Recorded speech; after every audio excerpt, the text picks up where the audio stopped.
Golden Age Radio is starting now. Subscribe to get future updates. Saddle up and hang on to your 10-gallon hat. Get ready to ride off into the sunset with pistols a-blazing for this exciting lineup. Starting with the Lone Ranger, Gunsmoke, Have Gun Will Travel, Wild Bill, and then the Texas Rangers, followed by Dragnet, Calling All Cars, Richard Diamond, Secrets of Scotland Yard, and Black Museum.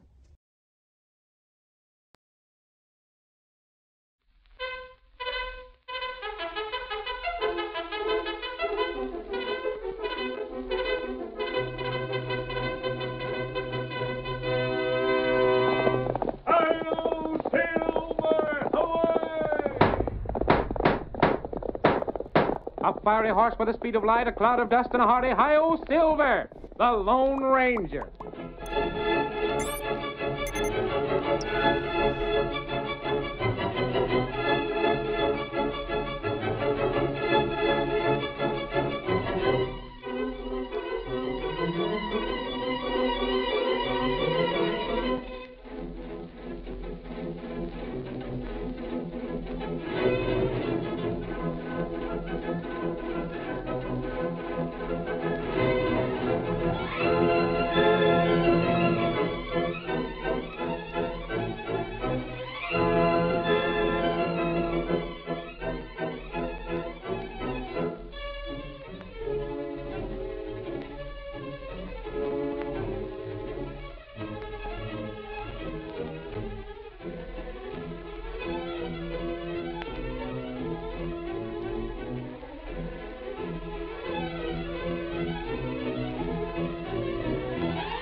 In the early days of the western United States, gun law ruled the range.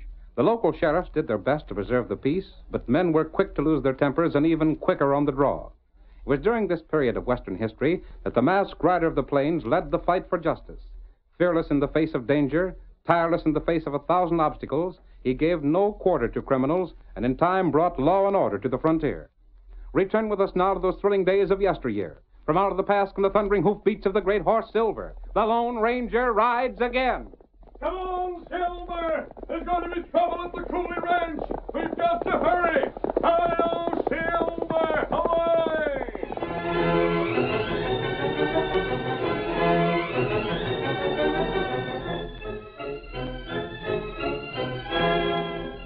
One morning, Steve Craig, a deputy sheriff, was riding near old Nate Cooley's ranch house. Suddenly, he noticed a riderless horse grazing at the side of the trail. Well, I'll be... What's Lynn Bishop's horse doing over this way? Where's Lynn? Well, I'm looking into this. Get up there, boy. Get moving. I can't figure what Lynn be doing on Nate's range, the way them fellas hate each other. Get along there. Get up. Well, doggone. Whoa. Whoa there. Whoa. Whoa, boy. Lynn. And shot through the back. Let me see. Yep, he's done for all right. So Nate finally got mad enough to drill him. Well, if he did, he'll pay for it. I'll get the sheriff and bring him back to see things for himself. Hold still there, fella. Yep. Now move your fastest. We're heading for town. Get up there. Get up.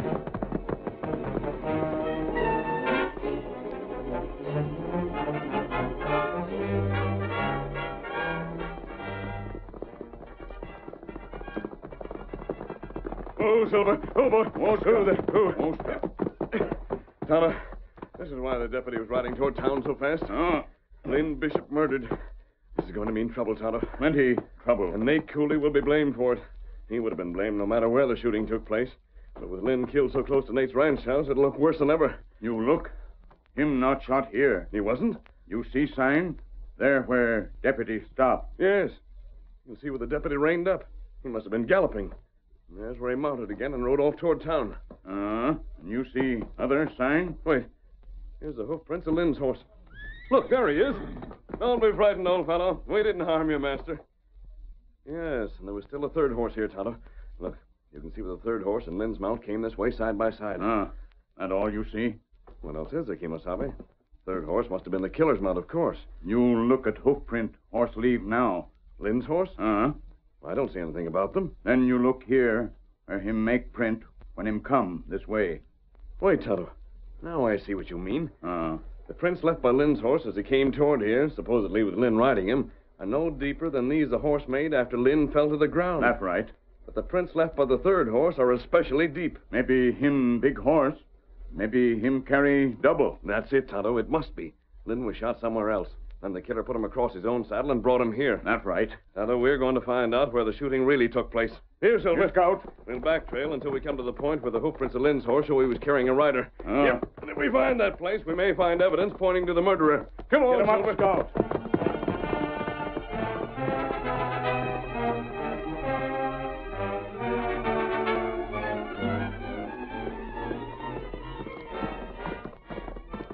Here we are, boy.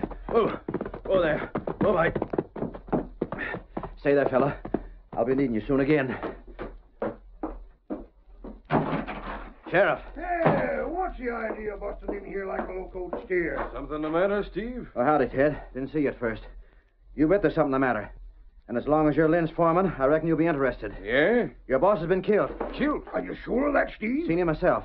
I found him and his horse over near the rock basins, right close to Nate Cooley's place. Then Nate done it. And it's just what I've been expecting. Steve, what'd you do with Lynn? He's right where I found him. I figured you want to go look for yourself. Good, I'll do that. You gonna pick Nate up, Sheriff? I'm gonna try if he ain't too far away by now. Steve, gotta move on. Round up some fellas for a posse. I'll do that. There's some fellows just outside. Tell them they gotta ride after a killer. Right. Nate and that boy of his wasn't satisfied with just rustling our cows. They had to turn killers, too. Now, don't you get to talking hasty, Ted. But I tell you it wasn't that... never proved that Nate and the boy was rustling. If it had been, I'd have arrested them. As a matter of fact, it ain't even proved yet that either one of them done this shooting. You mean to say they didn't? No such thing. I figure Nate done it all right. I'm just saying we ain't got proof yet. Then by heavens, you'd better. Oh, he'll most likely talk once we catch him. And if he don't, it'll be the worse for him. If it ain't Nate that done it, well, then it must have been his boy. Shucks, I wouldn't suspicion Doug near so soon as I would the old man. No, I don't reckon I would either. Doug's young and husky. He'd a lot sooner do his fighting with fists instead of guns. But Nate's getting old and crippled up. And he always was too ready with a shooting iron. We're all set to go, Sheriff. All right, Deputy. You coming, Ted? You bet I am. You can see how fast the word's spreading around town, Sheriff. News of a killing always does that. Where are we going to look for Nate first, Sheriff? How about heading for his range? I hope we catch the polecat. Come on, Sheriff, you take the lead. Steady there. Fellas, first we'll go out to Nate's place. If he ain't there, which wouldn't surprise me none, half of you will go with me and half with Steve.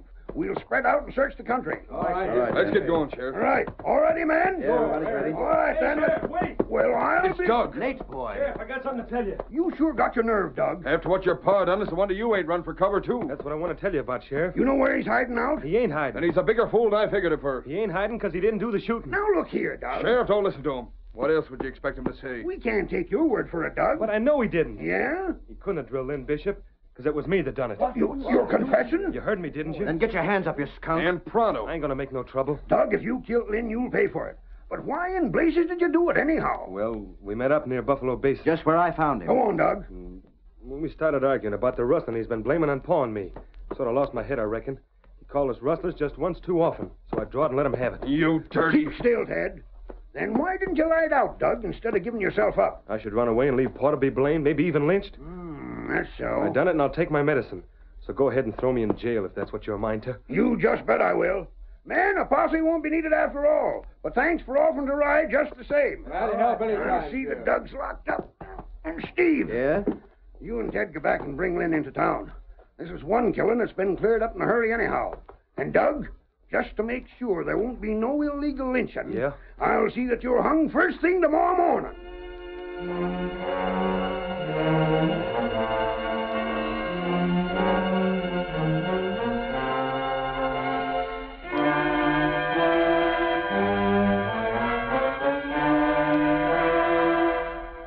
The killing of Lynn Bishop and Doug Cooley's confession were almost the only subjects discussed in town that day. Men gathered in groups to talk over the affair and paid little attention to the silent Indian who in the early afternoon entered town and went from group to group, listening and observing. Later, he rode back to a small, well-hidden camp near Buffalo Basin. Tonto, if you've heard the truth, I doubt that Doug is guilty. In the first place, he told the sheriff he shot Lynn near Buffalo Basin. That's where Lynn was found, but it isn't where he was shot. That's right. I can't see that he'd have any possible motive for lying about that. There's another point. What? That? From what you heard, Doug told the sheriff that he suddenly lost his head and shot Lynn. But all the signs we read on the trail show that the killing was deliberate. The killer even put Lynn across his saddle and carried him closer to the Cooley ranch house. And why Doug feller say him guilty? Because, Tonto, I'm afraid he believes his father guilty. Oh. He knows better than anyone else the trouble there's been between his father and Lynn Bishop. Uh-huh. And when he heard about the murder, his first thought must have been that his father did it. He confessed to protect Nate. Then maybe lawman hang wrong feller. Now that we can help it, Tonto. What we do? We're going to try to find Nate. And if he's guilty, he's the one who should pay. That right. We'll try his ranch first. If he isn't there, we'll have to get on his trail as soon as possible. An innocent man's life depends on finding Nate before morning. Get him up, Scout. Come on, Silver.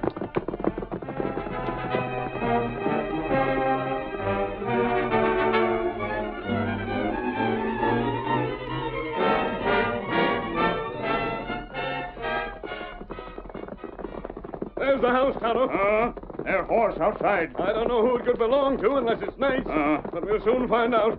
Here we are, Kimosabe. Oh, Silver. Come on, Tonto. Get down. If Nate's here, it'll surprise me. Who's there? Open up. Just a minute. What are you... Outlaw? You're Nate Cooley? Sure I am, but I didn't expect to find you here, Nate. Step back inside. if this is a holdup... It isn't. But I want to know why you let your son go to jail for a crime he didn't do. Huh? What's that? You're sitting here safely at home while he's waiting to be hung in the morning. Hung? Doug hung? For the murder of Lynn Bishop. Oh, stranger, that can't be. Why are you making up a story like that? You mean to say you haven't heard of his confession and arrest? I ain't heard no such thing. This long way from town. That's so, Tonto. No one may have thought to ride out here yet. Mister, what's this about? You didn't mean it when you said Doug was jailed, did you? Nate, Lynn Bishop was shot this morning, and your son confessed to the crime. But he wouldn't have done a thing like that. I know he wouldn't. Tonto and I also have reason to believe him innocent. You have? We decided Doug confessed to protect you. Me? But I never shot Lynn neither. But your son must think you did. I did, too, at first. At first? If you were guilty, I doubt that you'd have stayed around here to be picked up by the law. Blamed right I wouldn't. But I have an even better reason for believing you innocent. Nate, what's in that chest over there? Huh? Why, just some old bridles and some other gear that I didn't want scattered around. I'll see how heavy it is. What in tarnation you doing? Yes, it's heavy enough. Nate, I want you to pick up that chest and place it on this table. Are you loco? Go ahead. Gosh, mister, I could never lift nothing as heavy as that. Maybe some years back I could, but... I thought so. Oh, now, look here, stranger. Quit this foolishness and tell me what I can do about my boy. I didn't ask you that just to waste time. Now then, I suppose you know that everyone around here is convinced that either you or Doug killed Lynn. Well, he was always saying we were stealing his cows, but I reckon he'd changed his mind about that. He had? You see, stranger, I met up with Lynn the other day when I was right in line where his range is alongside ourn. First off, I started telling him he'd better stop the kind of talk he was spreading around about me and the boy. Then he said something that changed things a heap. Yes? He said he'd been doing some investigating on his own, and he as much as admitted he'd run across evidence that pointed a different way. Lynn said that? He did. And what's more, he said just soon as he found out who the rustler was, he'd tell me first. Then that's it. The rustler learned he'd been discovered and shot Lynn before he could tell what he knew. By golly, you must be right. Which means that when we find who's been stealing Lynn's cattle, we'll find the murderer. Oh, but while we're looking for the skunk, Doug will be hung. Not if you'll do what I tell you to, Nate. Huh? Listen to me. I think I have a way to save your boy.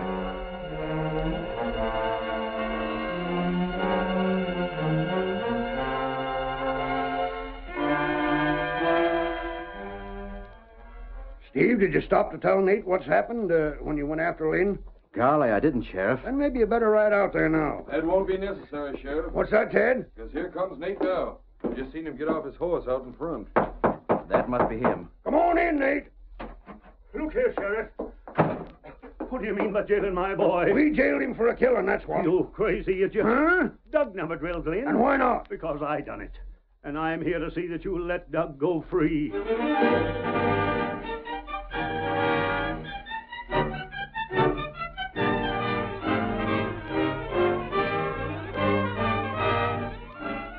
The curtain falls on the first act of our thrilling Lone Ranger drama.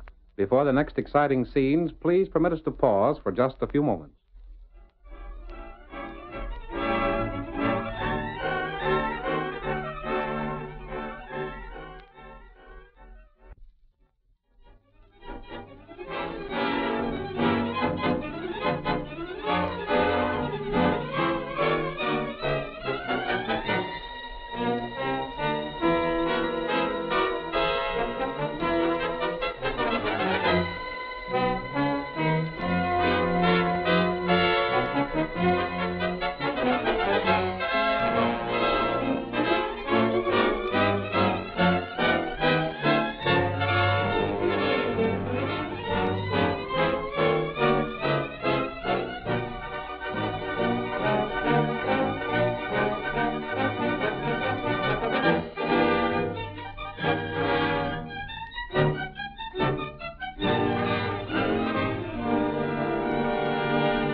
Now, to continue our story.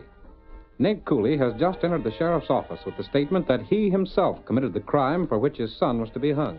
Nate, say that again. Are you deaf? I said I shot Lynn Bishop, and you can't hang Doug for what I done. Well, that beats all. It's the first time I ever heard of two fellas each trying to save the other from hanging by being hung himself. Well, Sheriff, what are you standing there doing nothing for? Tell Doug he's free and put me in his place. By thunder, we'll get to the bottom of this. Steve. Yeah? Get Doug and bring him here and keep him covered. I'll do that. Sheriff, what's the idea of telling your deputy to keep Doug covered when you're going to let him go? Blasted, I ain't letting anybody go. But look here. Maybe you're guilty and maybe you ain't. Maybe Doug's guilty and maybe he ain't. With the two of you doing your best to swing, I don't know what's what no more. But there's one thing sure. I ain't letting neither one of you get away till I find out the truth of things. Do you think I'd confess if I didn't do it? Your boy confessed too, didn't he? Yeah, but that's... Why should I believe you before I believe him?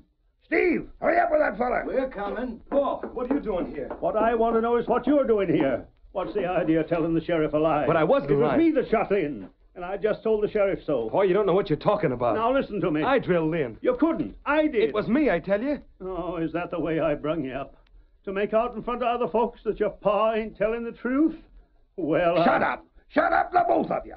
If I hear much more of this, I'll go loco. What doggone it, Sheriff? Blast it, shut up. Well, And give me your guns. Uh-huh. There you are. Guns and belt both. Now, the two of you, you, Nate, and you, Doug, march ahead of me back to the cell. But, Sheriff, what about in the morning? You mean the hanging, Steve? Sure I do. And what I want to know is, which one will it be? You don't want to know any worse than I do. But now, blast it, we'll have to wait till we find out which one is telling the truth and which is lying. I'm telling the truth. Now what?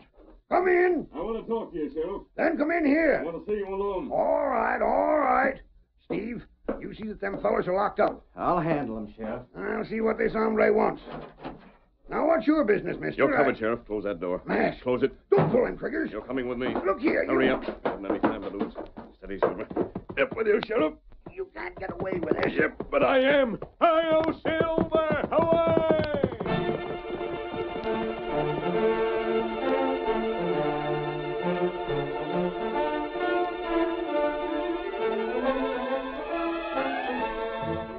The masked man carried the sheriff to the spot where Lynn Bishop had been found, and then again followed the back trail as he had with Tonto. So Lynn wasn't shot where he was found, stranger. You see what that means, Sheriff? Well, I don't know. Doug told you he'd shot Lynn at the same place. Your deputy discovered him later. There could have been only one reason for his doing that. Yeah? And that reason was that Doug didn't know where Lynn was really shot. By thunder, you were right. And so Nate's the one that done it after all. You can decide that for yourself when we reach the place Lynn was murdered. How far we got to go yet? Just to those trees there. What I can see is, why didn't you just tell me all this without drawing a gun on me and making me come along? Would you believe me if I had told you? Well, with that mask and all, I might not have, maybe. You know you wouldn't. What's more, word of what I told you would have gone around the whole town, and the killer would have been warned. But we've got Nate prisoner. Yes, here we are, Sheriff. Who, Silver? Come over here, Sheriff. Yeah? What is it? This is the place where Lynn fell from his horse when the shot was fired. Can you make it out? Uh-huh. You can see where Lynn's horse jumped around some when it was scared by the sound of a gun. And there's where Lynn fell. Right. And these prints, do you see them? Sure. They were made by the killer. He dismounted and left his horse over by the trees. He'd probably used the trees for cover when he fired. Uh-huh. He walked over here to see if Lynn was dead or not. Those are the boot prints you're looking at.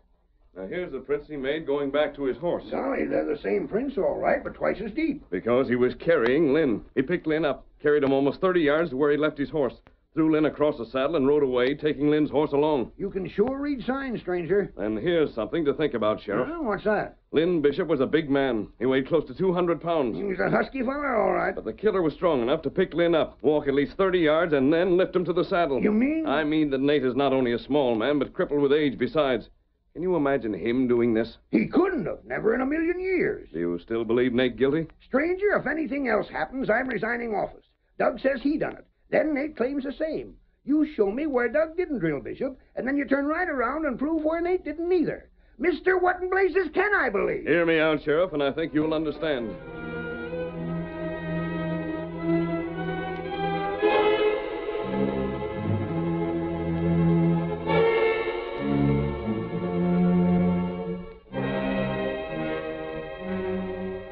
After talking further with the sheriff, the masked man took him back to the edge of town, and then raced toward the secret camp where Tonto was waiting. Oh, Silver! Oh, there! Oh, boy! Oh. You find lawman? Yep, I did, Tonto. And I persuaded him to follow our plan. Oh, that's good. And now, Kemosabe, it's your turn to act. How to do that? Here, Scout. But be careful, Tonto.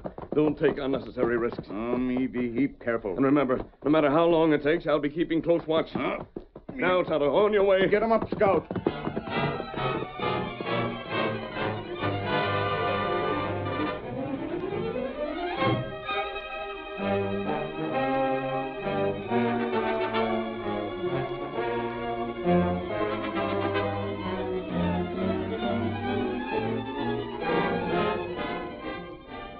For several days, nothing happened, and the townspeople, puzzled because the sheriff had made no progress toward solving the mystery of Lynn Bishop's death, began to ask pointed questions. It is night as our next scene opens, and a group of men are lounging in front of the sheriff's office. Seems funny to me, Sheriff, you ain't been able to lay the blame on one of them fellas. That's my business. Yeah? I say it is the business of all of us that's paying taxes, so you can get a salary. Leave the sheriff be, why don't you? Sure, you'd say that, Steve. Being his deputy, I got an idea you just as soon we wouldn't ask questions. If you fellas knew what you was talking about, it'd be different. There's been a heap of talk. Yeah? Yeah. Some of it has to do with Nate being worth quite a bit of cash. Well, what about it? Some folks been wondering if maybe their cash didn't have a little to do with their not going to trial. Why, you... Now, hold on, Sheriff. I never said it. It's just what some other folks are saying. Then it'd pay him to keep their mouths shut. And here's another thing, Sheriff. Did you ever stop to think that maybe the both of them was in the right when they confessed? How could that be? What was to stop Nate and the boy both being there when Lynn was killed? There was only one shot fired. If they was together, then they'd both be guilty, just the same. Well, I happen to know only one feller killed Lynn. And there wasn't nobody else along, either. If you know that much, Sheriff, it's a doggone pity you don't know more. Hey! What's the matter? Sheriff, there ain't no engines around here, is there? Now what's troubling you? That light in the hills. See it? Looks like the kind of fire Redskins sometimes burns for signals. Did you just notice that? Why, it's been burning for 10 minutes or more. I never seen it. Wonder what it means. Nothing, most likely. Now, like I was saying, Sheriff... What's that? Somebody yelling. That's down near the cafe. Maybe there's been a holdup. Listen. He's heading this way. Hear his horse? Come on, boy! There he is. On a white horse. Ain't that a mask he's wearing? A crook. Sheriff, get mounted! There's the signal! The signal. What's that he said, Sheriff? You never mind. Get your horses. What do and we- don't give me an argument. Every last hombre here is riding. Come on. Well, what's it all about, Sheriff? There ain't no time for answering questions. Not if you aim to follow that horse the way it's traveling. We got a follower. All set? Yeah, everything's ready. Then come on. Get up there. Come on, get up there. Come on, get up.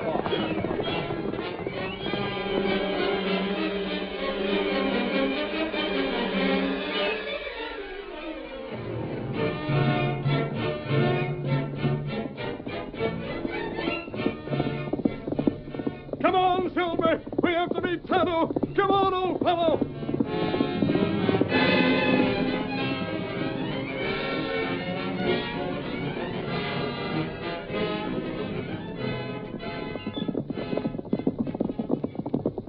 There he goes. Heading beyond the Bishop place. Looks like he's heading toward the hills. If you don't catch up to him soon, my horse will give out. Keep on riding. The first man to quit will wish you hadn't. Get up there. Get on there. Get up there. Come on, get up there. Get up there.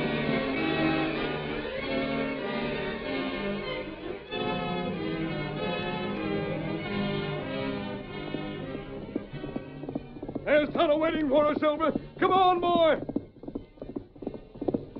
Tonto! This way. Take the lead, Tonto. Get him up, Scout. Not too fast, Tonto. We'll lose the posse. Take care. Come on, Silver. Hi-yo, Silver. Away!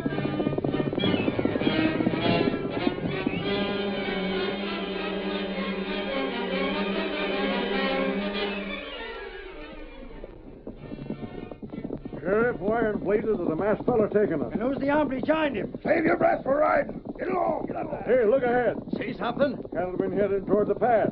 Who'd be moving cattle this time of night? Couldn't be nobody but rustlers. It must be. And they're stealing critters from off the Bishop Range. And the masked fella and his party are heading right for him. Get moving, man. Sheriff, is the masked fella one of the gang? Is he warning them off? Not by a blame sight. Him and the engine are leading us to the crooks. And they've seen us. Come on. Get up there. Get along there. Draw your guns and be ready to shoot. There, Sheriff. Get up there. Come on, get up there. Throw down your guns.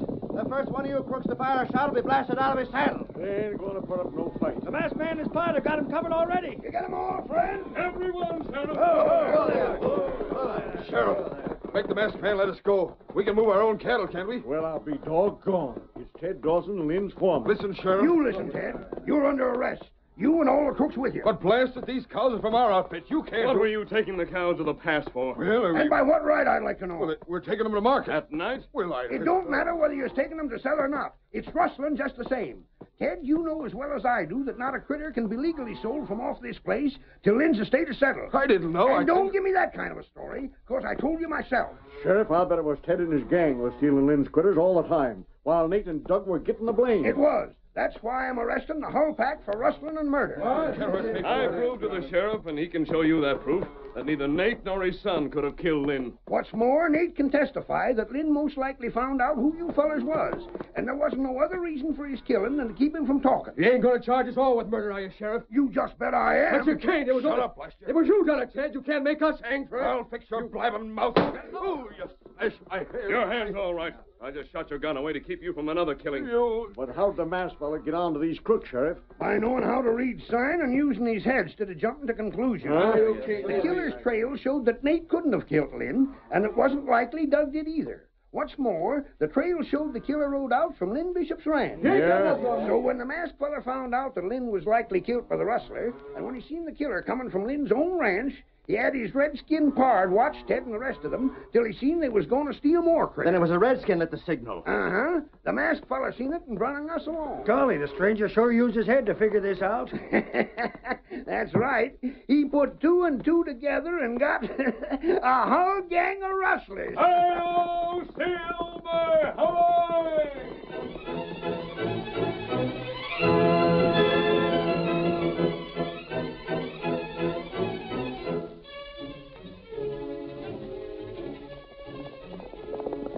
Come on, Silver, old fellow! There are outlaws near Carter City! Fellows waiting on the trail ahead! Hi-yo, Silver! Away!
The story you have just heard is a copyrighted feature of the Lone Ranger, Incorporated.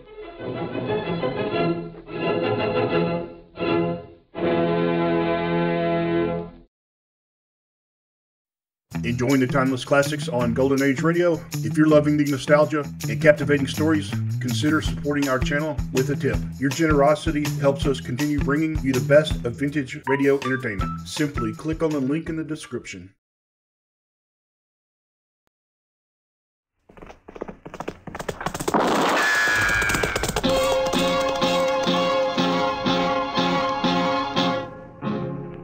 Gunsmoke, brought to you by L&M Filters with the miracle tip.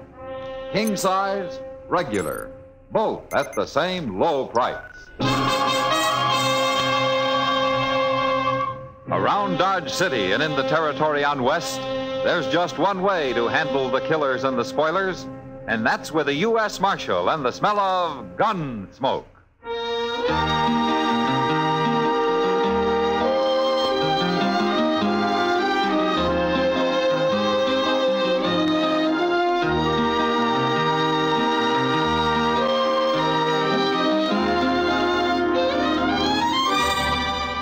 Gunsmoke, starring William Conrad, the transcribed story of the violence that moved west with young America, and the story of a man who moved with it. I'm that man, Matt Dillon, United States Marshal. The first man they look for and the last they want to meet. It's a chancy job that makes a man watchful and a little lonely.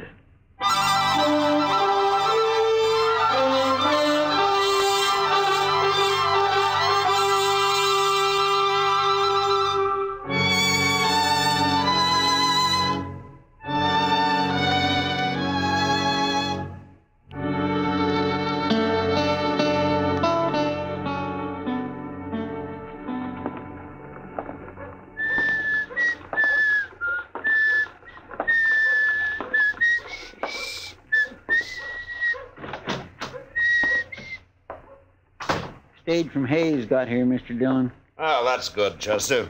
There wasn't nobody on it, though. Oh, were you expecting somebody? No, sir, but that ain't the point. Oh? How can they run a stage line without no passengers? Well, I don't know, Chester, but the fewer people come to Dodge, the less trouble it means. Yes, sir, but if people don't come here, you wouldn't have a job, Mr. Dillon. Oh, you think everybody in Dodge right now is an honest, law-abiding citizen, huh? Oh, no, sir. Is that what I said? Is this the marshal's office? Yeah, I'm the marshal. Come on in, mister. My name's Pat Clay, Marshal. How do you do? That's Chester Proudfoot. Chester? Marshal, I got bad news for you. Well, nobody ever came here with good news, as far as I can remember. But what I got, well, it might get you killed.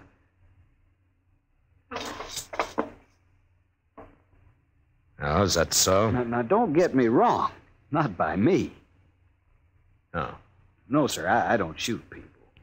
But you know somebody who does. Jim Beadle, that's who. Jim Beadle? Here, Marshal, read this. They told me to bring it to you. Now, this looks like a court order. Who signed it? Judge Miller. You know him? Yeah, I know him.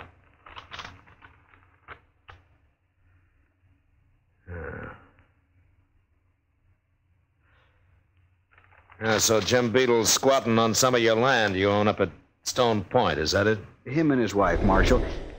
You see, they moved into a sod house I built, and they won't leave. Well, how come they did that? Where were you? To tell the truth, I let him. I didn't need it for a while, and he was homeless, and so I took pity on him. But I told him only for 2 months, and it's 4 months now. They won't leave, Marshal, and they say they'll shoot me if I ever come near them again. And you're saying they'll shoot me, too, huh? Well, wait till you meet him, Marshal. You'll see.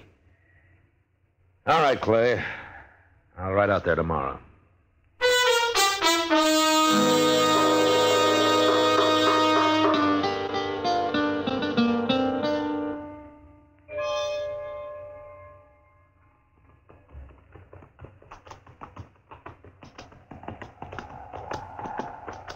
Look at that, Mr. Dillon. What was Clay talking about, a sod house? That's nothing more than a hut. It ain't even got windows, I can see.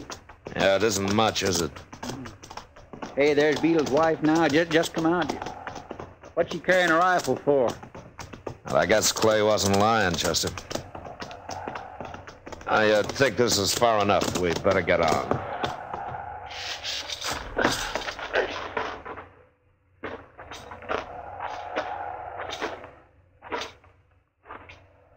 Miss Beadle? Who are you? You know my name. I'm Marshal Dillon, ma'am, from Dodge, and this is Chester Proudfoot. Pleased to meet you, Miss Beadle. Who are you looking for? Nobody, ma'am. I wanted to talk to you and your husband. Is he around? He's inside. Well, would you tell him that we're here? Mr. Beadle? What? Come out here. Don't forget your rifle.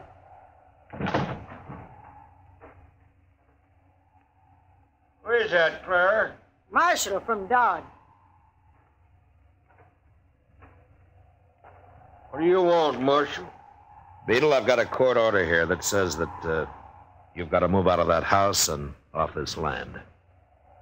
Clay sent you. No, Clay didn't send me. But he got the order, and it's legal. And, well, it's my job to carry it out. I don't know nothing about all that. We ain't moving. Look, you can find some land of your own somewhere. Why do you want to squat on somebody else? This is our land. All around Stone Point here's ours. Bought and paid for. What do you mean, bought and paid for? 40 acres, paid $1.50 acre for it. Not more than the land is worth. We throwed in the hut and them hogs to boot. Who did? Who'd you buy it from? Clay's, who? Come around now saying we don't own it, wants us off of it. I told him last time I'd shoot him if he come near here again. Clay says that he was letting you live here for a while, helping you out. For $60, helping me out? I'm working this land, Marshal. Going to farm me some crops here. It ain't very good land, but we'll make it. Wait, if this is true, where is your deed for the place? Deed? You know, Mr. Beadle, that's that paper Clay gave us when we paid him the money. Oh, that. Well, do you have it? No. Oh, where is it? Well, he took it. What he did? What do you mean, he took it? Well, that was before he got mean about us moving off of here. Here's what happened. A few weeks back, Clay come by, said he'd be neighborly. He'd take a paper into Dodge and fix it up in the land office first. Something like that. Anyways, he took it. I see. Then your deed hadn't been registered. Marshal, I can't even read. I don't know what it was. Well, do you have any proof that you paid him the money? I don't need no proof. Other than I'm here and I'm going to stay. Where did you get the $60, Beadle? Work for it. Where'd anybody get money less than they steal it? Clay stole mine. This land ain't worth $20. It's poor land. Then why did you buy it? Oh, I don't know. Maybe kind of like the name Stone Point. But I ain't moving, Marshal. Not for Clay, nor for you, nor for nobody. Well, if you can't prove it's yours, you're going to have to move, Beadle. Marshal, my old woman's as good a rifle shot as I am. Practice every day. You don't know if I'm lying to you or not, do you, Marshal? No, I don't. Well, maybe you'll never know. But we ain't moving. Not alive, we ain't. All right, Beadle, I'll see what I can find at the land office. If your deed's been registered, well, then you're okay. Don't make no mind to me about that, Marshal. Or about who's lying or who ain't, neither. But we'll kill us anybody comes a-bothering. Now, you get on back to Dodge. And you stay there. It's no use talking, Chester. Let's go. You tell Clay the same thing. I'll shoot him on sight.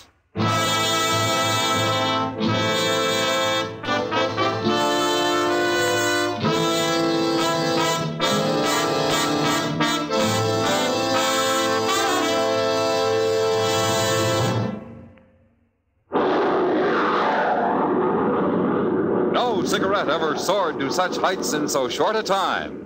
And still, L&M continues to break sales records everywhere, winning more and more smokers every day. What's the answer? It's the filter that counts. It's the filter that counts. And no filter compares with L&M's miracle tip for quality, or effectiveness. This is why L&M gives you much more flavor, much less nicotine. A light and mild smoke. Remember, only L&M gives you effective filtration.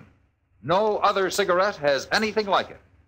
Buy a carton today, and you'll say, "This is it, L&M filters. This is it, something new. Now 2 sizes, L&M filters. New king size and regular too. This is it, L&M filters. L&M filters with the miracle tip."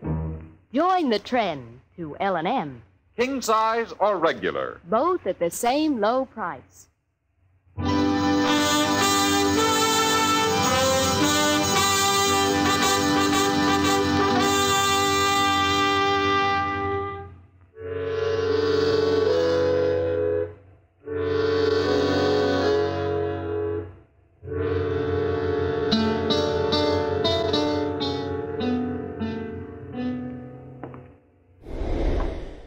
When do you think Marshal Dillon will be back, Chester? Well, he went over to the land office, Clay, looking up Beetle's deed. But he ought to be back most any time now. I should have told you them Beetles are nothing but liars. They sure fooled me when I first met them. They are kindly hard to get along with, I'll say that. I'd do it again, though. You would? I mean, help people out just 'cause I got in trouble with them don't mean I ain't never gonna help nobody again. I ain't that small a man. Oh, hello, Marshal. What'd you find out? Oh, there's nothing at the land office. Well, of course there ain't. I went up to see Judge Miller. He's riding circuit through here now. What'd he say, Mr. Dillon? Well, the way things stand, the Beatles have got to move. Well, I can't feel sorry for them the way they acted. Chester. Yes, sir? I want you to ride out there and tell them they got a week. 1 week. Okay, Mr. Dillon. Well, that's settled. I sure hate to put you to all this trouble, Marshal, but a man can't lose his land. No, of course not. Even if it ain't the best land around. Well, I'll be going now. I'll see you next week, after they've got all. Yeah, sure, Clay. So long. So long. That ain't gonna be easy, Mr. Dillon. No, it isn't, Chester. Out in that flat country, you sure can't sneak up on nobody. And Clay says that sod hut's built like a fort. It's got no windows, and the door's 4 inches thick, and with a big bar on the inside, he says there's no way anybody busting in there. Yeah, it's solid, all right. Yes, sir.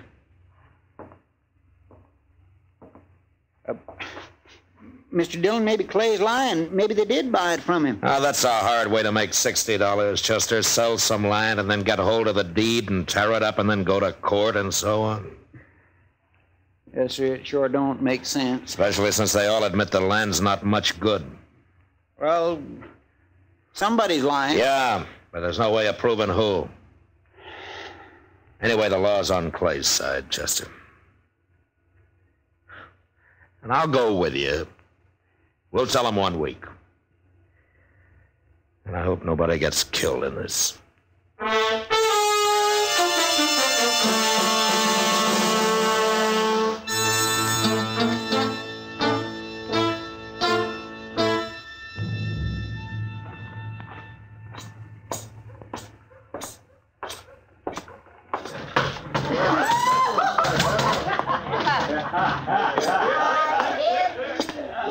Well, what are you doing in here, Kitty?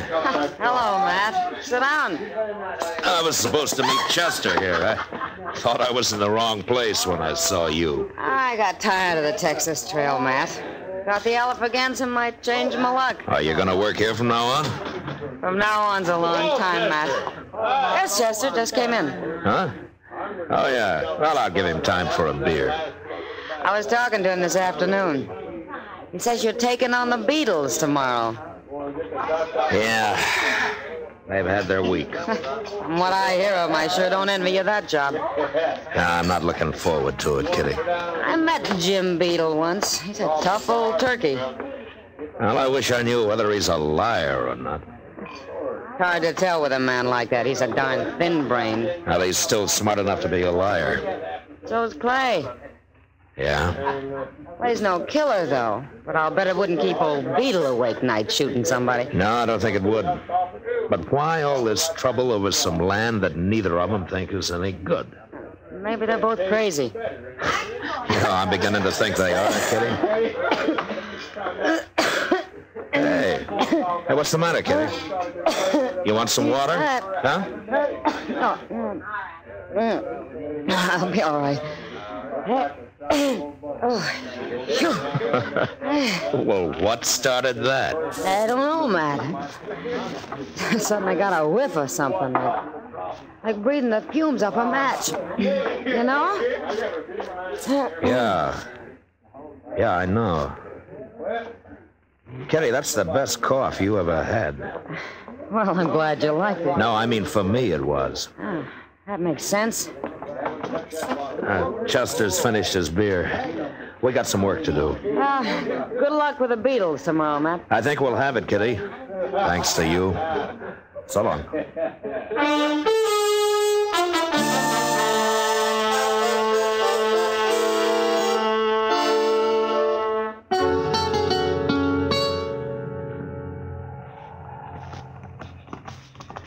I sure do wish there was a moon tonight, Mr. Dillon. A man can get shot in the moonlight, Chester.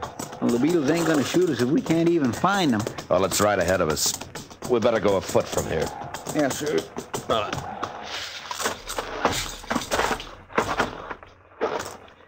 You got everything, Chester? Got the bag of sulfur and saddle blanket, Mr. Dillon. Okay, now here's what we'll do. We'll sneak around back of the hut, and I'll help you up onto the roof.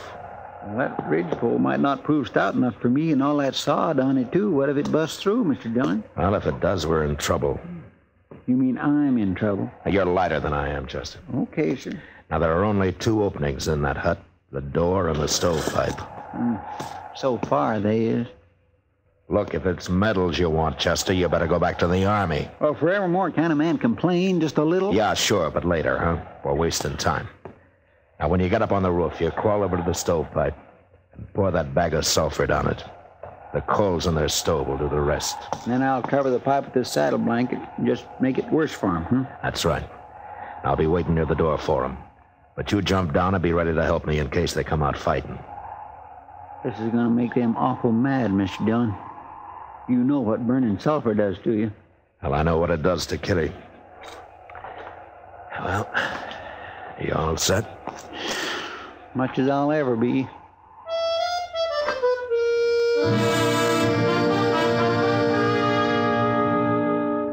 I helped Chester up onto the roof and then moved around to the door and waited. My biggest worry was whether the Beatles would have time and think fast enough to come out armed and ready for trouble. The only thing I was sure of was that they'd come out. Sulfur fumes could drive a she-bear away from her young. I was thinking about that when I heard them inside.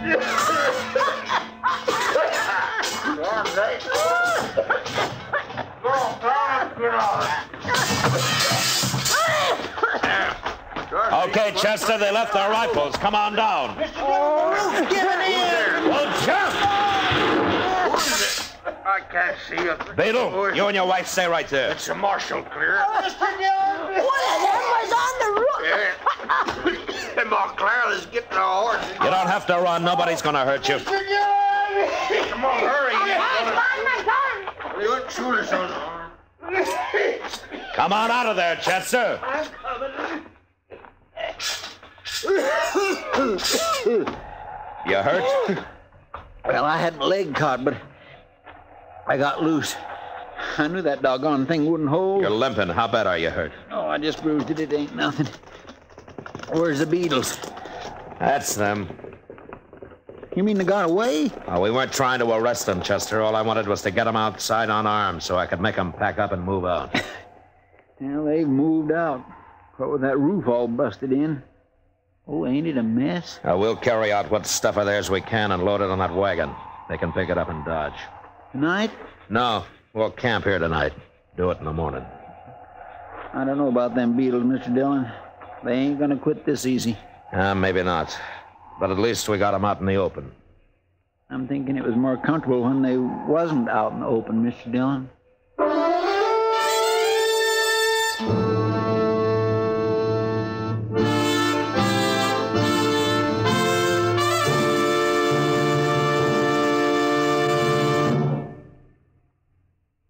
This is it. L&M filters, this is it. Light and mild. Coast to coast, smokers are saying, better tasting filter tip cigarette. This is it. L&M filters, L&M filters with the miracle tip. Never before have smokers spoken so enthusiastically about a cigarette and backed up their words with record-breaking sales. Dorothy Kilgallen, the famous columnist, said, "There's nothing like L&M's filter. Gives you more flavor, too." And this from actor Maurice Evans. My doctor suggested this filter. I recommend it to you as the best. Mrs. Charles Evans Hughes III told us, "Your L&M has the perfect filter. What a wonderful smoke you get." Yes, it's the filter that counts. And no filter compares with L&M's miracle tip for quality or effectiveness. Our statement of quality goes unchallenged. L&M is America's highest quality and best filter cigarette. Join the trend to L&M.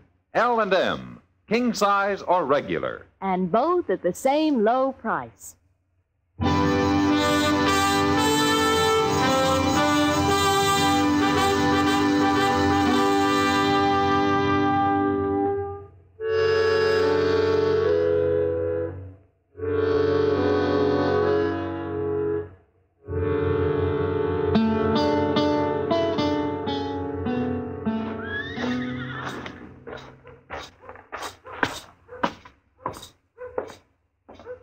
Matt!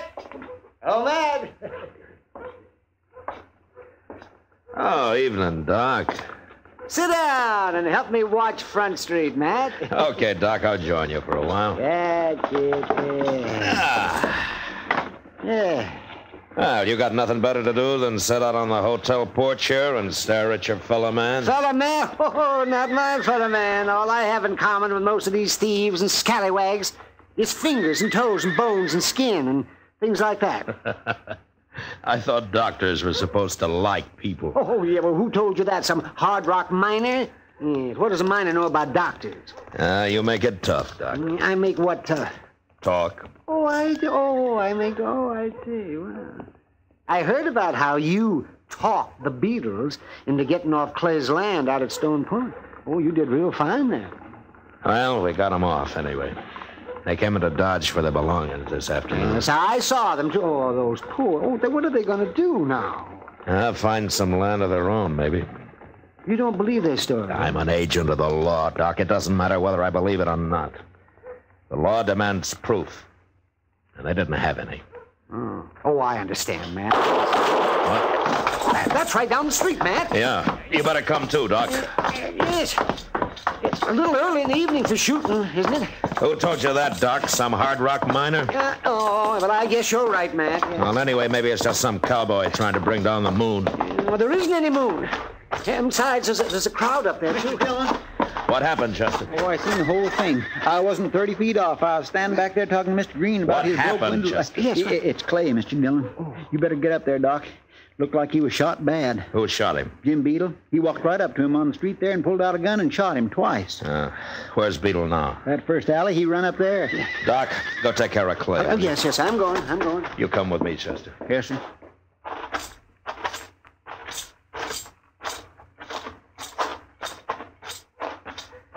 Yeah. Here.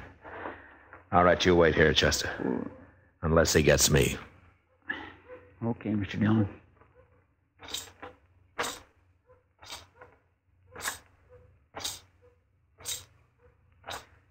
Don't you come no closer, Marshal. You killed one man, Beadle. That's enough. Kill me a lot of men if I have to.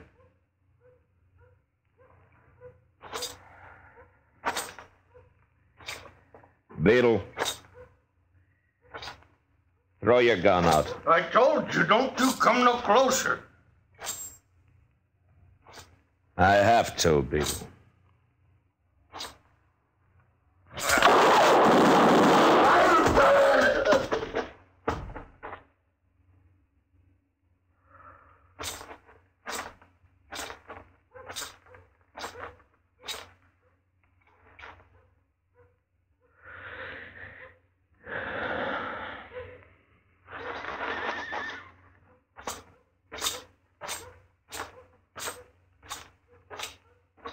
No, wait there, Chester. You get him, Mr. Dillon? Yeah, I got him. Find a couple of men and go take him up to Doc's, will you? Well, here's Doc now. That's all. Somebody else been killed here? Beetle Doc. He tried to shoot Mr. Dillon. Clay's dead, huh, Doc? Yes, he was killed instantly, Matt. 2 bullets right through his chest. Well, I guess the law wasn't much help to him after all. Well, you did what you could, Matt. Marshal Dillon. Yeah. My name's Keller, Marshal. I'm an agent for the Santa Fe Railroad. Okay, Keller, but if you want to talk, come to see me at my office later. A couple of men have just been killed here. It's Clay I want to talk about, Marshal. Oh? Yeah. His land out of Stone Point. Oh, what's your interest in Stone Point? The railroad's planning ahead, Marshal. We want to build a station at Stone Point. I came out here to close the deal with Clay. Close the deal? You mean you've already talked to Clay about this? Oh, over a month ago, Marshal. He said he owned all but 40 acres and was going to get that back. Oh, I see. We didn't want to buy his land. All we wanted from him was a free lease for where the station will stand. Well, that was fair enough, don't you think? Station there, Stone Point land, will become pretty valuable. Yeah. Look, you come see me at noon tomorrow, Mr. Keller, and I'll have the rightful owner of that land in my office. But I don't understand. At noon tomorrow, huh? Oh, okay, Marshal. Good night. Chester. Yes, sir. Let's go find Miss Beetle. And tell her that Stone Point belongs to her. I know it's too late, and I don't suppose it'll do any good, but I want to tell her how sorry I am. Yes, sir. That'd make me feel better, too, Mr. Dillon.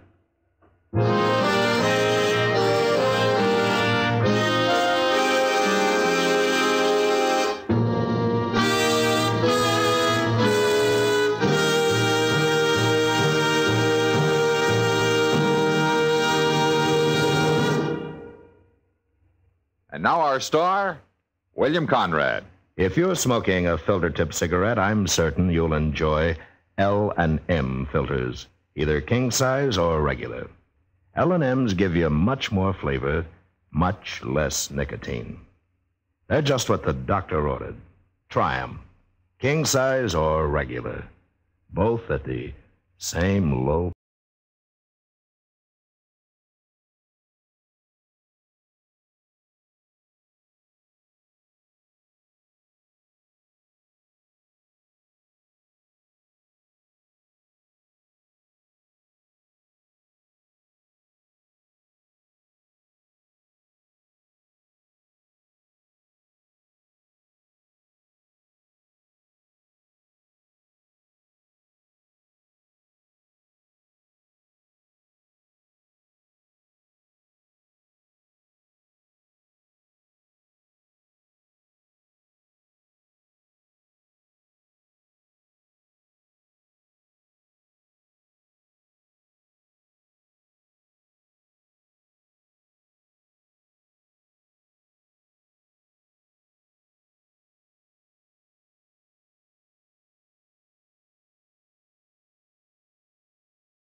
In Brazil and invites you on an unforgettable journey.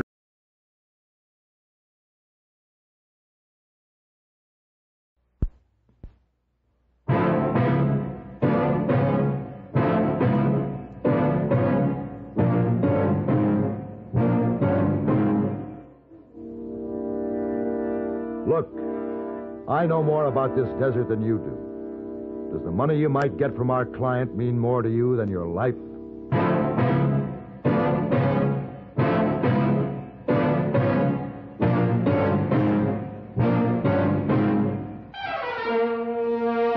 Have Gun, Will Travel. Starring Mr. John Daner as Paladin. San Francisco, 1875. The Carlton Hotel, headquarters of the man called Paladin.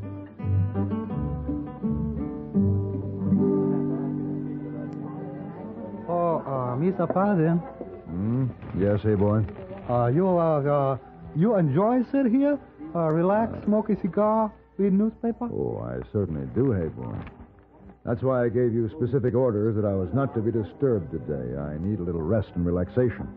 Oh, my. What's the matter with you? Oh, don't know. You seem quite troubled, hey, boy. What is it? Oh, don't know. Business condition, maybe? Oh, I see, yes. Well, it's up and down, hey, boy. Oh, yes, sir. Ye down today, all right.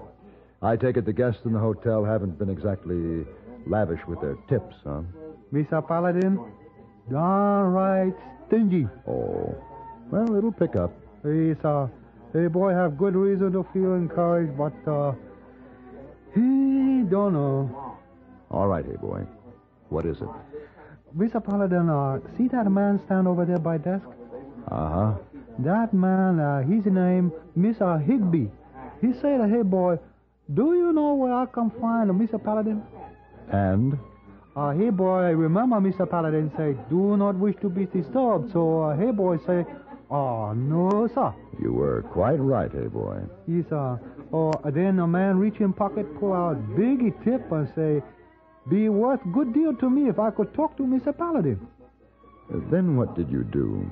Oh, I just walk away, come over here, ask you if you enjoy wasting time, smoke cigar, read a newspaper. I see.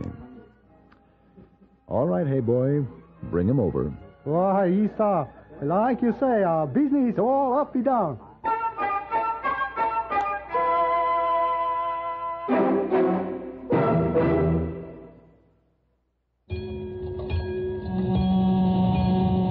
That's a warning signal for all drivers. And that can be a warning signal for drowsy drivers on long, monotonous trips. You see, driving can make you drowsy no matter how much sleep you get. And driving and dozing just don't mix. Why take chances? Take no-doze, stay-awake tablets. Millions of times a year, safe no-doze keeps drivers awake and alert. Helps you bounce back so that you feel sharp, ready for any emergency. How does no-dose do it? Ask your doctor. He'll tell you that no-dose contains a safe and accurate amount of caffeine, the same refreshing stimulant you get in your coffee or tea. But safe no-dose acts faster, is handier, and more reliable. Best of all, it is not habit-forming. And no-dose is so safe, it is legally sold on a national basis without a prescription. Get no-dose, stay-awake tablets to help you stay awake and alert. It could save your life.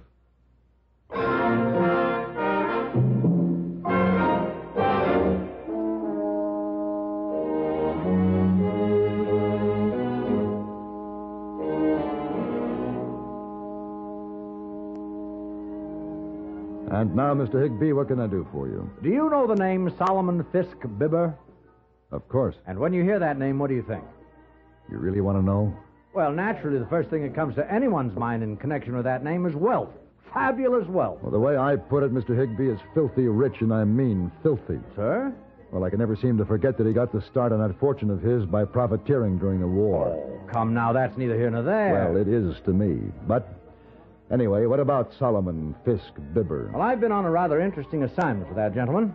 I've just arrived here from the Orient on the steamer Prospero. Oh, the Prospero docked this morning, didn't she? Yes. Yeah. Carrying in her holds the treasure it took me the better part of a year to search out on an unlimited expense account, you understand.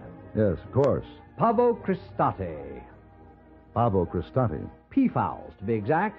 A pair, a peacock and a peahen. Oh, and what beauties. An extremely rare species from Ceylon. Oh, you're an ornithologist, Mr. Higby? Not exactly. Let's say I'm an opportunist. The peafowls will cost my client, Mr. Bibber, a pretty penny, but he wants what he wants. Well, what does he want with a couple of peafowls? Oh, just another costly item to enhance the magnificence of his estate on the Hudson. The peacocks will add a decorative touch to his terrace. Sounds nice. Now, what did you want to see me about? Sir, I would like to hire you to ensure that this treasure gets safely across the country. Well, why do you need help getting 2 birds to New York? My dear man, obviously you're not aware of the great value of these particular birds. Now, there are many collectors of the rare, the precious, and the unusual who would be only too glad to intercept them en route. Why, they're worth a king's ransom. Will you accept the job? No. No? No, thank you. I don't want to work for Solomon Fisk Bibber. Are you sure you'll be well worth your while? I don't want his money. Well, Mr. Paladin, I'm just a businessman like yourself, although obviously not so fastidious. But this is very important to me. Well, if you won't help me across the country, will you please give me protection when I move the birds from the docks to the train? For a satisfactory fee, of course. Our waterfront is a bit terrifying, isn't it? Yes. All right, Mr. Higby, I'll lend a hand to another businessman. But remember, only from the docks to the train.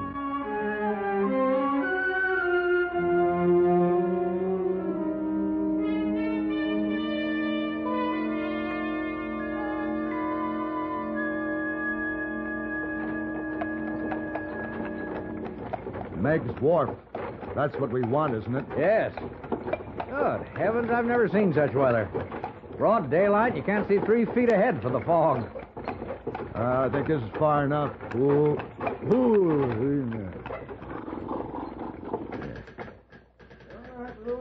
Sounds like they're unloading now. All right. Come on. We'll walk over where we can watch. Right you are. You'll recognize your crate, won't you? Oh, by all means. Say, I do believe that's the cage on the hook now. Hope they handle it carefully. That big thing is a bird cage? Oh, they're very large birds, you know. I'm afraid I don't know much about them. Well, possibly one of the most interesting of the Avis carinati. In the ancient Greeks, the peacock was known as Juno's bird. You see, the markings on the train were considered the 100 eyes of the giant Argus, set there by Juno. Uh-huh. Now, this particular strain is held sacred in India. Fascinating, isn't it? Hey, what's that? That's the cry of the pavo cristatus. You mean tell me just 2 birds can make all that racket? Oh, yes. Paladin, look at the way that cage is swinging in the air. That's all right. Doc Hand will steady it when it comes down. Bringing it down awfully fast. Yeah, they sure are. The cable must have slipped. It's going to crash. I can't look. Hey. It's all right. It's all right, Higby. The fall was just a few feet. They're not hurt. But the cage is broken open. They'll get away. Leave it to the Doc Hand. He'll take care of it. Hey, Higby. That bird is attacking that man. He's vicious. I'm going to have to stop. No, Paladin. No. Put that gun away. Don't you dare. Higby, let me go. Look at that thing is doing. Please let me handle him. Now you stay here. Please.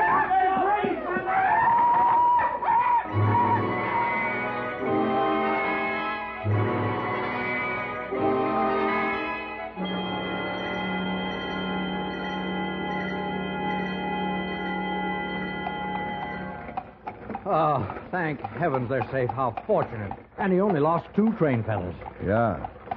But that Doc Hand nearly lost 2 eyes. So that's a peacock, huh? Are they always like that? Mean and loud? It's hard to say. They're very unpredictable. Higby, I've changed my mind. I'm going with you. Fine. I hoped you would. Yeah.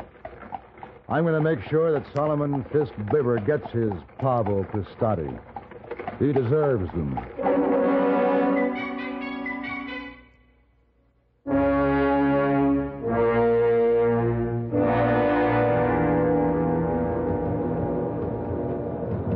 This is certainly an elegant compartment. I must say, when you work for Solomon Fisk Bibber, you go first class. Yes, nothing but the best. Well, now that I've convinced myself this is a worthy project, I'm glad I came along. Good. I can use some easy money. Why, we seem to be stopping. I wonder why. We're coming to a town. But I don't believe it's a scheduled stop for this express train. Oh, somebody's at the door. Yeah, I'll get it. Yes? You Higby? No, that's Mr. Higby. Conductor, we were wondering why the train's stopping. 'Cause this train don't carry no doctor, that's why. Doctor, is somebody ill? Yeah, one of my freight crew. He come out second best in a set-to with one of them misbegotten birds riding up there. This? Man I paid to feed them? Yeah, they finished their breakfast and they started in on him. Oh, dear. Well, now what arrangements can I make to see that they're cared for? Now, Mr. Higby, if them birds is going to eat, you're going to feed them yourself. There ain't nobody in this whole train will go within breaking distance of the critters. Well, how can I manage that? Well, I guess you'll have to ride the freight car with them. This express ain't making mealtime stops for them fiendish things. You mean we ride to New York in the freight car? Yeah. And another thing, you keep them fool things quiet. Folks in the first two cars set up all last night with loaded rifles, thinking the Comanches were closing in. Now you keep them quiet or off they go.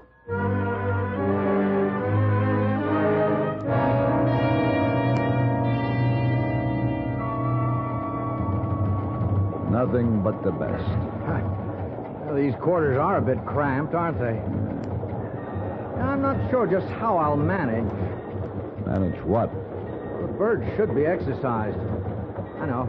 I'll let them out of the cage one at a time so that they can walk around a bit. Yeah, we seem to be slowing down. Probably going to make a stop so the engine can take on water. Yeah, I think I'll climb out of this black hole and get the kinks out of my legs. All right, now, easy, one at a time. All right, Mr. Peafowl. You can be first. No, Mrs. You'll have to wait. Here's where I get some fresh air. Ooh, my back. You want to join me? No, thank you. Hold on to that bird. I'm going to slide this door open. Well, don't open it too wide. Don't worry. Hey, it's stuck. I can't. Here. Oh, Jimmy Paladin! Hey, you come back.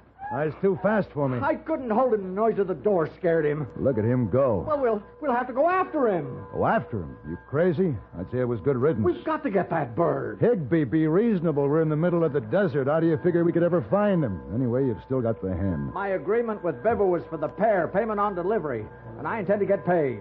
All right, what do you suggest? Well, get some of the cord off that box in the corner. What for? We're going to make a collar and a leash for the hen and get off the train. A collar and a... Oh, no, you can't be serious. Of course I'm serious. We'll have to hurry. I won't have any part of such nonsense. You accepted the job, Paladin. All right. So I did.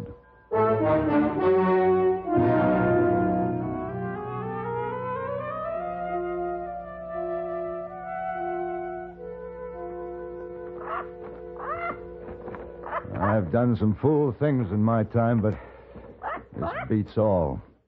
Walking through the desert with a peahen on a leash. But the idea is sound, Paladin, really. Oh, is it? Yes. See, actually, we're approaching the mating season of the Pavo cristatus. Now, at the proper time, the lady will call to the gentleman, and he will answer her call post-haste. I see. In other words, we've only to stay somewhere in the vicinity of Mr. Peafowl, and in due time, he'll come back to us. But this is a big desert, Mr. Higby. You don't know how far he's gone. Yeah, the mating cry of the peahen can be heard for many miles. I can believe that. Well, as near as I can figure, we're about 10 miles south of the town of Whitewater. We better head that way and get a wagon. Did I say something about easy money? Oh, shut up.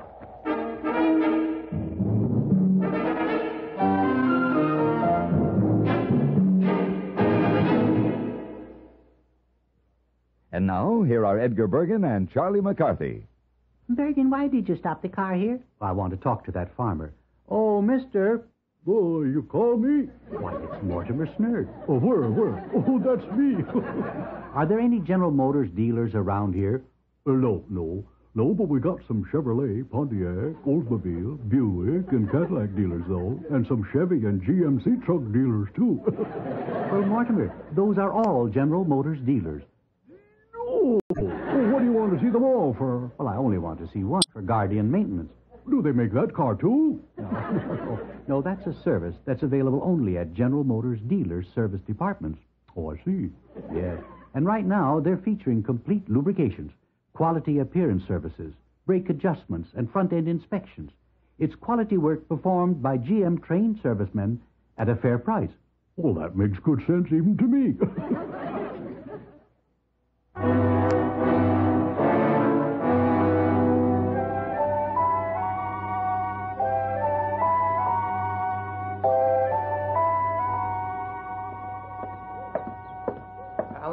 What did you find out? We can get a wagon, all right, but the only way we can travel through that stretch of desert is in a wagon train with a cavalry escort. Well, why is that? Army order. Seems there's been an Indian uprising. Oh. Well, what do we do? Well, they're making up a train now. We can join it, all right, but I think our best bet is to take that fool peahen and try to make it back the other direction to the nearest railroad station. No, Paladin. No, that Peacock's somewhere out on that desert. We've got to find him. Look, Higby, I know more about this than you do. Does the money you might get from Solomon Fisk Bibber mean more to you than your life? It isn't that, Paladin. It's a matter of business ethics with me. I gave my word, and I intend to keep it. Yep. I see what you mean. Well, come on. But that thing goes in a crate.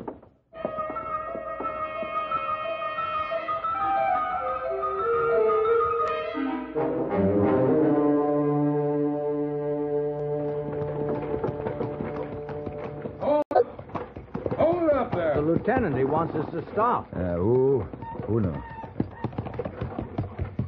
Yes, Lieutenant? All wagons into a circle when we reach that grove of cottonwoods ahead. Indians just over the ridge. You expect attack? Well, from our scouts' report, we're greatly outnumbered. But we must be prepared to defend ourselves as best we can if necessary. What's behind this uprising, Lieutenant? The chief of this particular tribe, Old Many Feathers, was friendly to the whites. He died a short time ago. Some of the young bucks who didn't agree with his policies are trying to take over, stir up a bit of trouble. I see. There's a bare possibility they haven't spotted us, so no fires. And move as silently as possible. Right. Get up. You hear that, Higby? The lieutenant wants silence. Pass the word along to the peahen. All right, Paladin. I'll keep the blanket over the crate. That'll keep her quiet.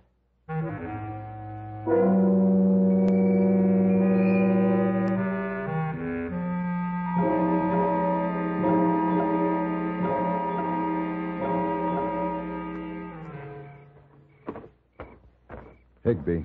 Paladin, where have you been? I had a talk with the lieutenant. Oh, Paladin. Look, Higby, it's almost dawn. If they're going to attack, it'll be any time now. That rifle you were issued, you have it handy? Yes.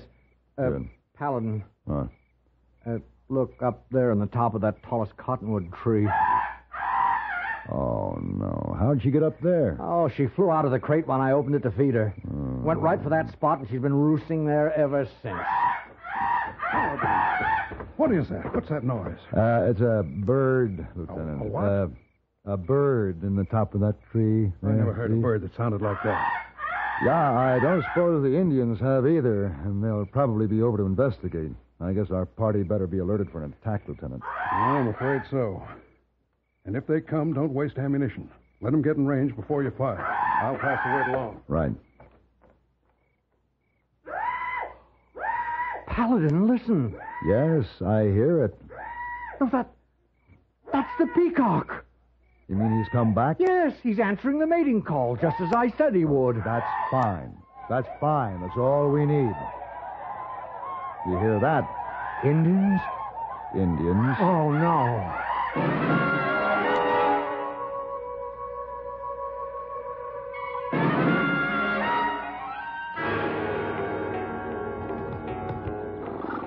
Paladin, I've been fighting Indians for 15 years, and I've never seen the like. Here they come tearing down that slope. They must have outnumbered us 20 to 1. They get down to that clearing, stop, and without firing a single shot, ride on back up the hill. I tell you, it's got me baffled. Well, it had me baffled too, Lieutenant, but I believe I have it figured. Yeah? Yes, it was our advance force that turned them back. What? The Peacock. That silly bird who was strutting back and forth down there in the clearing? A pretty spectacular bird, you'll have to admit. Yeah, all those feathers. Uh-huh. Many feathers.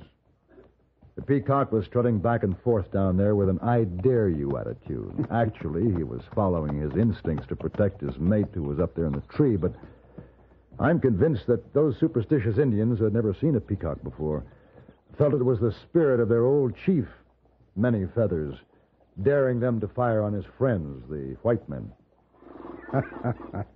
Yeah, that guess is as good as the next. Yeah, it'll do until we can think of a better one. Well, Paladin, I have that precious pair secured at last. Then we're ready to go, huh? Well, at least we have them halfway to New York. What are you fellas doing traveling with those fool birds anyway? Oh, picking up a little easy money.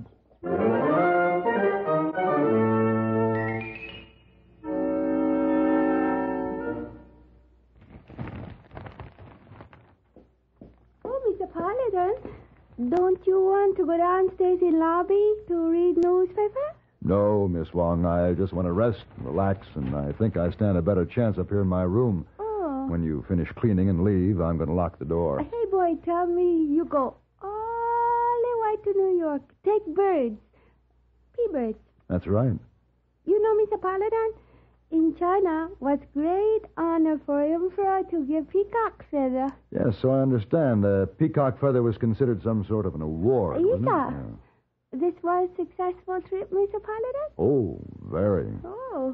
Of course, by the time we delivered the birds to Mr. Solomon Fisk Bibber, the peacock looked pretty bedraggled, but his disposition was worse than ever.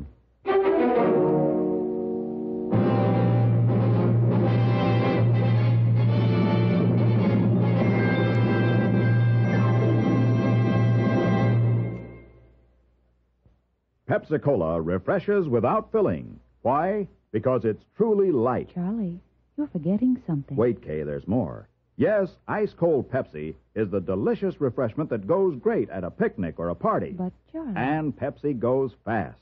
People like it, so keep plenty handy.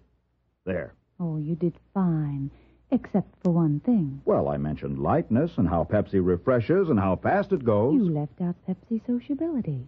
You know the Be Sociable song. But, Kay, I can't sing. I can. Listen. Be sociable, look smart, keep up to date with Pepsi. Drink light, refreshing Pepsi. Stay young and fair and debonair. Be sociable, have a Pepsi. Well, at least I can say this. Pick up an extra carton of Pepsi today. Please do.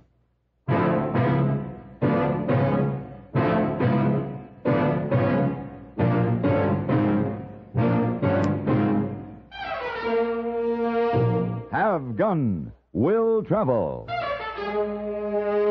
Created by Herb Meadow and Sam Rolfe, is produced and directed in Hollywood by Frank Paris and stars John Daner as Paladin, with Ben Wright as Hey Boy and Virginia Gregg as Miss Wong. Tonight's story was specially written for Have Gun, Will Travel by Ann Dowd. Featured in the cast were Bartlett Robinson, Frank Cady, and Joseph Kearns. This is Hugh Douglas inviting you to join us again next week when CBS Radio presents Have Gun, Will Travel.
Enjoying the timeless classics on Golden Age Radio? If you're loving the nostalgia and captivating stories, consider supporting our channel with a tip. Your generosity helps us continue bringing you the best of vintage radio entertainment. Simply click on the link in the description. Kellogg's, the greatest name in cereals, presents Wild Bill Hickok!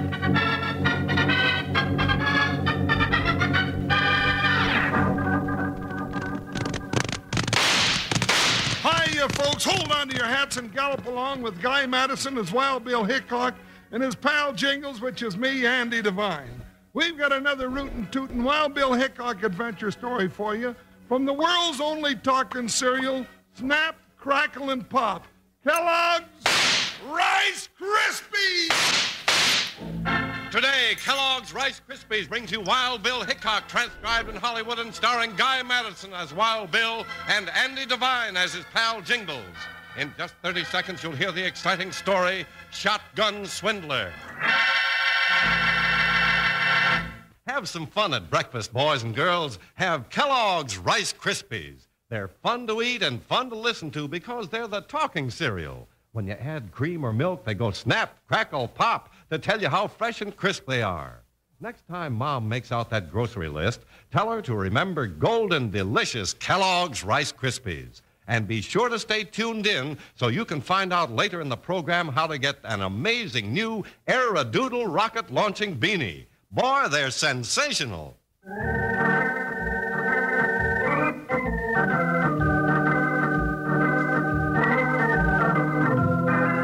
From the time the white man first saw the Indians decorating themselves with trinkets of gold and silver, the fight was on to grab any land that might bear these precious metals.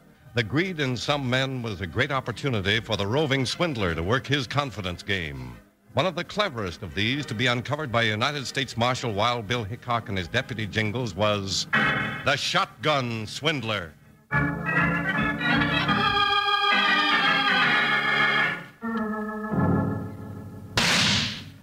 That's a good one, Grundy. Let's take a look. Yeah, Sunday. I put it just about eye level in the face of that rock. Yeah, see? You can't tell but what it was growed there by nature for 100 million years. All right, now come on back and I'll get another spread in there up to the left of it a little. Oh, do you have to waste another one, Grundy? I sure hate to see our gold dust go so fast. Now, that's the trouble with you, Sunday. Ain't willing to spend a little to make a lot. But nothing. Gotta make this look good, don't we? We got our sucker all picked out, don't we? Sure, but...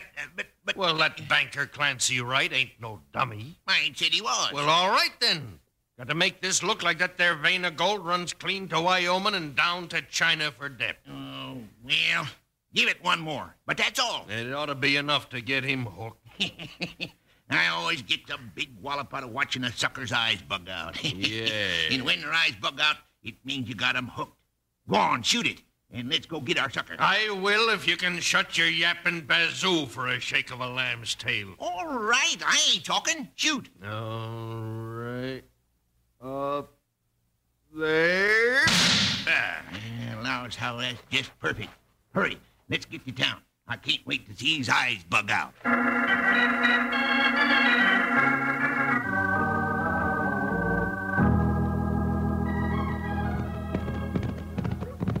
Oh, Buckshot. Oh, Joker.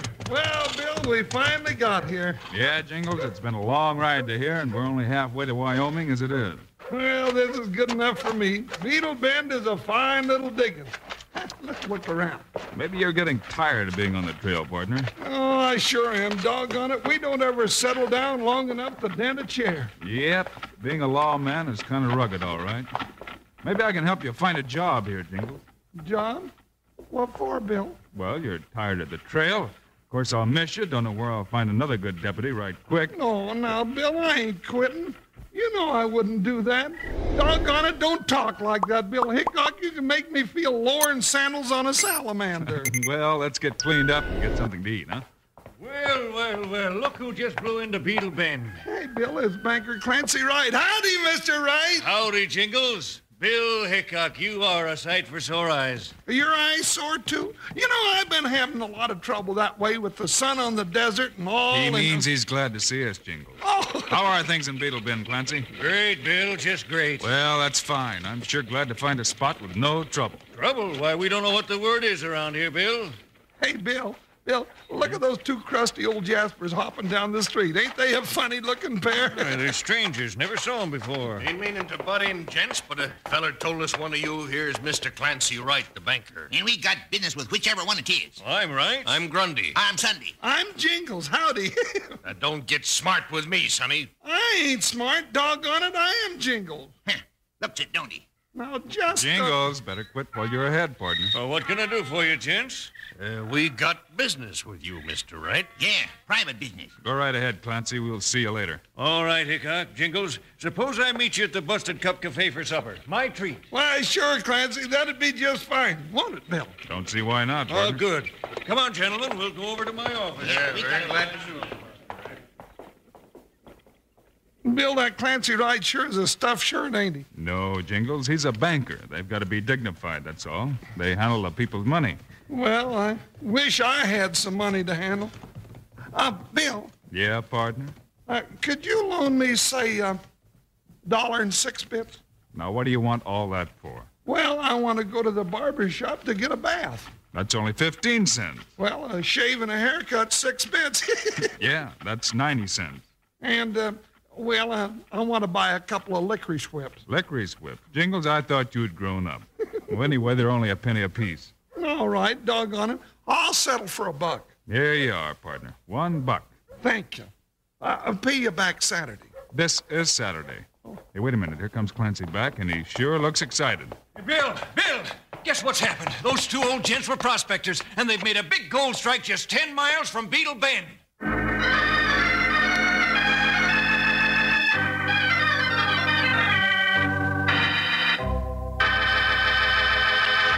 This is Charlie Lyon and Slim the Singing Cowboy, folks. Hey, Slim, did you hear about the swell new Aerodoodle beanie cap and rocket planes the Kellogg Company is offering boys and girls? You bet your boots, Charlie. I got one right here in my pocket. Here. Yeah, that's it. It's a bright red and green cap, kids, with a flexible plastic launching tube on top. Put the beanie on your head, fit a rocket plane on the tube that sticks out of the beanie, then blow on the other end, and zoom! The rocket plane zips off your beanie into the air. Goes as high as a house, too.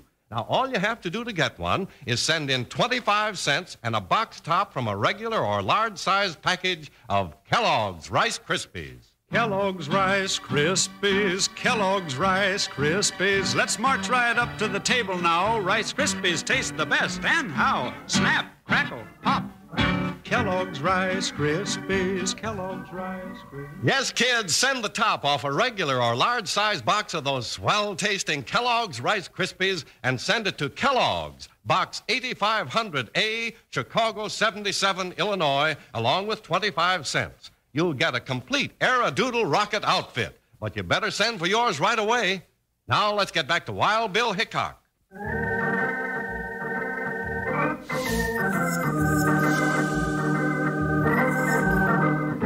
Just a few minutes after Clancy Wright, the banker, walked away with Sunday and Grundy to talk private business, he came running back to Wild Bill Hickok and Jingles, shouting that there'd been a gold strike just 10 miles from Beetle Bend. Bill, they did it. Those two old gents struck gold. They showed me the gold dust. Said they dug it out of the rock just like picking berries. Where is it? Let's go stake a claim, Bill, and get rich. Easy, partner. They wouldn't tell me where it was, but they said they'd take me there blindfolded tomorrow morning. They're being real careful, ain't they? This is the first I've heard about gold in this section of the country, Clancy. Well, there's got to be a first time for any gold discovery, Bill, and I'm in at the start. What do they want from you? Backing, of course. They'll give me a half interest in return for enough money to operate the mine. That's fair enough if they really have a strike, but I'd be careful. Oh, don't worry about that. I'll see the claim first before they get $1 silver.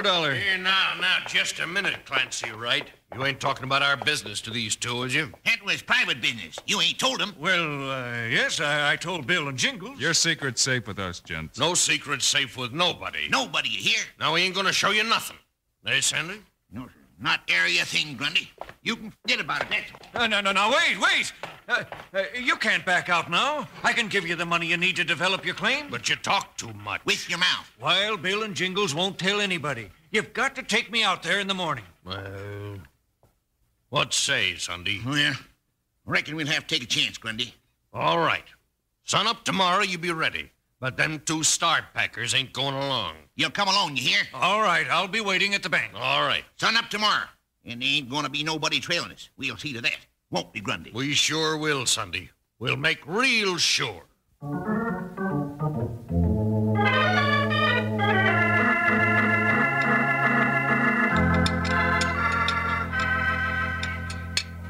Well, Jingles, you had enough? Yep, I've had my fill for tonight, but I'll be raring for breakfast in the morning as usual. Then I guess we might as well be going now before breakfast catches up with us. Bill, I don't see what makes you want to trail us out to that gold find in the morning. Well, call it a hunch, Clancy. And when Wild Bill gets a hunch, Clancy, it eats him like a burr in his craw. But you're liable to ruin the whole deal. I wouldn't want to do that if those two prospectors have found a strike. Then stay here and wait till I get back. All right, Clancy. You're leaving at sunup. It's 10 miles, they said, to the strike. That ought to put you back here about 2 o'clock. Allowing plenty of time for seeing and traveling. And if you ain't back by 2, we're coming after you. All right, but I think you've got this figured all wrong.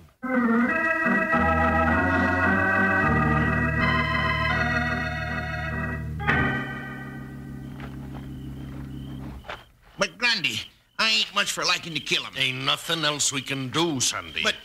Now, it ain't gonna do no good jawing about it. But we ain't never gone in for killing before. Comes a time. It does, huh? And this is it. If Wild Bill Hickok gets wise to us, we'll be cooling our heels. Cooling in the cooler, huh? You got it right. Yeah. But how do you reckon to get a man like Hickok? There's ways. Like how? Name one. Well, you got to get Hickok and his deputy busy. Busy, huh? Yeah, too busy to do any shooting. Then you shoot them. And run? Yeah. Now, come on. Here's 3 cockleburs. Cockleburs? What for? You put them under the saddle on Hickok's horse. I'll put these 3 under Jingle's saddle. Oh, wouldn't like to hurt the horse. It don't hurt him, just tickles and makes him buck. And that keeps those 2 lawmen busy, huh? Sure, while we shoot them. And run? Yeah. Now, come on, we'll fix up these saddles and then hide right in the shadow of the hotel. And wait for 'em. Why, sure, they've been in that cafe with Clancy, right? They ought to be along to put their horses in the stable any minute.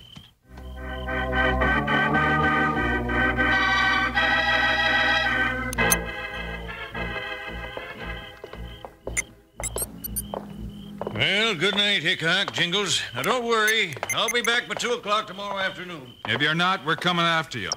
Come on, partner. Let's put our horses in the livery stable, and then we'll hit the hay. You said it. Now, steady, Joker. You're headed for the barn. Ooh, Buckshot, ooh. What's making these horses so nervous, Jingles? Oh, they're just in a hurry to get to bed, Bill. Then hop in that saddle and let's oblige them. Now, can't you just see me hopping into a saddle? Well, then climb in. Yeah, that's more like it. Now, hold still, Joker.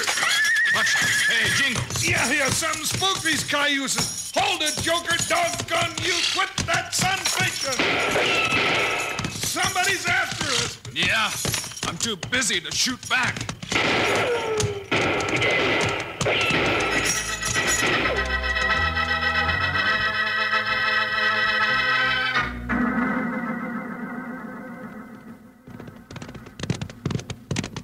You reckon we got him, Grundy? Why, sure we got him, Sunday. I didn't see him fall. Me neither. But I reckon they did. I bet that's the first time anybody thought of that good a trick for getting the best of Wild Bill Hickok.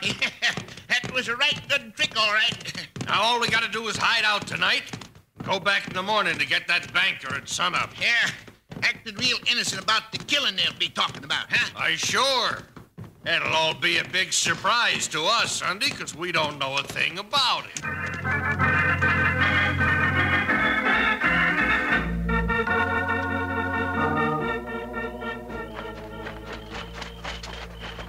Doggone those low-down bushwhackers, Bill. Putting cockleburs under our saddles. It was a mean trick, Jingles. We're lucky they didn't plug us. Well, we sure got something to tell Clancy right anyway. Yeah, if he'll listen to us.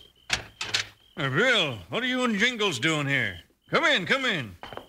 Well, we sure got some bad news for you, Clancy. Easy, Jingles. Why, what bad news? Clancy, a couple of dry gulchers tried to put us out of the way just after we left you. Oh, who was it? Did you see him? No, we didn't see him, but we know who they were, all right. Yeah, I've got a pretty good idea they were your prospectors.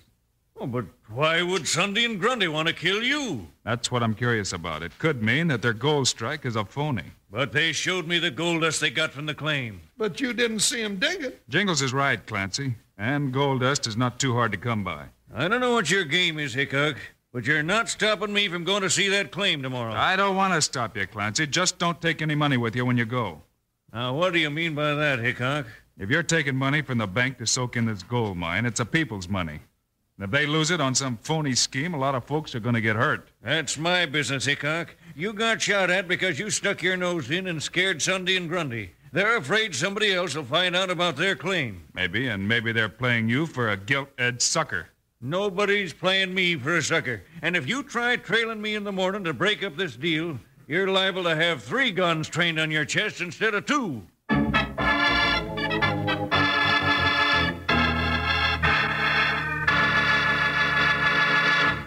Gather round close to the radio, kids. I'm going to tell you about a wonderful surprise the Kellogg folks have for you. Right now, let's everybody sing about those crisp, golden good Kellogg's Rice Krispies. Come on now, let's sing. Kellogg's Rice Krispies, Kellogg's Rice Krispies. Let's march right up to the table now. Rice Krispies taste the best, and how? Snap, crackle, pop. Kellogg's Rice Krispies, Kellogg's Rice. Now, kids, listen to this. The Kellogg people want to send you a swell new Aerodoodle beanie and rocket launching outfit. It's a bright red and green beanie cap that fits on your head. But this beanie has a flexible plastic tube attached to the top. You fit a sleek, sturdy 5.5-inch rocket plane over that tube on the top of your beanie, then you blow on the other end of the tube. Zoom! The rocket plane shoots right up into the sky right off the top of your beanie. It'll go way high and come down a looping the loops and a diving and doing all kinds of fancy shenanigans. Boy, oh boy, it's real fun. So be the first in your block to get one. All you do is send the box top from a regular or large-size package of crisp, golden Kellogg's Rice Krispies along with 25 cents to Kellogg's, Box 8500A, Chicago 77, Illinois. That's Kellogg's, Box 8500A, Chicago 77, Illinois. Okay, now let's get back to Wild Bill Hickok.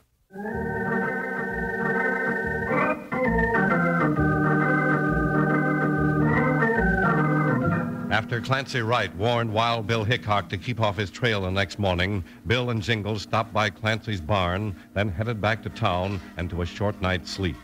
Not long after sunup, they were in the saddle, and Bill was keeping his eyes on the dusty road ahead of them as they rode out of town.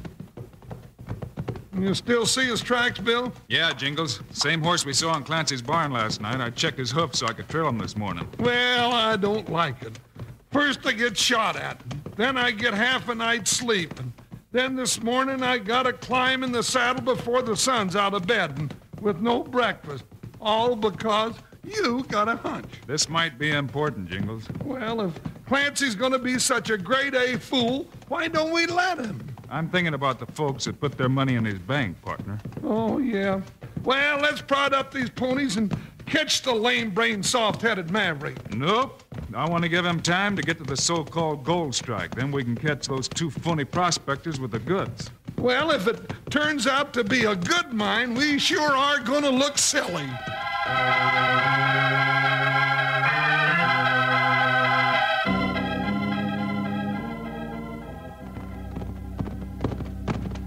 Well, Mr. Wright, here we are. Whoop, whoop. Yep, this is the place. Whoa, whoa. Well, that's fine. I'll be glad to get this blindfold off my eyes. Yep. Couldn't take no chances with a big strike like this. No, sir. Might have folks trampling each other to death to stake claims around here. Now, before we take that blindfold off, we'll walk you right over here so you're facing the rock. Yep.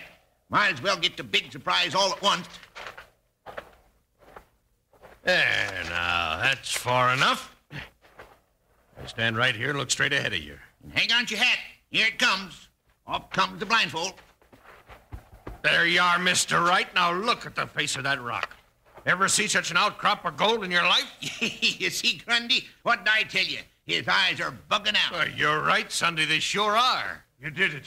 You found gold. I told him you did. Quick, sign this paper. What paper? What did it say? It says you give me half interest in return for the $5,000 I'm giving you so you can develop the claim. It does? Sure enough? It sure does. You got the money? On you? I sure have. Here it is. Well, now that's fine. Here, let's see that paper. Hold it, Clancy. Don't give him the money till we get there. It's Hickok. And Jingle. Shoot him! Now hold it right there, gents. Yeah, everybody simmer down and let's talk this thing over. Hickok, you're trying to queer this deal of mine, and I ain't gonna let you. Clancy, I sure hate to have to teach you a lesson the hard way. And you 2 desert rats stand right where you are with your hands scratching the clouds. We ain't doing a thing, are we, Sunday? Not a thing, Grundy. Now get up, Clancy, and listen to what I tell you. You nosy Badinsky. If you'd take a look at the outcropping on the face of that rock, you'd see you were wrong. I'm aiming to take a good look. Sure, go ahead. Help yourself. You'll see it's gold, all right. Hey, Bill, look. It is gold. Now, ain't we the silliest mavericks that ever chased a wild goose? I told you so. Yep, I reckon you are. Real silly. Maybe. What do you mean, maybe? You see it, don't you? Sure you do, Bill. You ain't blind. No, Jingles. But this one time, I don't believe what I see. You ain't making sense, partner. All right, I will right now. This is a salted mine, or I'll eat Buckshot's bridle, bit and all. Maybe we better go, Sandeep. I reckon you're right, Grundy. No, you don't. You two sand lizards ain't going no place till after Bill's through talking. Make sense, Hickok, or get out of here right now. It's this simple, Clancy. You see that shotgun Grundy's carrying? Of course I see it. Hand it to me, Jingles. Oh, no, you don't. Give me that, you coyote. Here you are, Bill. Now hand me one of those shells I see bulging Sunday's right pocket. No, you don't. I ain't gonna let you have it. Come back here, you little varmint. Now, give it to me. There, that's better. Here it is, Bill. Yeah, just as I thought. Now, Clancy, where do you want your next gold mine? I don't get you, Hickok. You see that spot on the face of the rock right there? It's clear of any trace of gold. Yeah, just a flat rock. Now, watch it. I'll load this shell in the shotgun, and... Bill, that rock's got gold in it. Sure it has. Just like the other outcropping you were about to pay $5,000 for. But how did you do it? Yeah, Bill, that's some trick. Just like these two did it, Clancy. You take the buckshot out of a shotgun shell, fill the shell with sand and gold dust. Then you shoot it in the side of the rock. Looks like the real thing, all right. Bill, I've been wrong. I don't know how to thank you.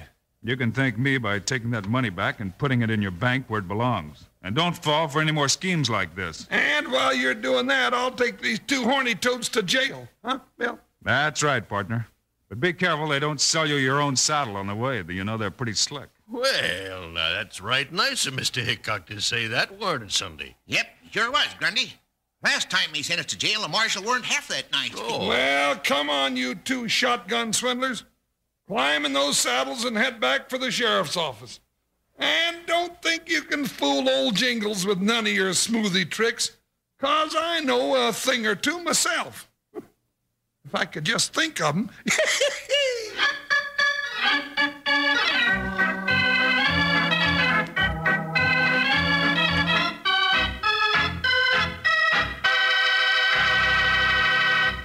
And now, here are the stars of Wild Bill Hickok, Guy Madison and Andy Devine. Have a nice weekend, folks, and we'll be with you again on Monday with another story. Right, and it's a rip snorter about a railroad telegraph key, and for Wild Bill and Jingles, it means trouble. We call it the Mystery Fist. Meanwhile, Andy and I hope you'll remember to get Kellogg's Rice Krispies. Right, it's the world's only talking cereal. You bet it is. Andy and I think Kellogg's Rice Krispies are great. So long. See you Monday.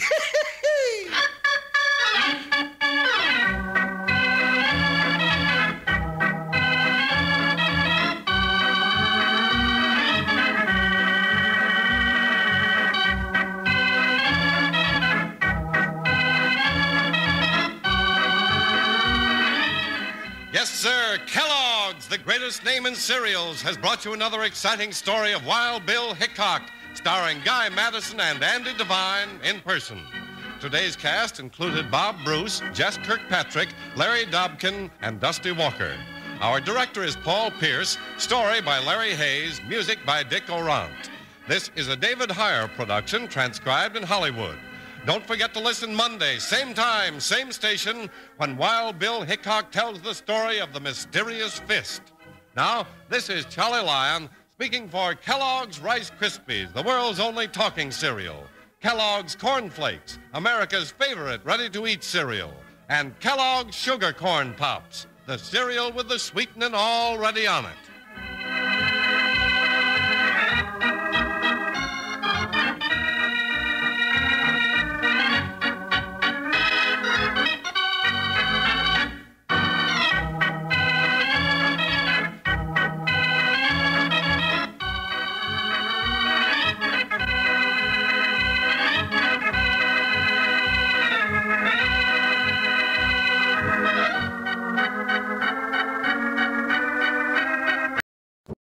Lost in Brazil and on an unforgettable journey where every moment is an adventure waiting to be discovered. Join us as we uncover the soul of Brazil, one incredible experience at a time. Click on the link in the description and embark on the ultimate Brazilian odyssey.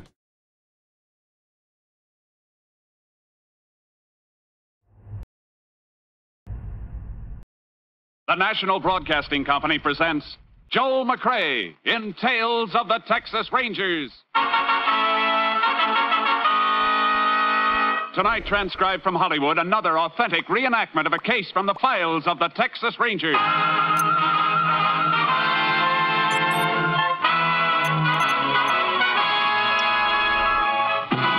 Tales of the Texas Rangers, starring Joel McCrea as Ranger Jace Pearson. Texas, more than 260,000 square miles, and 50 men who make up the most famous and oldest law enforcement body in North America.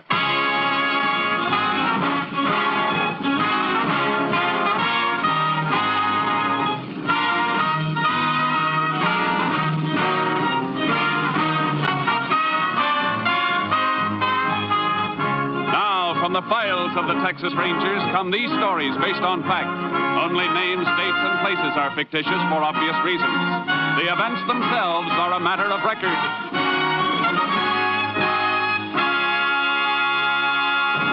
Case for tonight, Blood Harvest.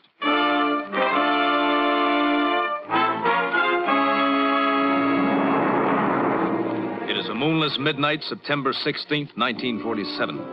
A truck without lights is parked in a cultivated field several miles from Fairvale, Texas. In the darkness, two men are perspiring freely as they load bales of seasoned alfalfa onto the truck. How many more we got to go, Slim? 15, 20. That's all. Well, we can get it all on here, then. This'll be the last load. That suits me fine. The sooner you get off the place with it, better. Come on. Yeah, whoa. Take it easy, will you, Slim? How about time out for a smoke? Smoke? You out of your mind, Trent? Oh, we're a half mile from the house, and besides, you said Mullen was asleep. Look, don't give me an argument. All right, but I moved more than 200 bales of this stuff tonight. I'm going to rest for a minute. If you don't like it, load the rest out yourself. Okay, don't get hot about it. I'm just as tired as you are. Sit on a running board. Yeah. Mullen's sure going to be surprised when he gets a look at this field tomorrow. Yeah, he sure is. What do we get for this stuff? About $30 a ton. Ain't bad. Bound to clear almost $200 a piece. Yeah. Could make more than that running a couple of head of cattle without working up this pig sweat, though. Sure, smart guy. Run cattle and get picked up and sent to the pen. Maybe there ain't as much money in alfalfa, but one thing about it, there ain't no brand marks on the bales either. Nobody can say it ain't yours once you get in the clear with it. Yeah, I guess you got a point. Think Mullen's liable to suspicion you when he finds his field stripped tomorrow? Oh, not a chance. I'm an old war buddy, ain't I? And he saw me taking a sleeping pill before we turned in tonight. At least he thinks he saw me take it. Good thing he ain't seeing you take this alfalfa, or you'd lose your job for sure. After tomorrow, I can afford to lose it. Farm work ain't for men, it's for horses. Hey, come on, we rested long enough. I want to get you away from here. Okay. Hey, give me that pitchfork. I'll push those last two bales back and make more room on the tail of the truck. Here it is.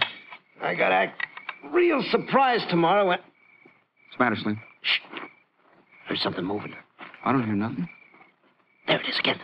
Maybe it's Mullen. Maybe he woke up. Keep quiet, Trent. Who's out in this field? It is him. Shut up. You better answer me. I can see the outline of your truck. Slim, I gotta start up and get out of here. No. You woke up. You must know I'm not in the house. So pile in the truck and come with me, quick. Hey, go to jail, lady, you fool. No. I'll slide around behind the truck. You stay here until he comes up to you. Yeah, but I don't... Those I tell you. Who are you? Talk up fast. It's me, Mullen, Harry Trent. Harry Trent, huh?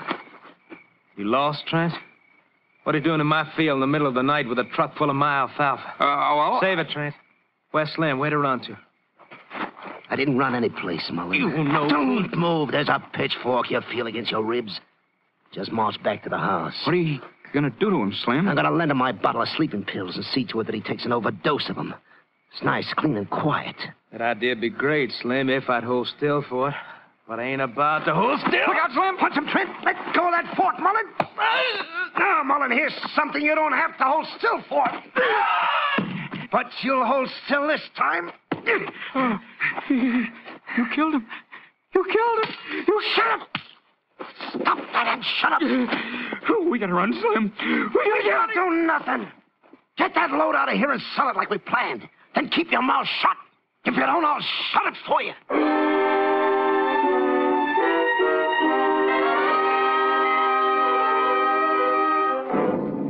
Just before dawn of the next morning, a hound from a neighboring farm came across the body of Robert Mullen.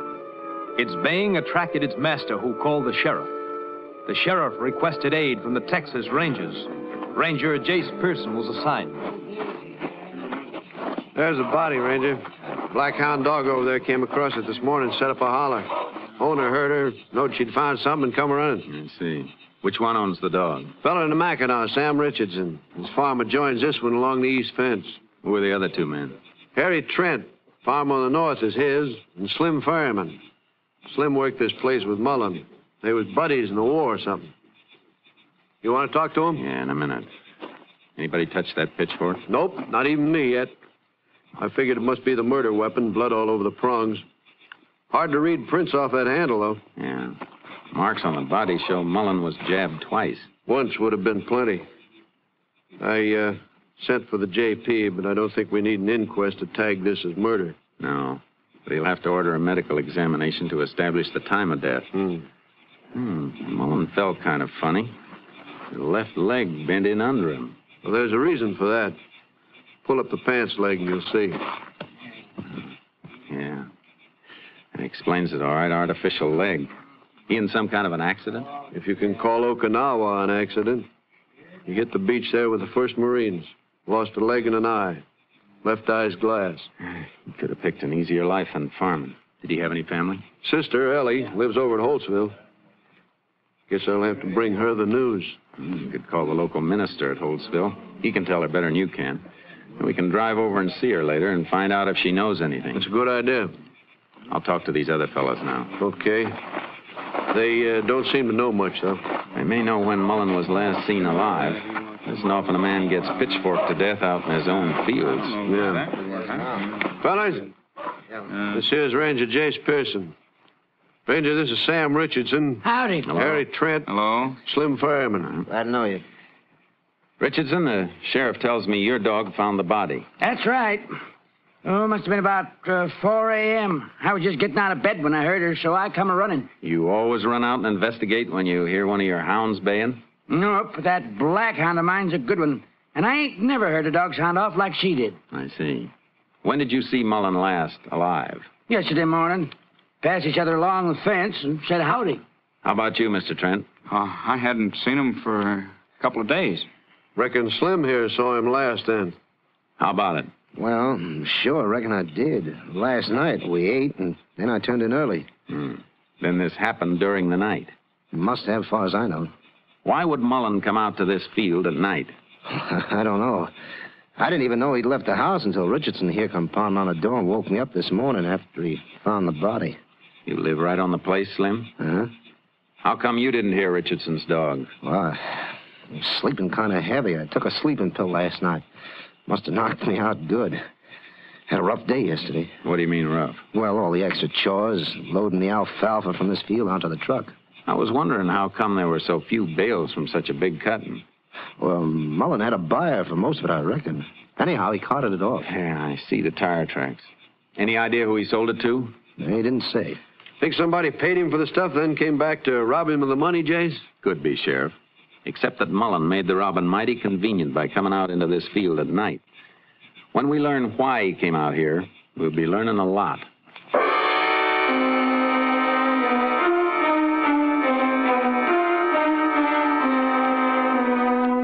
After a while, the justice of the peace showed up and took charge of the body. The sheriff made his call to the minister at Holtzville so he could break the news to Mullen's sister. We gave her a couple of hours to get a grip and then drove over to see her. He was only here last Sunday, spending the day with us, playing with a baby and arguing with Dan. Who's Dan? My husband. What were they arguing about? I didn't mean a real argument. Politics, cost of living, you know how men get talking. And now he's dead. Take it easy, Ellie. That's your brother's picture over the fireplace, isn't it? Yes, in his uniform. Just before he went overseas in the war. Before he was hurt. Anybody you know of who might gain anything by having your brother out of the way? No. He never made any enemies. Guess it was robbery like we figured before, Jace. No money on him and none in the house that we could find. Might have had time to bank the crop money yesterday. We can check that with the bank. Might as well go then. Ellie, you shouldn't be here alone at a time like this. The minister's coming back later. Why don't you call Dan, have him come home from work? He's away for a few days on a business trip. Away on a business trip, huh? Who's he working for? He's buying and selling for Hatton's Feed and Grain Company. Don't worry about me. I'll be all right. Well, if there's anything I can do, just holler. Bye, Ellie. Goodbye, ma'am. Goodbye. You gotta find out who killed my brother. You can't let him get away with it. We'll try not to, ma'am. I never thought how her husband's job might fit into this. Buying and selling feed and grain, huh? Mullins sold that alfalfa. Most likely man he'd sell it to would be his own brother-in-law. It's something we're going to check on. Hop in. Gonna put out a radio pickup for him? No, we'll drive over to the Hatton Feed and Grain. They'll know where he is. We'll pick him up ourselves.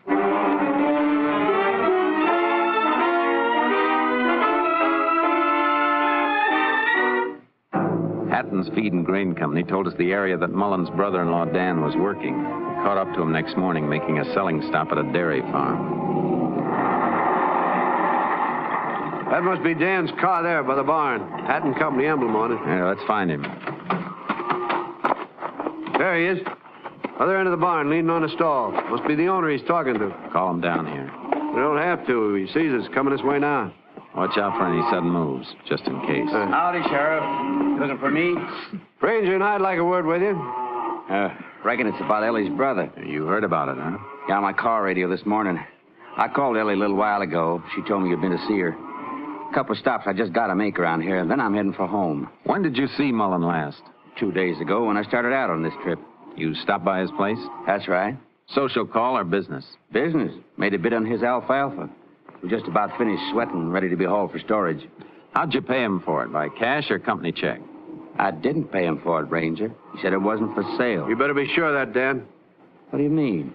He means that alfalfa was sold and moved just before Mullen was killed, the same day you stopped there. Whoever told you that's a lie. It's no lie, Dan. We saw it with our own eyes. Everything was hauled from there except maybe a dozen bales. I don't care what you saw.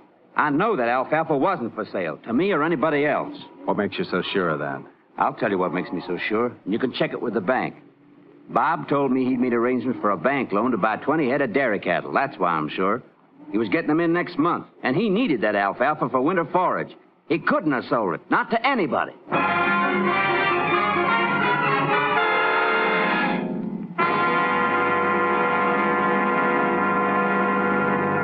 You are listening to Tales of the Texas Rangers, starring Joel McRae as Ranger Jace Pearson. We continue now with tonight's case, Blood Harvest, an authentic story from the files of the Texas Rangers.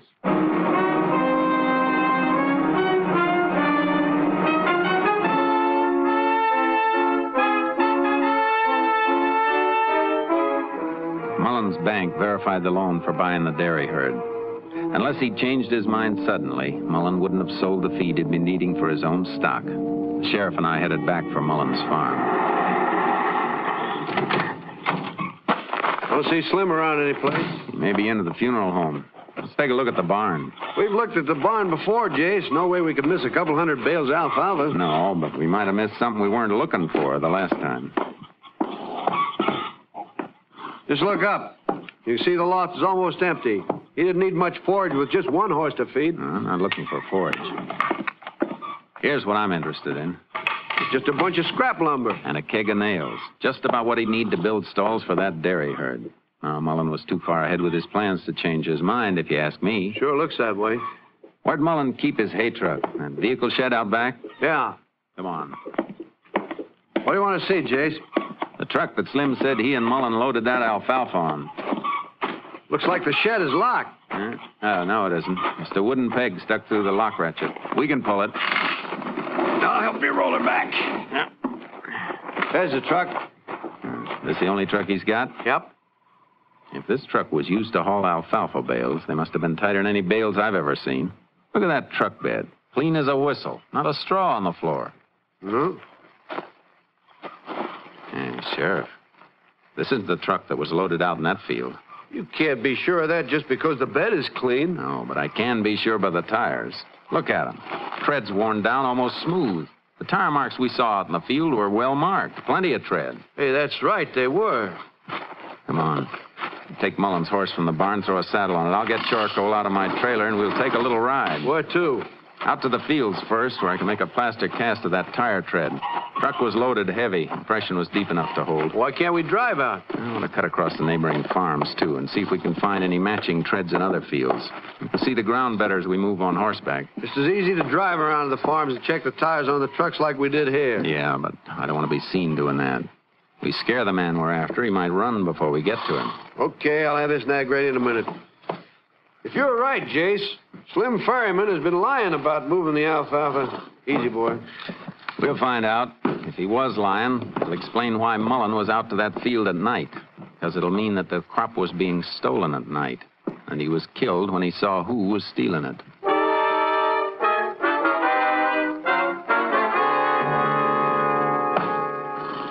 How long does it take that cast to dry, Jace? I'll be ready in a minute. Liable to be a lot of truck tires with that same tread. Sure, but this piece I'm making a cast of has a cut mark across part of the tread. Oh, I see. Find that same mark again someplace else, we can make another cast to use for evidence. Here, this is dry now. How's that, Sheriff? Good, clear impression, Jace. Come on. Let's ride. We checked the neighboring farms. Sam Richardson's place was clear, and so were the two others. And we cut through the north fence to Mullen's farm and into the acreage owned by Harry Trent. Looks like Trent moved his alfalfa crop, too, Jace. Fields are clear. Yeah. Where's the farmhouse? Other side of that patch of trees. Good. That'll keep us covered. Keep your eyes on the ground. Right. Hey, hold it. Ooh. Hold it. What is it? Nothing. Tractor marks there. Not what we're looking for. Oh. Well, let's keep going. Hey, well, There's quite a bit of straw on the ground over to the right, Sheriff. Let's move that way. Hey, boy. Yeah, Sharky. Yeah. Probably Trent had his bale stacked there. He sure did. That's what we're looking for. Ooh, charcoal. Oh, easy.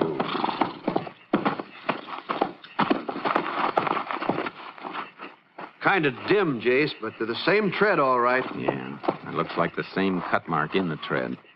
I'm going to make another cast. Then after dark, we can slip in and take a look at Trent's barn and his truck. We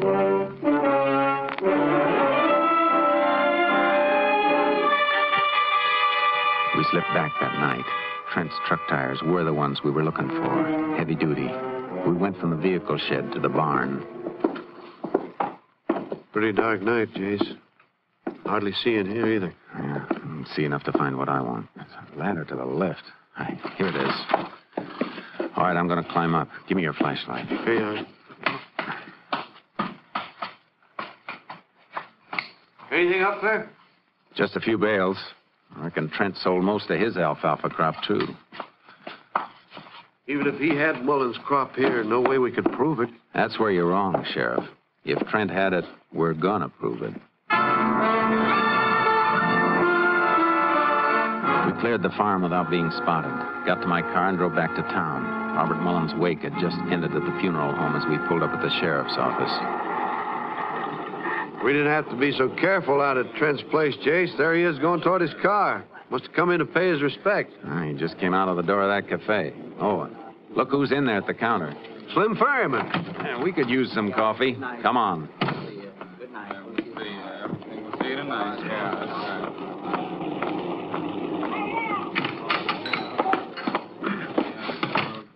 Well, howdy, Sheriff and Ranger. Howdy, May. How's the coffee? Try stirring it, and it'll fling the spoon right back at you. That sounds strong enough. Pour a couple. All right. Mind if we sit with you, Slim? Help yourself. Yeah, got a line on who killed Mullen yet? No. Too bad Mullen never mentioned the name of the man he was selling that alfalfa to. No, too bad. You think he might have mentioned it to one of the neighbors, Sam Richardson, maybe, or Harry Trent? No, I don't think so. I guess it isn't likely. Man who doesn't tell his plans to an old buddy living right in the same house with him, I guess he wouldn't tell anybody. Well, here's your Java, Sheriff. Thanks. Ranger. You and Mullen go all through the war together? No, just part of it. Mm-hmm. Where'd you meet? South Pacific? No, here in the States. I was a ward man at the General Hospital. Oh, then you weren't in action together? No. I see. I thought you were real close friends. We were. Who says we weren't? Well, take it easy. Nobody said so. I just meant you weren't as close as buddies are when they're under fire together. We were plenty close, and don't let nobody tell you different. Mullen was the best friend I ever had, see? Sure. When you get the guy who killed him, I'd like to be there to watch when they strap the rat in the electric chair. I know just how you feel. I'll do my best to arrange that for you. Here's your money, May. Oh, thanks, Slim. I'm going back to the farm and get some sleep if I can. Hardly had any since this happened. That's too bad. Maybe you ought to take one of your sleeping pills. Yeah. Maybe I will. Good night. Night, Sheriff. Night, Slim. He sure rattled his teeth, Jace. He was pretty frank about his service record, though. Only because he knew I could check it if he lied. Let's skip this coffee. I want to see Ellie and her husband, Dan. Ellie and Dan were keeping a lonesome night vigil beside the body of Robert Mullen. We beckoned Dan outside. What is it? I won't leave Ellie alone too long. I'm afraid you'll have to leave her alone for a while if you want to help us spring the trap on the man who killed your brother-in-law. You know who did it? I think so. I need your help to prove it. You gotta help her. What do you want? How much acreage did Mullen have in alfalfa? Looked like 7 or 8 acres. 8's right. You know how much it'd yield? About 2 ton to an acre, 16 ton all told. That's a good yield for this year. He took good care of his land. Why? I'll tell you in a minute. Sheriff, we saw Trent's alfalfa acreage. I'd say he'd cut about 6 acres. About 10? You don't have to say about. 6 acres is right. How do you know? I bought Trent's alfalfa crop from my company. Good. How much? Almost 12 ton. Same acre yield as Bob Mullen's. 12 tons. Are you sure that's all? Of course I'm sure. The feed and grain companies keep a record of everybody they purchase from? Sure. Can the lots be identified? I mean, are they tagged or stored in such a way you could tell who they were brought from? Yeah, they are. What are you aiming at, Jace? Final proof to break Trent down? Dan, I want you to come with me. We'll get one of the bales Trent sold to your company, and then we're going to wake up every other feed and grain buyer in the county to see if he sold any more than 12 tons. We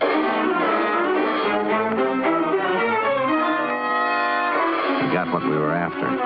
The day after Mullen was killed, Trent had sold an additional 15 tons to another company almost 50 miles away. We got a sample bale and brought it back to the sheriff's office. Hey, put it down here, Dan. Yeah. So Trent did sell more of it, huh? 15 tons more. Don't see how you can tell this bale from the other one. You can when you weigh them. Trent's bales averaged 110 pounds to the bale on his own stuff. The bales in this second batch are tighter packed, about 140 pounds to the bale. Hey, wait a minute, Ranger. There's something else different, too. I just noticed. Look at the wire on the bales. Looks the same to me. Maybe, but you're not as used to seeing baling wire as I am. Wire on the bales Trent sold me is 16 gauge. Wire on this other bale is 14 gauge. Bob Mullen always used 14 gauge. Come on, Sheriff. Let's get Trent and make him talk. Once he opens up, we'll see where Slim Ferriman fits. Jace, I see the picture as clear as you do now, but how are we going to prove that this second batch of alfalfa was stolen from Mullen's place? We don't have to prove it. Trent's the one who has to do the proving. We do things big in Texas, but he's the first man who ever sold 27 tons of alfalfa from 6 acres. Let's go.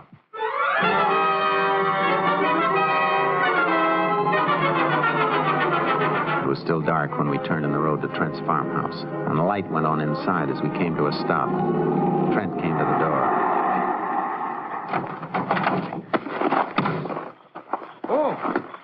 Oh, it's you fellers. I heard a car. You thought it was somebody else? No, I didn't know who it was. Oh, I thought you might be expecting Slim Ferriman. No. Why would Slim come here? Take a few lessons in farming, maybe? So you could show him how to raise 27 tons of alfalfa on 6 acres? 26? You must have raised that much, Trent, because you sold that much. But 15 tons of it belonged to Mullen.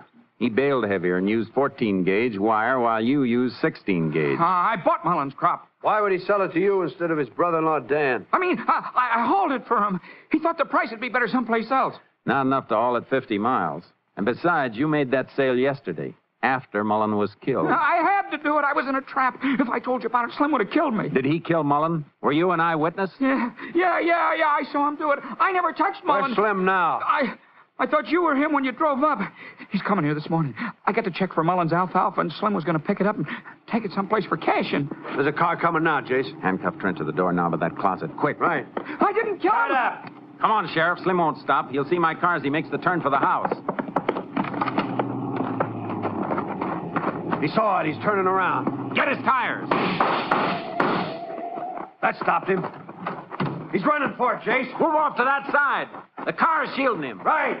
Stop running, Slim. You can't beat a bullet. He ducked into the barn, Jace. Circle in from the side and keep the door covered. I'm going in after him. The ray of dawn was washing across the sky, but the barn was in deep shadow. I slipped in along the side wall and moved slowly toward the stalls. I didn't see what came at me. I just sensed it hurtling through the air, and I threw myself to the side, hit the ground, and fired. You get him, Jace? You all right? Yeah. He threw that sickle at me from the stall. I didn't see him. Don't even know how I hit him. I just felt it coming and fired. Mighty good aim. He's dead. So is Bob Mullen. Let's get Trent and take him in.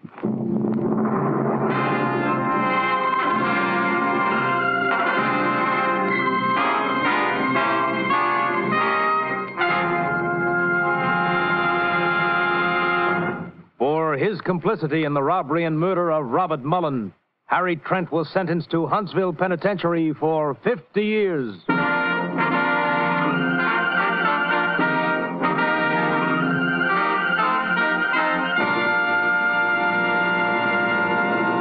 And here again is the star of our show, Joel McCrea, with another interesting story about the Texas Rangers. The equipment of a Texas Ranger includes a pair of 6 guns, a rifle, a shotgun, and other weapons, not to mention his horse trailer, automobile, and scientific crime detection apparatus. However, there's been a fictional addition to the equipment as the result of motion pictures, an addition that has the Rangers scratching their heads ruefully. It came to the attention of one Ranger recently as he passed 2 small boys on the street. The small fry turned to stare at him. The Ranger got quite a shock when he heard one of them say, "Oh, shucks, he ain't a real Texas Ranger. He ain't got a guitar." Well, such is the influence of modern fiction. But fortunately, the criminals know the truth. When they see a real Texas Ranger, they don't look for a guitar. They look for the quickest means of transportation. They want distance, not music. Good night, folks. See you next week. Next week, Joel McCrea in another authentic reenactment of a case from the files of the Texas Rangers.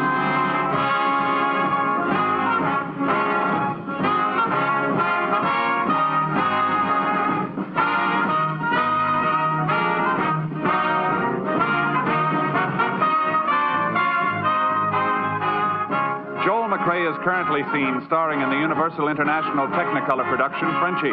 Tonight's cast included Tony Barrett, Lou Krugman, Herb Bygren, Tom Tully, Wilms Herbert, Betty Moran, and Gigi Pearson. This story was transcribed and adapted by Joel Murcott, and the program was produced and directed by Stacy Keach. Al Gibney speaking.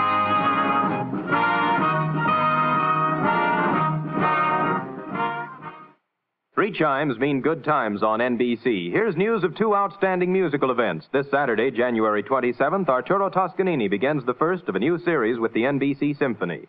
And starting Monday, January 29th, the Boston Pops Orchestra will be heard in a new Monday evening concert series. They call infantile paralysis the visible crippler. It strikes without mercy any place, anywhere. You can fight him with your dimes and dollars, though. Send them today to your local March of Dimes headquarters. Join the 1951 March of Dimes. Remember, Arturo Toscanini once again conducts. Enjoying the timeless classics on Golden Age Radio? If you're loving the nostalgia and captivating stories, consider supporting our channel with a tip. Your generosity helps us continue bringing you the best of vintage radio entertainment. Simply click on the link in the description. The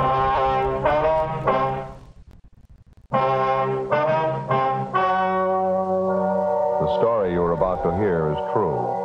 The names have been changed to protect the innocent. Fatima Cigarettes, king size, extra mild and soothing, brings you Dragnet on both radio and television.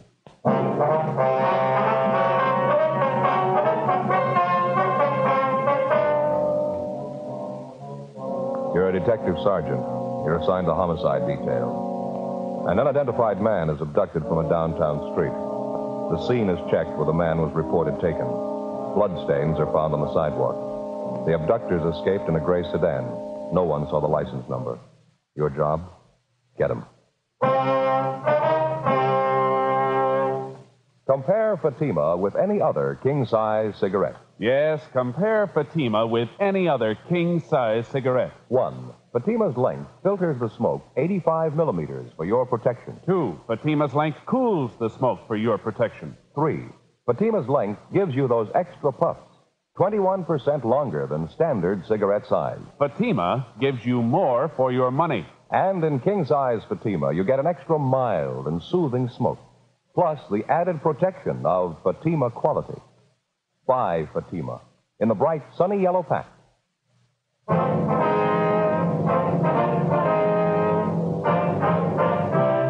Dragnet, the documented drama of an actual crime. For the next 30 minutes, in cooperation with the Los Angeles Police Department, you will travel step by step on the side of the law through an actual case transcribed from official police files. From beginning to end, from crime to punishment, Dragnet is the story of your police force in action.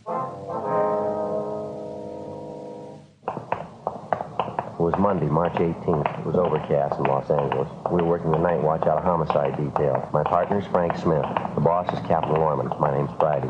It was 6:48 p.m. when we got to the corner of 11th and South Pierce Street, the 797 Club. Sorry, no more service tonight. Closing up. Your name, Leon Morley? Yeah, I can't serve you any drinks, so closing up. Police officers, Mr. Morley. I'd like to talk to you a minute, if you don't mind. Oh, I'm sorry. I thought maybe you were after a drink. We were just talking to the officers in the radio car up the street, the car that answered the call out here tonight. They told us you're one of the people who saw what happened. Well, yeah, I guess I did. I saw part of it anyway. Lousy deal. Kind of thing makes your ulcers pop. That's why I'm closing down early, going home. We're following through in the investigation, Mr. Morley. I'd like to have you tell us everything you know about it, if you would, everything that you saw. I told the cops in the radio car everything I know. It was about 6 o'clock, and I heard this big commotion out in the street. I didn't know what it was. Sounded like somebody was hurt. I went out and took a look. Marie in the beauty shop next door, she was outside rubbernecking, too. She saw as much as I did. You talked to her? Yes, sir, we have. She wasn't too clear on some of the details. Maybe you can straighten it out for us. I'm glad to if I can. What do you want to know? You mind telling us in your own words just exactly how it happened? I mean, how you saw it? Well, there's not an awful lot to it. I was working behind the bar here, and it was around 6 o'clock, like I say, maybe a couple of minutes after. I was just fixing up a round of drinks for some fellows when I heard this noise outside. Yeah. Didn't know what it was at first. It sounded like somebody screaming like they were hurt. You said you heard this commotion outside the bar about 6 o'clock. Yeah, that's right. Well, I didn't go out right then. I finished mixing the round of drinks. First, I thought the racket was just a couple of early drunks, but it kept on. The man screaming. It got louder, and I decided to take a look. Mm-hmm.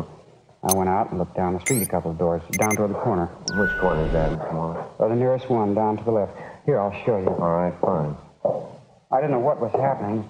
Terrible sound. Man screaming at the top of his lungs. You recognize who the man was? No, I didn't. Never saw him before. Didn't get too good a look at him anyway. It was getting kind of dark. Here, let me show you. Over here by the window. I see it was right down there, just next to that mailbox. Mm-hmm. These two guys had a hold of the man who was screaming. They were trying to drag him into a car, a gray sedan. The man was trying to fight him off. Can you describe any of these three men for us? No, I couldn't be sure about it. Like I say, it was getting kind of dark. Well, you can see for yourself they were about 75 or 100 feet away. Mm-hmm. This man they were trying to drag into the car, he kept screaming, "Leave me alone, you can have the money. Leave me alone, you can have my car." Looked like he was hurt to me, blood on his clothes. Didn't anybody try to help him? Well, you know how this neighborhood is. When there's trouble, they all cut out. They don't want to get involved. It happened pretty fast anyway. These two guys got this man in the back seat of the car, and the big guy got in the back seat with him. The smaller guy got in the front seat, and they took off. And which way did they go, Mr. Morley? Straight down the street there. They turned right at that corner. Mm-hmm. Did you happen to see the license number? No, I thought of it, though. They didn't turn the car lights on and went by pretty fast, too. I couldn't get a good look at it. Was it a California plate, do you know? Oh, yeah, I noticed that much. That's about all, though. What kind of a car was it? Like I told you, a gray sedan, 4-door. I couldn't tell the make. Fairly new car. Well, did you notice anything outstanding about the car? Anything at all? Well, I don't know. What do you mean outstanding? Well, special markings of any kind. Anything unusual. Maybe some of the accessories. Spotlight? Anything like that? No, nothing I noticed. The rear bumper was bent out, I think. Matter of fact, I'm pretty sure of it. Rear bumper? Yeah. I saw it when they drove off. They drove right past the place here. How about the men, sir? Can you describe them at all? No. One was pretty tall and thin. The other one was smaller. About the same build on the thin side. They sure must have worked that guy over. He was all bent over. Looked like he was holding his stomach. Stains all down the front of his suit. On the sidewalk, too. I guess you saw that. Yes, sir, we did. Now, you're sure that you've never seen any of these men before? Nothing familiar about them at all? No, sir, not to me. I think if I saw him before, I'd know it. Oh, just a minute. It's probably the wife. Excuse me. I'll be right back. Yeah, sure. What do you think, Joe? Well, it doesn't look too good. Stains on the sidewalk down there. If it was just a robbery, why'd they take the guy with them? Got me. Possibly might have recognized him. Well, maybe you got some, but I hope you're wrong. If he can make the hoods, good chance they're not going to turn the man loose alive. Sergeant. Yeah.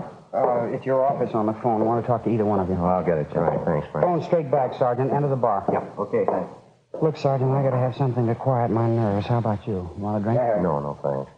Besides the woman in that beauty shop next door, Mr. Morley, did you notice anyone else around who saw what went on? No, as far as I know, Marie and I were the only ones. Just like I told you, when there's any trouble around this neighborhood, they get off the street quick. You can't think of anything else that might give us a break on this? Anything at all now? Wish I could.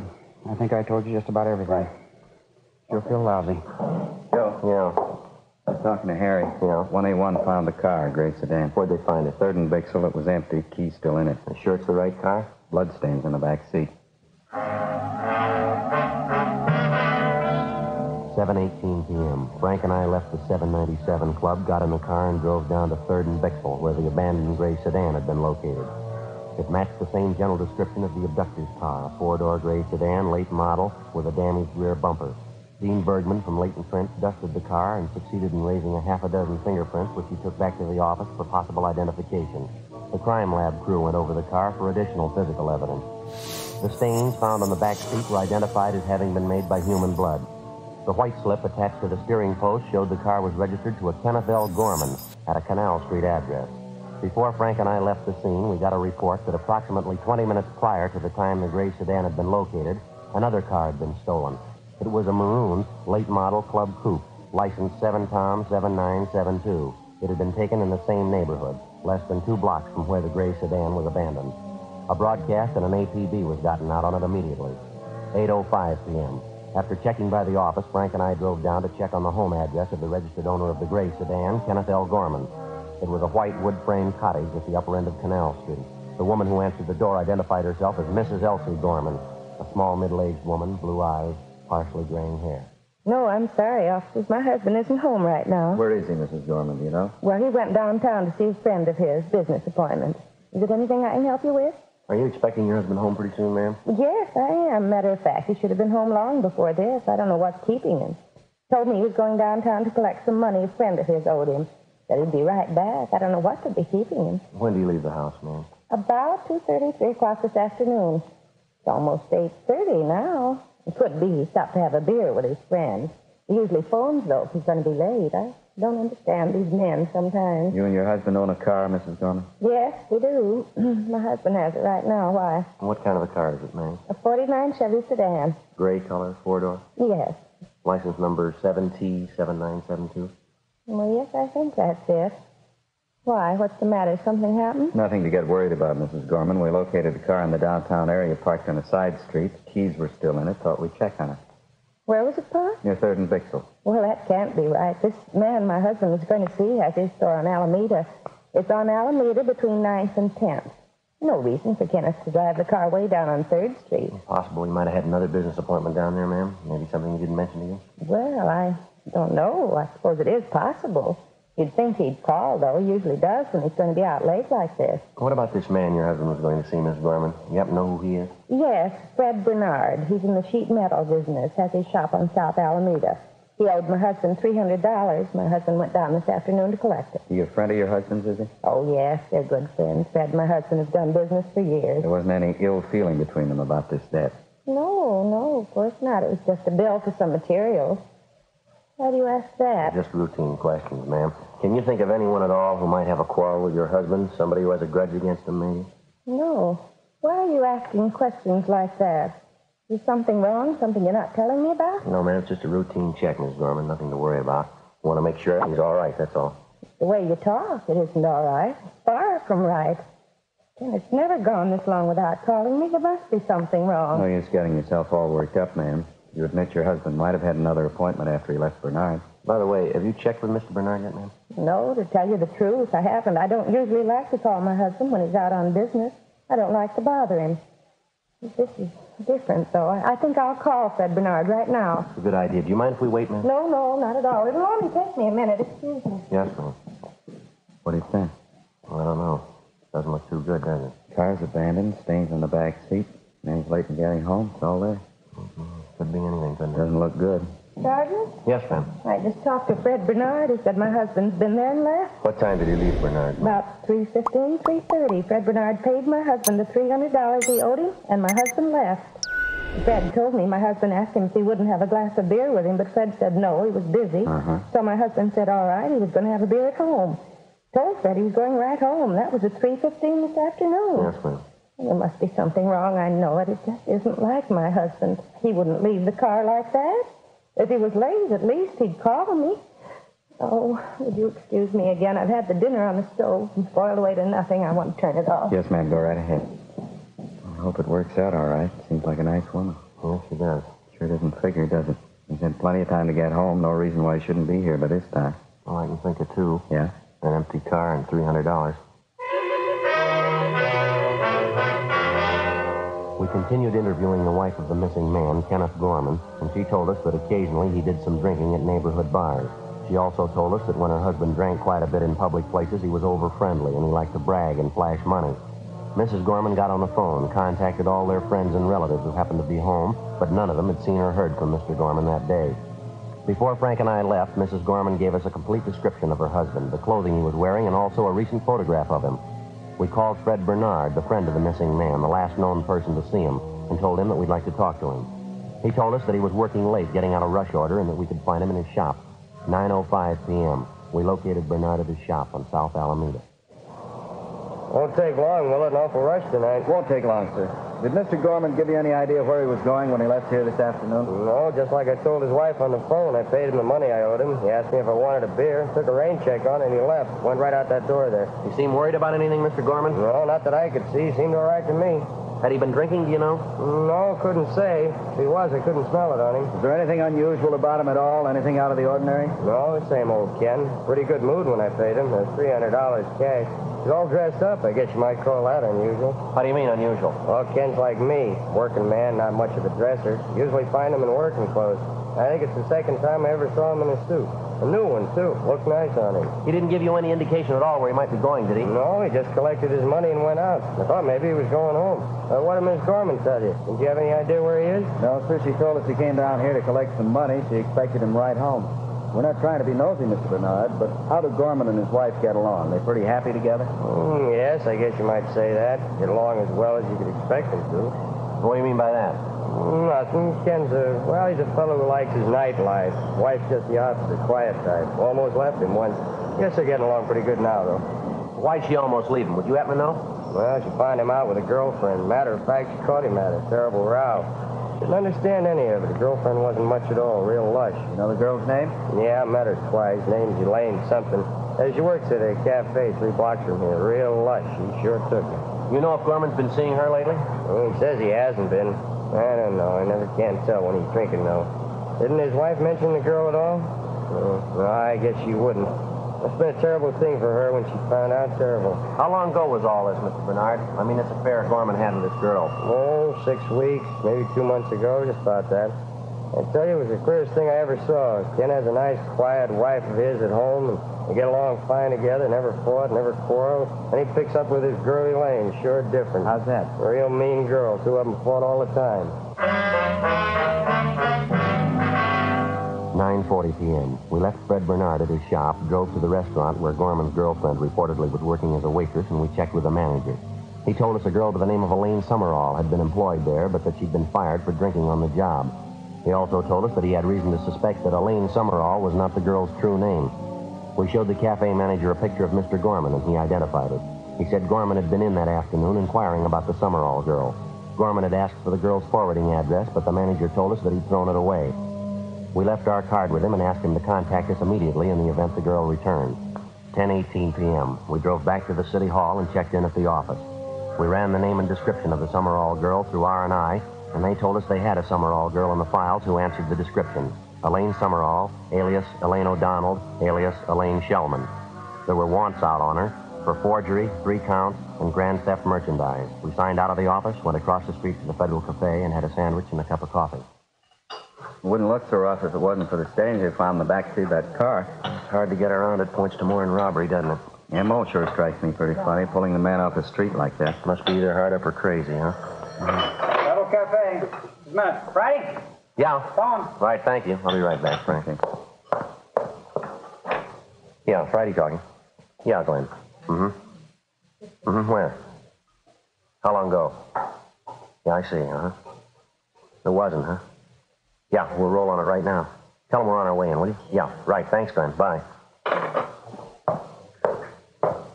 Yeah? Chandler. They just found the maroon coupe, the one stolen in the neighborhood where Gorman's was dropped. Where'd they find it? Picked it off going up through Lancaster, sheriff's deputies. Does it look good on our job? Well, there were 2 men in the car. One of them had a knife, bloodstains on their clothes all over the inside of the car. How's it figure? It doesn't. Not a scratch on either one of them.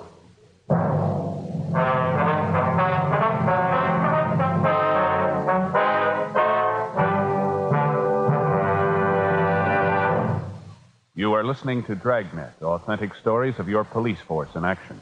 Friends, because of its quality, its extra mildness, its better flavor and aroma, more smokers coast to coast are switching to king-size Fatimas every day. Yes, more smokers coast to coast are finding that in Fatima, the difference is quality. Now, here's the practical way to prove Fatima quality yourself. Compare Fatima with any other king-size cigarette. 1. Fatima's length filters the smoke 85 millimeters for your protection. 2. Fatima's length cools the smoke for your protection. 3. Fatima's length gives you those extra puffs, 21% longer than standard cigarette size. Fatima gives you more for your money. And in king-size Fatima, you get an extra mild and soothing smoke, plus the added protection of Fatima quality. Remember, more and more of your friends are switching to king-size Fatimas. Compare them yourself. King-size Fatima, extra mild and soothing, plus the added protection of Fatima quality. Look for the bright, sunny yellow pack. Buy king-size Fatima.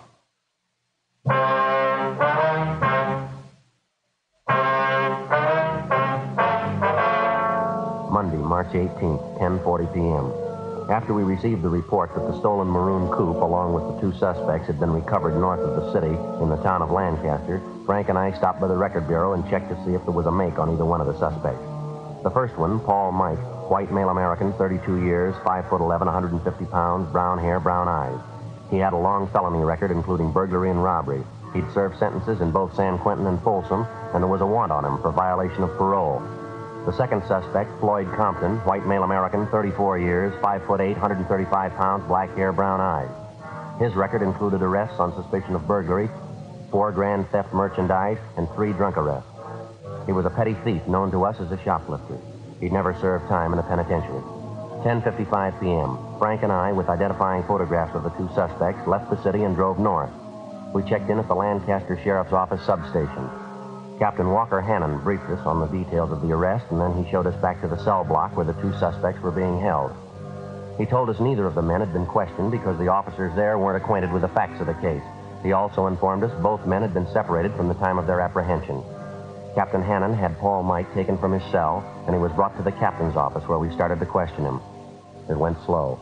I don't think I understand you, Sergeant. What's all the excitement about? You can answer that better than we can, Mike. Answer what? What do you want to know? The car, Mike, the bloodstains. What about them? A little unusual, wouldn't you say? I don't know anything about any bloodstains. If they're in the car, I don't know how they got there. It isn't my car. Yeah, we know that. What about the stains in your clothes? Well, I don't know. We were sitting in the car there. Maybe the stains rubbed off on us. You got a cigarette? Only one thing wrong with that story, Mike. The stains are on the wrong side of you. All right, so I had a fight. Got hit in the nose. What's that, a law against it? I got a hunch, Mike. Yeah? You're lying. Where'd you get that car? I told you where I got it. Me and Compton were bumming a ride on San Fernando Road. This spook came along in the maroon coupe and gave us a ride. A couple of miles this side of Lancaster, he stopped the car and got out. Said he'd be right back. Walked right out into the desert. That right? Yeah. Waited for him to come back. Waited a long time. Honked the horn, yelled for him. We finally gave it up. Matter of fact, Compton and me got a little scared. Thought maybe the car was stolen. I didn't want to get caught in a hot car. I'm an ex-con. I couldn't stand the heat. The truth, I'm squaring with you. What about the money, Mike? Huh? The money. They booked you in with $133 in your pocket. Oh, yeah. I got lucky in a crap game last night. I was pulling out. How about the pocket knife? Blood stains on it? You win that in the crap game, too?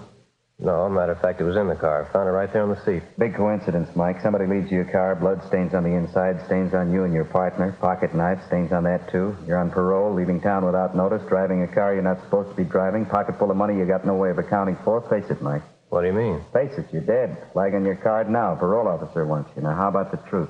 What do you mean the truth? I've told it to All right, you. now, come on. Let's save time for all of us, Mike. You've been around long enough. You've graduated. You know we're not going to buy that line. What line? How can I explain things to you? You won't believe me. I told you nothing but the truth since I walked into this room, and you won't believe me. You got a cigarette? How do you account for the blood in your shirt? I told you I had a fight. Guy hit me in the nose. Happened right down there in L.A. You can check it. Where did it happen? Bar, downtown. There's a lot of bars downtown. Well, place on South Pierce. I go there sometimes. What's the name of it? 797 Club. Ask anybody in there. You said it happened tonight? Yeah, about 8 o'clock. Just before we cut out. Guy hit me right on the nose. Real rough one. You got a cigarette? What time did you say you had that fight? About 8 o'clock. You sure of that? Sure, why? You're not doing too well, Mike.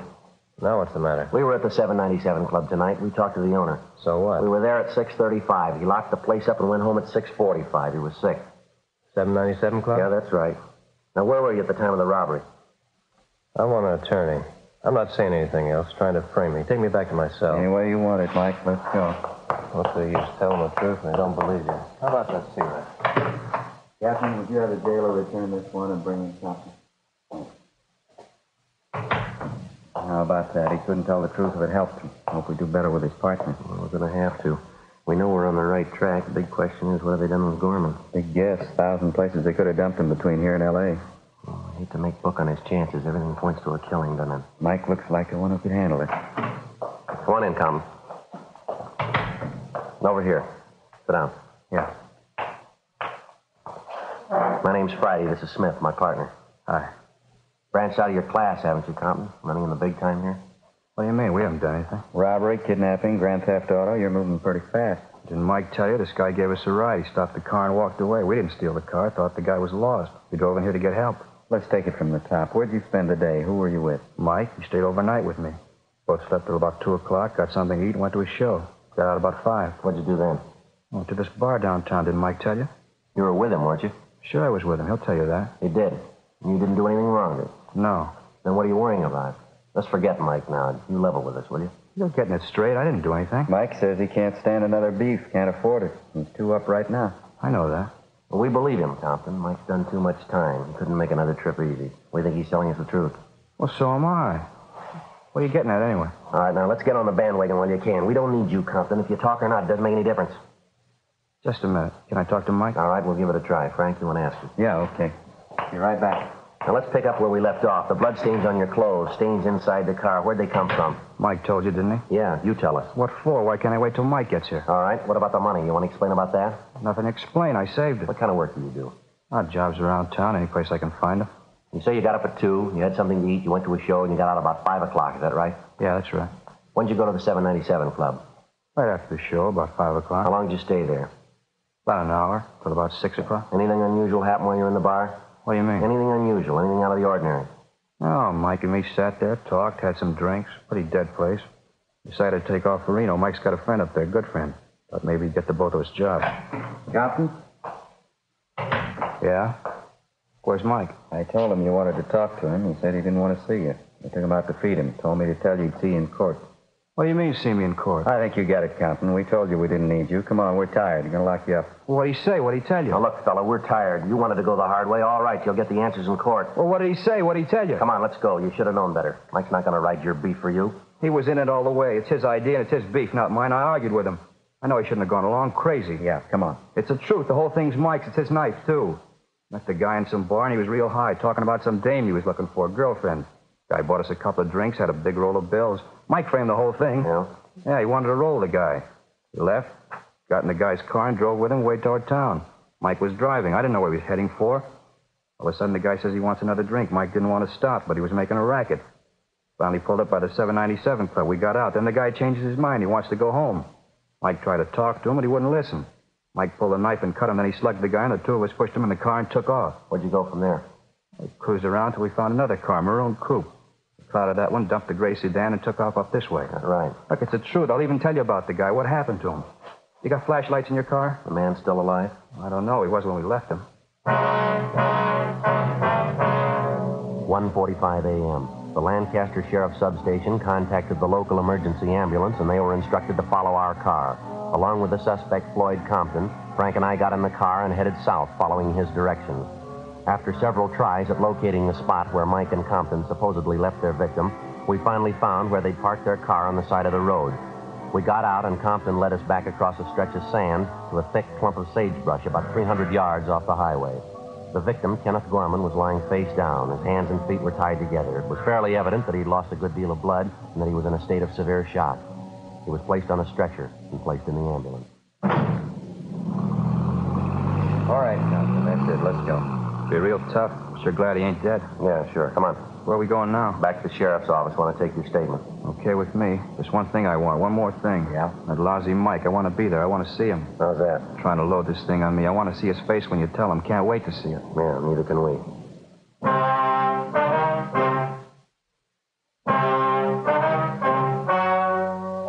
The story you have just heard was true. The names were changed to protect the innocent. On July 12th, trial was held in Superior Court, Department 84, City and County of Los Angeles, State of California. In a moment, the results of that trial. And now, here is our star, Jack Webb. Thank you, George Fenneman. Friends, once again, I'd like to ask you to compare Fatima with the king-size cigarette you're now smoking. When you do, I'm convinced that you'll agree that king-size Fatimas do give you more for your money. An extra mild and soothing smoke, plus the added protection of Fatima quality. Remember, Fatima in the bright, sunny yellow pack. And remember, in Fatima, the difference is quality.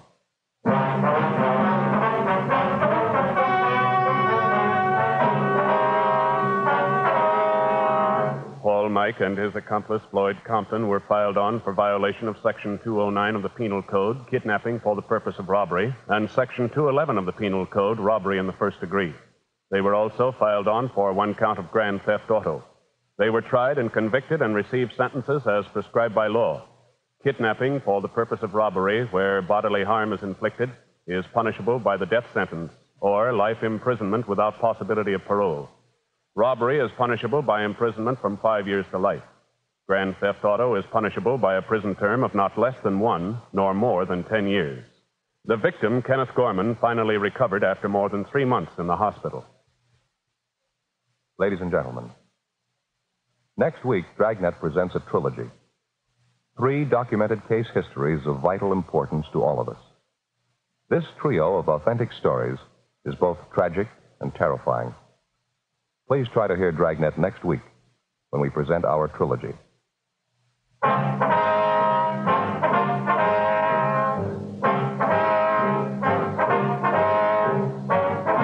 You have just heard Dragnet, a series of authentic cases from official files. Technical advice comes from the Office of Chief of Police W.H. Parker, Los Angeles Police Department. Technical advisors, Captain Jack Donahoe, Sergeant Marty Wynn, Sergeant Vance Frazier. Heard tonight were Vic Perrin, Virginia Gregg, Sam Edwards. Script by Jim Moser. Music by Walter Schumann. Hal Gibney speaking. Ladies and gentlemen, you may now read Dragnet every day on the comic page of your favorite newspaper. Please consult your local daily paper. King Size Fatima has brought you Dragnet, transcribed from Los Angeles.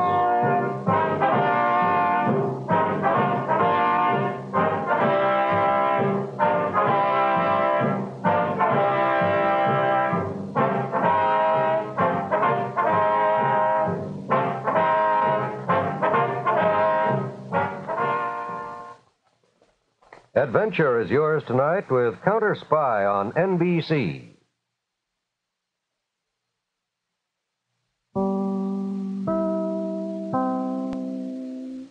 Lost in Brazil invites you on an unforgettable journey where every moment is an adventure waiting to be discovered. Join us as we uncover the soul of Brazil, one incredible experience at a time. Click on the link in the description and embark on the ultimate Brazilian odyssey.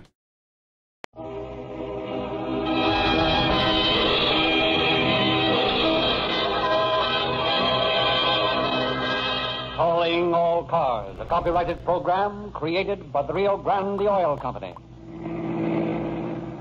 Calling all cars. San Francisco Police calling all cars. Wanted in connection with murder in Visitation Valley. Young girl. Described as pretty. Black hair. Medium height. Wearing green dress. Arrest and hold. That is all.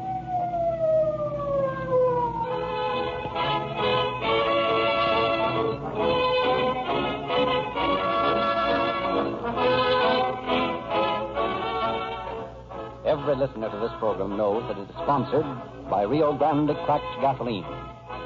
You also know that many, many cities and counties specify Rio Grande Cracked, that it powers more police and emergency cars than any other brand everywhere it is sold. But do you know what a difference this same gasoline makes in the feel of your own car? You've heard us talk about police car performance. But do you realize that this is not just an advertising phrase? What can we do to induce you to use the same gasoline that police and emergency cars use? Let us remind you that Rio Grande Cracked costs no more than other quality gasolines. And city operating records prove conclusively that it delivers more miles to the gallon than lower quality gasolines. You get greater speed from your car. You will feel the thrill of greater power under the hood. Your motor will be cooler, more efficient, and you'll feel less vibration. Will you give us an opportunity to prove all this to you? Drive into any Rio Grande station, fill up with cracked gasoline, and you'll agree there's a world of difference. Thank you.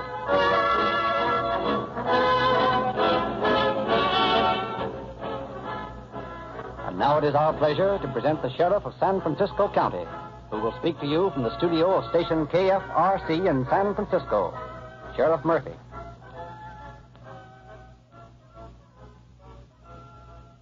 Good evening. If ever a criminal case proves that crime does not pay, the one you are about to hear does. The guilty ones are still serving lifetime sentences behind the thick gray walls of San Quentin Prison. I particularly remember this crime because I was acquainted with one of the relatives of the victim who was an old man living by himself, injuring no one, engaged in the peaceful pursuit of raising goats and selling the milk for a bare livelihood. The criminals did not obtain a single cent from him, for he had no money. But listen to how it happened.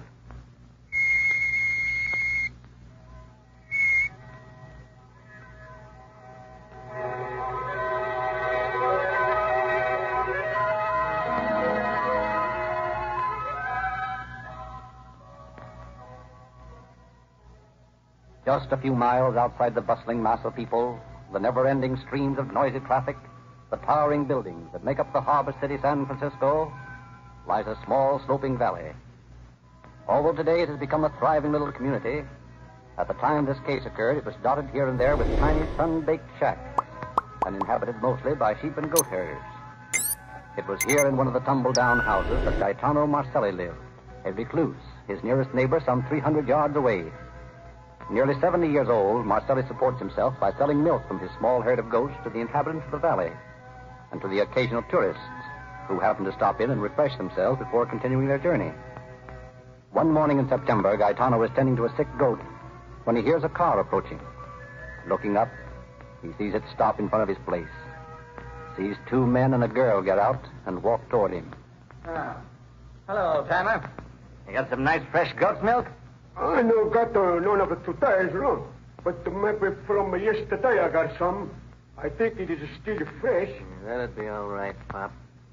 We've never tasted any goat's milk, and we thought we'd like to try it. All right. You come into the house. I'm find you some finer goat's milk, yeah. Okay. That suits us, Matthew? Sure. Perfect. You like to sit down, eh? Maybe the lady, she's tired. Oh, no. No, I'm all right, thank you. I'd rather stand. Yeah, don't worry about her. Now, let's get some milk. All right. It is here in this step over here. How about it, Johnny? Let's stop this stalling. Now, keep your shirt on. I'll take care of him when he brings the milk. All right, here you are, mister. It ain't quite so fresh, but she's good and cold. Yeah, that's fine. Yeah. Now, suppose you tell us where you keep that dough you've got hidden around here. What's that? You heard him. Where's your money? We know you got plenty, and we're here to relieve you of it. Why, you must make a mistake. I got no money. I only got that it's a good cement. Now, listen to me, old-timer. Huh? We happen to know you've got $10,000 in cash hidden around this dump of yours somewhere. Now, listen. And we're not leaving till we get it, see? Now, how about it? I'm going to tell you, Mr. You want it? You want to be a good boy and tell us where it's hidden, or do we have to get tough? Oh, Johnny, you promised you wouldn't. Shut up, Edie. I'll handle this my own way. Oh, my Sally, kick in and make it fast. I'm a sweat to you. I got no money. I got nothing but a good cement. Oh, Johnny. Shut up. I'll make this old buzzer talk if I have to break every bone in his mangy body. Please, miss, I tell you the truth. Please, don't hit me no more. I'm an old man. All right. Stop crying and tell us where you got that dough. No, please, I can't give you no money. I ain't got no money, I tell you. This old bird wants to sing. I'll show you what we'll do. Hand me that crap. Johnny, you promised you wouldn't hurt the old man. You gave me your word. I said I wouldn't hurt her if you talked. No. You won't talk, No, please, no. What are you going to do with that club? You tell me where the money is? I ain't got no money. On the good side. No, don't. Tell him I'm money up in the whole house. I didn't know it. Yeah, thanks for the help, Phil. Now tear this place apart. That dough's around here somewhere.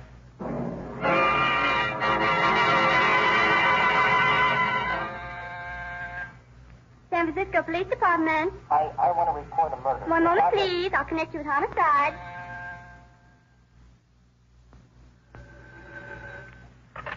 Homicide Department, McGinn speaking. Hello. This is Sidney Morris out in Visitation Valley. There's been a murder out here. At least I think it's murder. All right, young fellow, one thing at a time. Where exactly are you now? Out at old Gaetano Marcella's place. It's at 605 Wallace Avenue. 605 Wallace Avenue. All right, go ahead. Well, my sister-in-law found the old man a few minutes ago lying in a pool of blood in his house. He's beating up something awful. Did you try to talk to him or anything? Oh, no, sir. He's not able to talk. I think he's dead. All right, you stay right there. And don't touch anything, understand? Well, don't worry, I won't. Good, I'll be right out. Hey, Mac. Yes, sir. Send an ambulance out to this address right away. Tell the boys to stand by if the guy is dead. If not, take him in and patch him up. I'll be out there about the time they are. By the time Lieutenant McGinn arrives at the little shack, the ambulance crew has already taken the unconscious but still living Marcelli to the hospital. McGinn asks Deputy District Attorney Walter Schiller to go to the hospital and question the victim, then settles down to an investigation of the facts at the shack. Miss Jones, you were the person who discovered the old man, I believe. Yes, sir. I suppose you tell me about it. Just what happened. Well, I've been buying goat's milk from him every day for almost a year.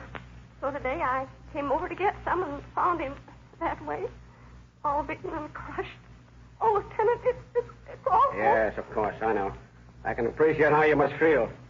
Now, have you any idea who might have done this? No, sir. There just doesn't seem to be any reason for it. Why, old Gaetano was one of the most harmless people I've ever known. He couldn't have had any enemies. No, and yet someone beat him up. That doesn't quite jive, does it? I don't know. I don't know. Oh, that's all right, miss. I won't need you anymore. Suppose you go home and get some rest. You look as though you needed some. Thank you, Lieutenant. I'm sorry to be such a crybaby. Oh, think nothing of it. You just run along now, and thanks for the help. Beg pardon, Lieutenant, but there's a woman here says she knows something about this. You want to talk to her? Why, certainly, Sergeant. Yes, sir. This is Lieutenant McGinn, ma'am. He's in charge here. You just tell him what you know. Well, I don't know that it has anything to do with all this, really, but yesterday in the late afternoon sometime, I seen a car come up and pass Gaetano's house real slow. And then a few minutes later, it come back by again and stopped. Just down the road there where I could see it plain as day. Mm-hmm. Go on. Well, there was a couple of young men in it and a girl. A pretty girl she was, too. Well, what makes you think they had anything to do with this? Oh, they was acting funny like, peering over at Gaetano's place and talking among themselves. They looked suspicious to me. Can you give me any sort of a description of them? Well, best as I could see, the girl had on a bright green dress. And she had black hair. Very black hair. Do you notice anything about the car? I ain't much at knowing one from another. It had white tires, though. I remember that. White tires? Pardon me a moment, ma'am. Hey, Sergeant. Hey, yes, sir. Go find the nearest phone and call headquarters. Tell them to get out a general search for a car with white wall tires. Also a girl with black hair wearing a bright green dress. And make it fast. Yes, sir. Also have every car rental place in town checked. Every garage. Yes, sir. Eddie. Yes, Lieutenant. You stick around here. Question everybody who knows anything and report to me. I'm going over to the hospital and see the old man, if he's still with us.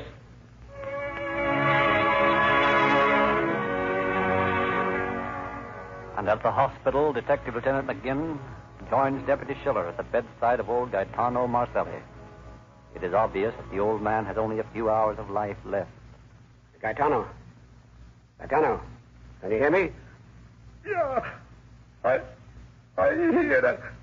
I hear, but I got no money. No. Only got the milk. He's delirious. If only he could get to tell me. Tell me who it was. Gaetano, now listen to me. Who did this, Gaetano? Who hit you? No money. Only got the milk. Oh, please, Mr. Don't hit me no more, please. No use, Ellen. You can't get anything out of him. I'm afraid you're right, Walter. If only he could remember. It might clear the whole thing up. Oh, I've tried to talk to him ever since I got out here. So far, he doesn't do anything but mumble about money and goat's milk. Yeah, I heard. They want my money. They beat me real bad. Real bad. He's talking. Who beat you, Gaetano? Try to think. We want to help you. They beat me. The man and the girl, she was kind of pretty, but they beat me. Oh, beat me with clubs. Bad.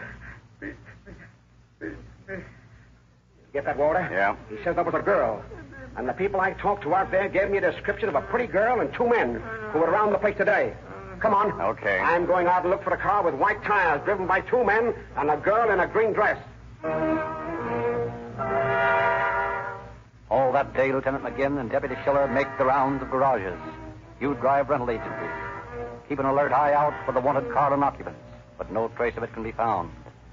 The following morning, Gaetano Marcelli dies, having given no further clue as to the identity of his assailants. And McGinn turns with more determination than ever to the task of locating the car. At last, 2 days after the murder, he approaches his 15th rental place for the day. Addresses the manager. How do you do? You're the manager of this place? Yeah, that's me. What can I do for you? Rent you a nice car? Well, not exactly. I'm looking for a car, though. A car with white tires on it. White tires? You mean you want white tires?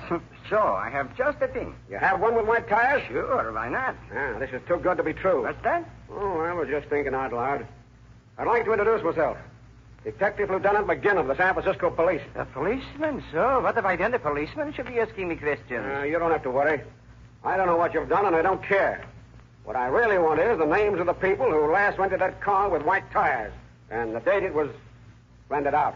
Sure, that's easy. I got it right here in my books. Fine. Let me see now. Would you have any idea about when it might have been out? Yeah, I think so. This is the 4th, isn't it? That's right. 2 days ago would be the 2nd. Suppose you look around the 2nd of this month. Sure. August the 9th, August the 20th. September. Here we are. September the 2nd. That's a Chrysler Roadster. Let's see. Yeah, it was out on the 2nd. When did it go out? Wait a minute. Here it is, on the 1st. Who rented it? The names here are Philip Mangarine and John Cusack. Oh, yeah, I remember them now. They was the fellows I had a little trouble about money with. What was that? Well, they said they'd bring me some money when they came back, but they didn't. I had a terrible time getting them to pay. You got their addresses there? Sure, right here in black on white. Good. I'll take this book with me. It might be important. Oh, but I got to have that on my business. Don't worry. We'll take good care of it. You can have it back as soon as I'm through with it. But right now, I need it more than you do. Returning to his office, McGinn locks the valuable book in his safe and, taking 2 officers with him, proceeds at once to the address given by Philip Mangarine. Here's the place, boys. I don't think we'll have any trouble, but we'll stand by in case.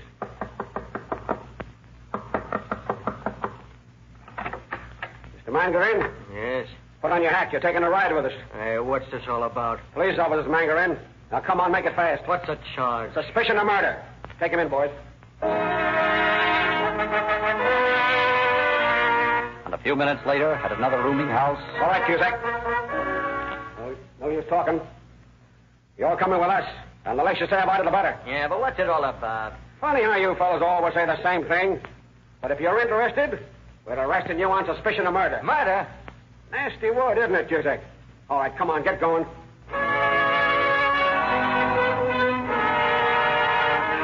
Taking the protesting Johnny Cusack directly to his office, McGinn has Mangarine brought in, too, and together the two men sit before him, an instant denial springing to their lips at every question. What was your idea in bumping off the old man? That's what I'd like to know. It's a bum beef. We didn't bump him off. Not anyone else. You got the wrong guys. Oh, I don't think so. You boys are in a pretty tight spot. We know more about all this than you think we do. Don't let him bluff you, Phil. He hasn't got anything on us, and he knows it. He's not bluffing anybody. Right. And neither are you boys. Why don't you tell me the truth and get it over with? We're telling you the truth. You boys stick pretty close together, don't you? Well, just where were you on the morning of September the 2nd? I don't remember. Maybe I can refresh your memory for you. Have you ever seen this book before? No. Sure? Yeah, I said no. How about you, Cusack? Yeah, I never seen it either. Well, now, isn't that strange? Yeah, what's so strange about it? Simply the fact that both your names are written in it, as well as your addresses. What? Where'd you get that book? Oh, you begin to remember it now, huh? I didn't say that. Let me see it closer. Why, sure, here. Help yourself. Oh, yeah. Sure, I've seen this before. Only I didn't recognize it at first. How about you, Margarita? Yeah. Yeah, I remember it now. It's from that auto rental place. Yeah, that's right. Now, what I want to know is, where did you go on the day you rented that car? Well, we just drove around a bit. Didn't go anywhere in particular. Didn't drive out to Visitation Valley by any chance, did you? I don't think so, no. You don't think so? Don't you know where you drove? I can't exactly remember everywhere we went. Who was the young girl with you? What young girl? Don't tell me you've forgotten that, too. You certainly have a pretty bad memory. How about you, Mangarine? You remember the young lady? Well, All right, boys, all right. Spill it. Run into a dead end, and you might as well tell me all about it. Well, I don't see what difference it makes if we did have a dame with us. We didn't do anything wrong. Of course not. What was her name? Edith. Edith what? Watson. Now we're getting places. Where does this Edith live? Listen, what do you have to go mixing her up in this for? She was just out riding with us, I'm telling you. I know. Now, where does she live?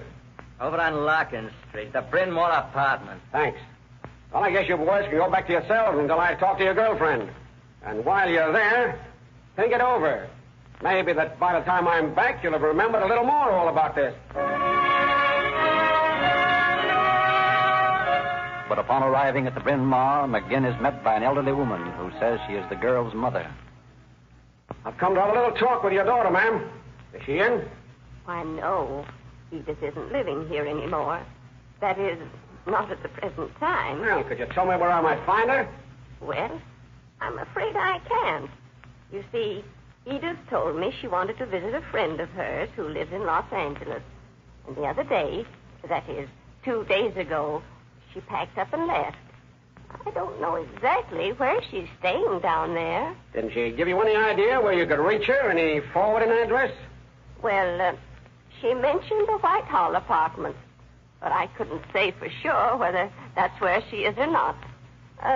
What is it you wanted? Oh, nothing important, ma'am. Just wanted to talk to her, that's all. But if she's in Los Angeles, well, I guess I'll just have to wait till she comes back here. Well, thanks for the information anyhow. Well, you're quite welcome. Only I'd like to know why you wanted to talk to her. Oh, it was nothing important, really. Don't give it another thought. If she writes you or anything, why, just jot down her address, and maybe I'll come back to see her later. Good day, ma'am.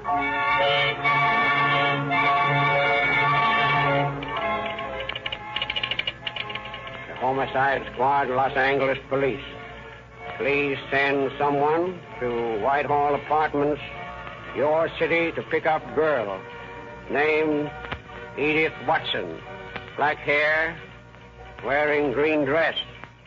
This girl wanted in connection with murder. Hold and notify this department. McGinn, Homicide Department, San Francisco Police. And upon receipt of this message, Lieutenant Hamilton of the Los Angeles Police Department, in company with a fellow officer, go at once to the apartment house where they interview the landlady. Discover that a tenant of hers has a guest, a young girl with black hair. Climbing the stairs, the detectives stop in front of one of the doors. Then... Who is it? Police, ma'am. Open the door. Oh, well, just a minute. Yes? You the party that lives here? Yes? You have a guest staying with you, is that right? Why, yes, a friend of mine. Is she in now? Why, yes. Do you want to speak to her? If you don't mind. Edith? Oh, yes?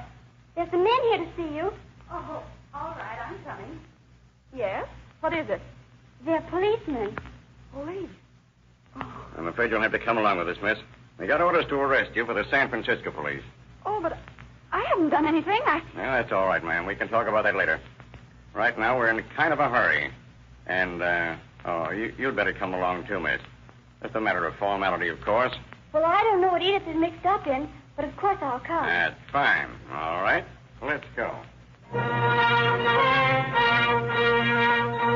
Next day, Edith is taken to San Francisco and turned over to Lieutenant McGinn. And McGinn, wise to the ways of a woman, questions her in his office. Sit down, Edith. Thank you. There are just a few things I want to talk to you about. And if you'll answer them truthfully, why, this won't take long. Yes, sir. In the first place, why did you go to Los Angeles? Why? Why, I don't know. I'd wanted to go down there for a visit for a long time, and this seemed like a good time to do it. Why at this particular time? Why not before? Before what? Before what happened out in Visitation Valley. I don't know what you're talking about. Would you like me to tell you about it? Why? Well, it isn't a very pretty story. It's about an old man. So old he couldn't defend himself. Who got beaten with a club until he didn't have a bone left in his body that wasn't broken. Oh, please. Not a very pretty picture, is it, Edith? It's horrible. Why don't you save yourself the details and tell me exactly what happened out there that day? I asked them not to hit him. I pleaded with them, but they wouldn't listen to me. And what happened? They beat him and beat him and kept asking him where his money was hidden. And he kept saying that he didn't have any money and kept begging them not to hit him. And they kept right on. They? You mean Cusack and Mangarin? Yes, they did it. I don't care what they think. I hate them. They beat him. Will you testify to this in court, Edith? In court? Do I have to say that in front of them? Think of what they did. Yes. Think of what they did. All right. I'll tell everything. And I hope they hang them. I hope they hang them.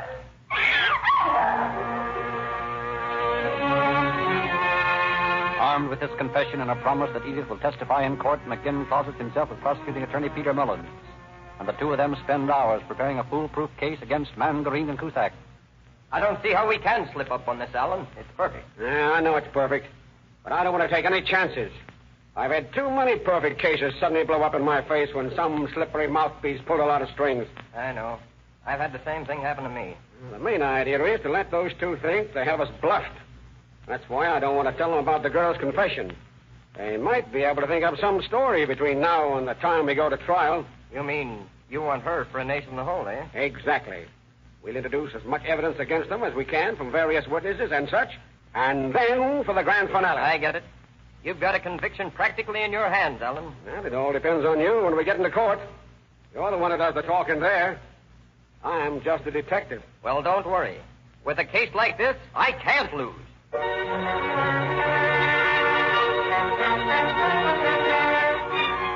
And one day in Judge J.J. Trabuco's court in San Francisco, the trial begins. In a steady line, the witnesses are sworn in, their testimony given. First comes a milkman who says, Sure. I seen him leaving Marcelli's house that morning, but I didn't think nothing of it. Lots of times people stop by to buy some goat's milk from the old man. If I'd have known what was going on, I'd have sure stopped him, and you can bet your life on that. Next witness is a friend of Cusack's who says, Yes, sir. I saw Johnny driving the car with white tires. I yelled at him, but he didn't seem to want to see me. He was with that other fella there and the girl.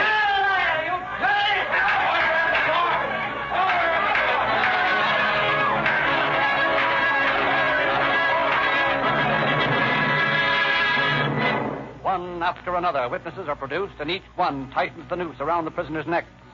And then, late one afternoon, after 3 days of the trial, prosecuting Mullins plays his final card. I should like to call Miss Edith Watson to the stand, please. Miss Edith Watson. Do you solemnly swear to tell the truth, the whole truth, and nothing but the truth to help you God? I do. Take the witness chair, please. What's the idea of putting that on the stand? What's that dame up to? I don't know. I don't like it. Miss Watson, I want you to tell the jury, in your own words, exactly what happened in Gaetano Marcella's house the morning in question. Well, Johnny Cusack and Phil Mangarine and I drove out to the old man's house. We were going to rob him, but I didn't know there was going to be any violence. I thought they were just going to rob him. But when the old man said he couldn't have any more, the boys started to beat him. I begged them to stop. Johnny's father could have...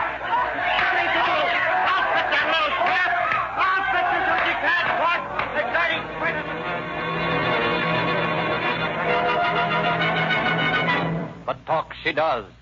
And when she is through, there is no doubt in the jurors' minds as to what verdict to bring in. After only 15 minutes, they return with a verdict of guilty and a recommendation for leniency for the girl.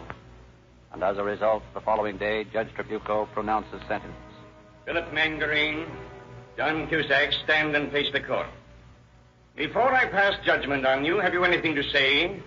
Yeah, but it wouldn't do no good. Very well. You have been found guilty of first-degree murder. Unfortunately, the members of the jury have made it impossible for me to give you the sentence you deserve. However, I can do the next best. John Cusack and Philip Mangarine, for the murder of Gaetano Marcelli, I sentence you to life imprisonment in the state penitentiary.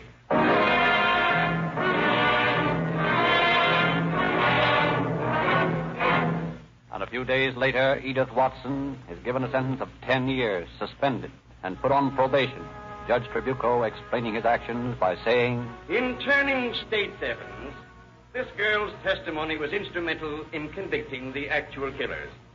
Also, it has never been shown that she was in any way connected with the murder, although she was a party to the attempted robbery. Therefore, I feel that the long-term probation would serve a much better purpose than a jail sentence.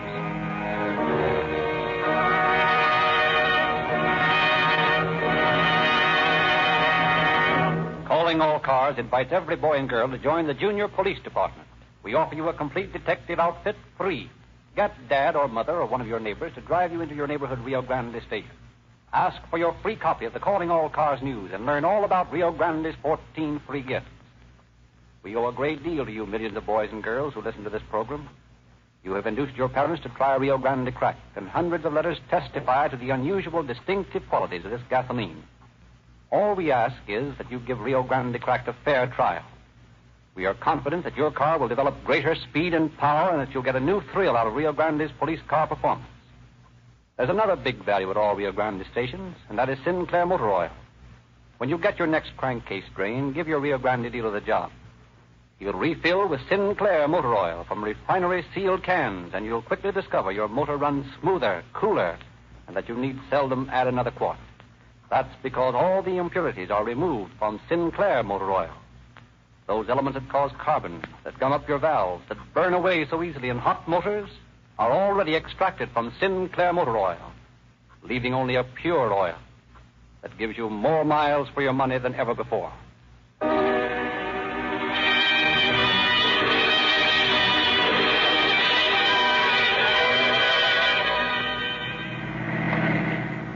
Calling all cars, San Francisco Police calling all cars. Cancellation broadcast 137.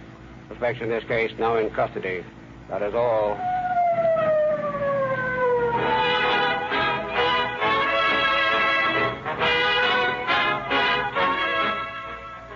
This is your narrator, Frederick Lindsley, bidding you good night for the Rio Grande Oil Company. Enjoying the timeless classics on Golden Age Radio? If you're loving the nostalgia and captivating stories, consider supporting our channel with a tip. Your generosity helps us continue bringing you the best of vintage radio entertainment. Simply click on the link in the description.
war began in 1914, a man named Cecil Cameron joined the army as a private.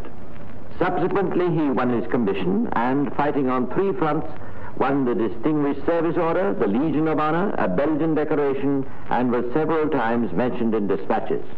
Honored by 3 countries, a very gallant record. What courage must have been called for, what chances taken, what risks. Qualities such as these win much prized rewards, and deservedly so. But in civilian life, these same qualities sometimes gain a very different acknowledgement. That is why I call this week's casebook history the root of all evil, money. A man may become a hero in one calling, in another a criminal. We must remember this before we condemn. So let me tell you the story of Private Cecil Cameron. Oh, but first we must go back 4 years to Christmas 1910. Cameron has not yet become a private. He's a lieutenant. Yes, a lieutenant in the Royal Field Artillery. Lieutenant Cameron and his wife Ruby are entertaining a small party of friends in their home in Heriot Row, Edinburgh. They were a popular and socially prominent young couple who had met and married in romantic circumstances when Lieutenant Cameron was on garrison duty in India. They lived well and entertained lavishly, and no shadow of scandal had ever touched either of them. Mrs. Cameron was an acknowledged beauty, and tonight she was looking lovelier than ever. And no wonder.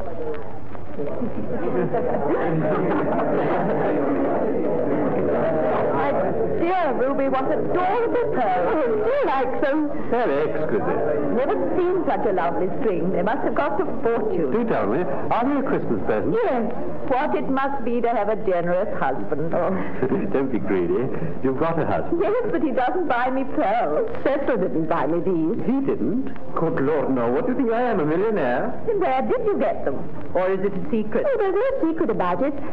I think we can tell them, don't you, dear? Yes, of course. Why not? It's rather a sad story in a way. They're a gift from a very old mutual friend of ours whom we knew in India. A Maharaja. No, dear, an Englishman. His name's Billy Walker. He's been out there for years and years. Something to do with banking, I think. Well, banking and other things. Tea, for instance, in Ceylon. And some engineering project in Kenya. He never talked to us much about business, but he did mention once that he had an income of $40,000 a year. He's not single by any chance, is he? No, he's a widower. As a matter of fact, that's how I came to have these pearls. How do you mean, dear? I told you it was a rather sad story. Billy's wife was much younger than himself. A year or so ago, she went off with a young financier she met in Kashmir. I didn't even know him, but Cecil had met him once or twice. Fellow was a complete cat. None of us could bear him. Anyhow, Billy's wife soon found out what a bad bargain she'd made. So, about 3 months later, full of tears and penance, she returned to her husband. Did he take her back? Oh, yes. He still loved her, you see.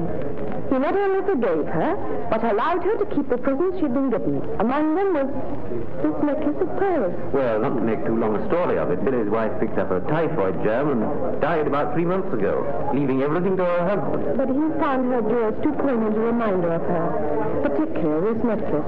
And so he sent it to you? Yes, with rather a pathetic letter. I have it here, I think. Yes, here it is. Shall I read it? Oh, I don't think you should, Cecil. No, perhaps not.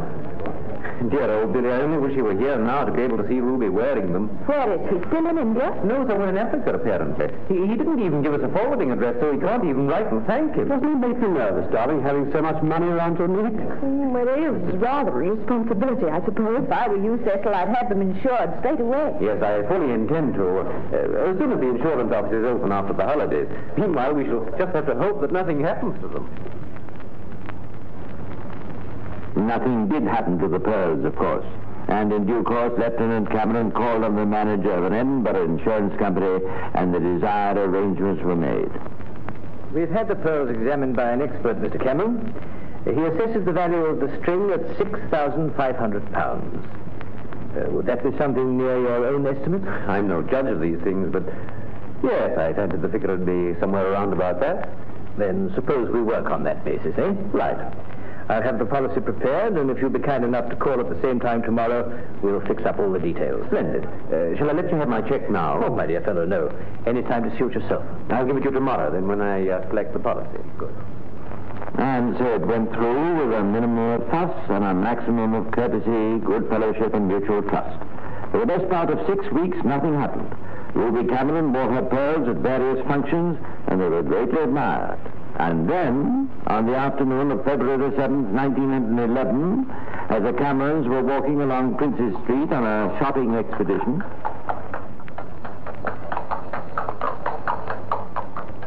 I'd better pop into the chemist and get some fruit lozenges, I think. All right, darling, I'll wait out here. Good. I shan't be a minute.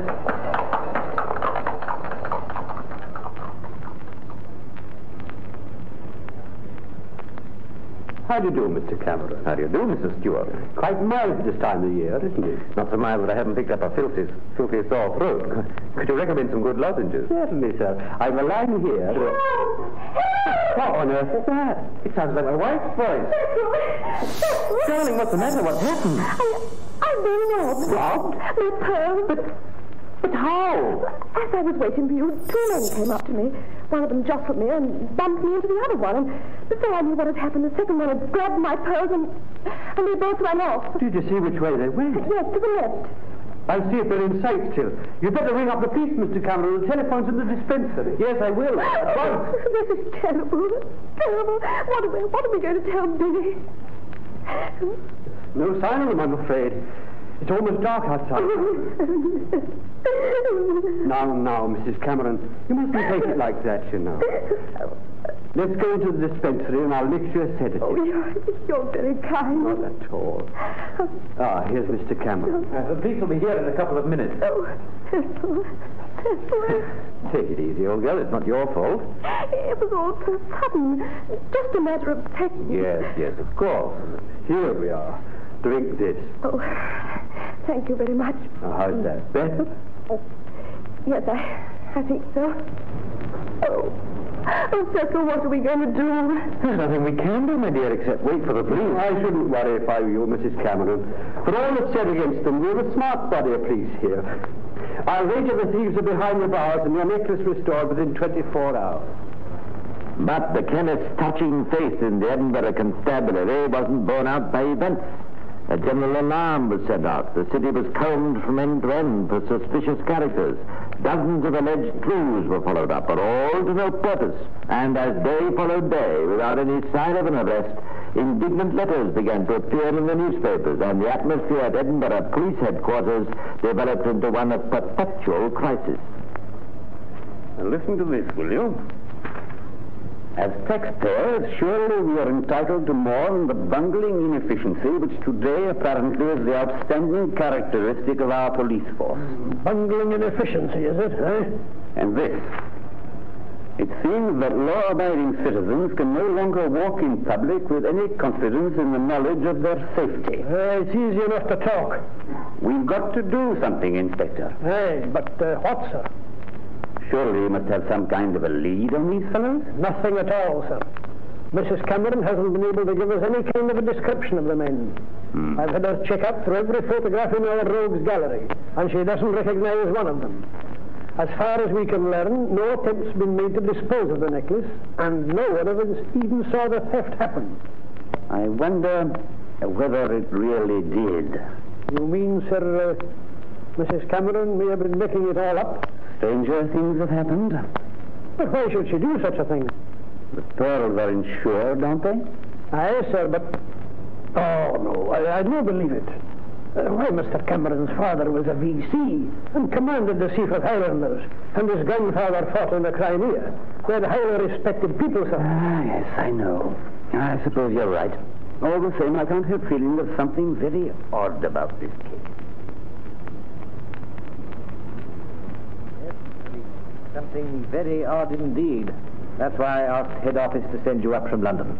Just what is it you want me to do, sir? As you know, we've received Cameron's claim for £6,500 insurance. We're not disputing our liability, of course. In fact, I issued the policy myself. But we just want to be absolutely certain everything's in order before we pay out such a sum. So you just want me to make a few judicious inquiries? Quite. Mind you, they'll have to be very judicious indeed. Yes, of course. If Cameron were to find us investigating his bona fides, we might find ourselves involved in a costly libel suit. So whatever you do, Mr. Leach, go quietly. I shall be the soul of discretion, sir. Tell me, what makes you think there might be some funny business going on? That's a question I find it difficult to answer.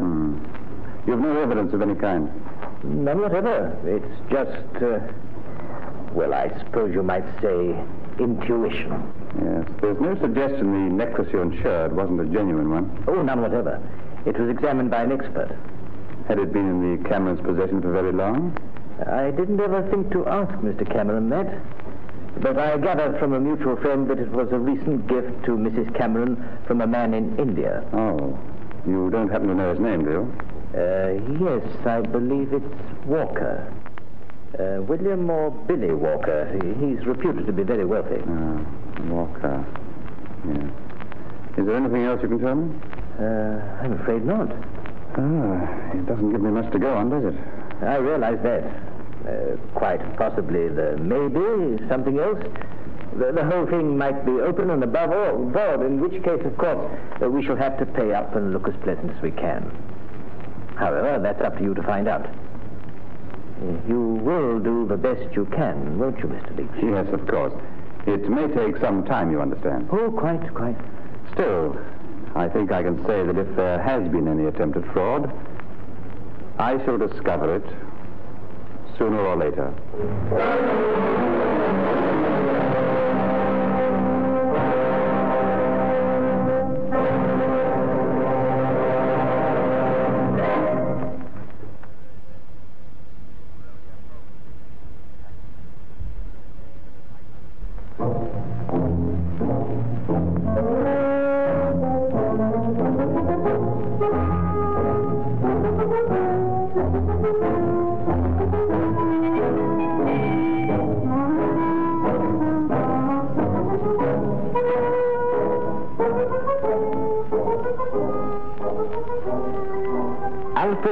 Had been a private inquiry agent for many years, and much of his work had comprised the investigation of insurance claims.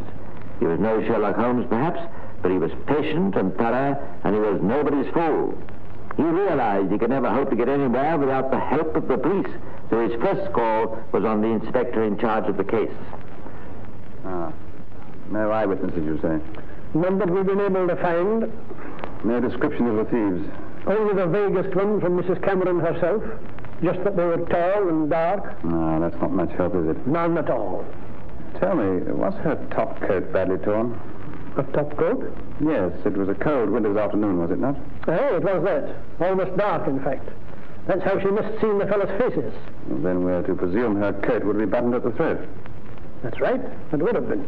And if the pearls were around her neck, to get to them, the thieves would first have had to tear open her coat, wouldn't they? Well, of course they would. I never thought of that. I had a good mind to call them and ask her about that right now. I shouldn't if I were you. Why not? Well, I mean to say it's only a small point, and one that can be cleaned up later if necessary. By the way, have you ever thought to make inquiries into Cameron's financial position? No, never. From all accounts, he entertains rather generously for a young man on a subaltern's pay, doesn't he? I suppose he does, but I don't doubt he gets an allowance from his family. That's probably so. All the same, it might be worth investigating, do you think? That could do no harm, I suppose. Oh, come on, then. Let's go. Where to? Well, to have a talk to his bank manager, of course.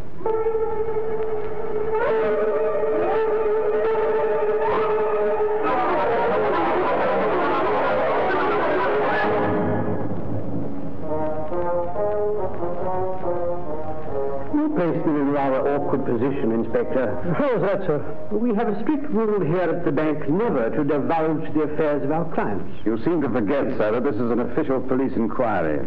It's your duty as a private citizen to help the authorities in every way you can. And if you're not prepared to do that, there are such things as subpoenas, let me remind you. No. Let's not get too hasty about this. I'm sorry, I shouldn't have spoken. Not at all, my dear sir. You were quite right to remind me of my responsibility. Precisely what is it you wish to know, Inspector? What was Cameron's bank balance at the beginning of February this year? Roughly £30. And at present? 5 shillings. Is it usual for it to be as low as that? Well, hardly. You're not worried about it? Not in the least. Mr. Cameron assured me some time ago that he was expecting a large sum of money, and since I've no reason to doubt him in the past, I see no reason why I should now. A large sum? Did he mention how much? I rather fancy he said it'd be in the vicinity of £6,000. Exactly when was it he told you this? Oh, about 2 or 3 weeks ago.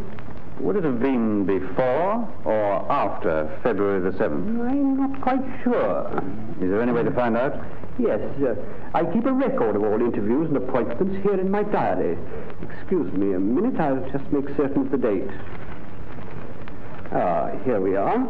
Lieutenant Cecil Cameron, February the 6th. February the 6th? Are you quite certain of that date, sir? There can be no possible doubt about it. It's here in black and white. Thank you. Thank you very much. That's all we want to know. Of course, this one solitary fact, startling and significant as it appeared, really meant nothing legally. There was only the bank manager's word that Cameron had made such a statement, and even if he had and admitted he had, it didn't prove anything.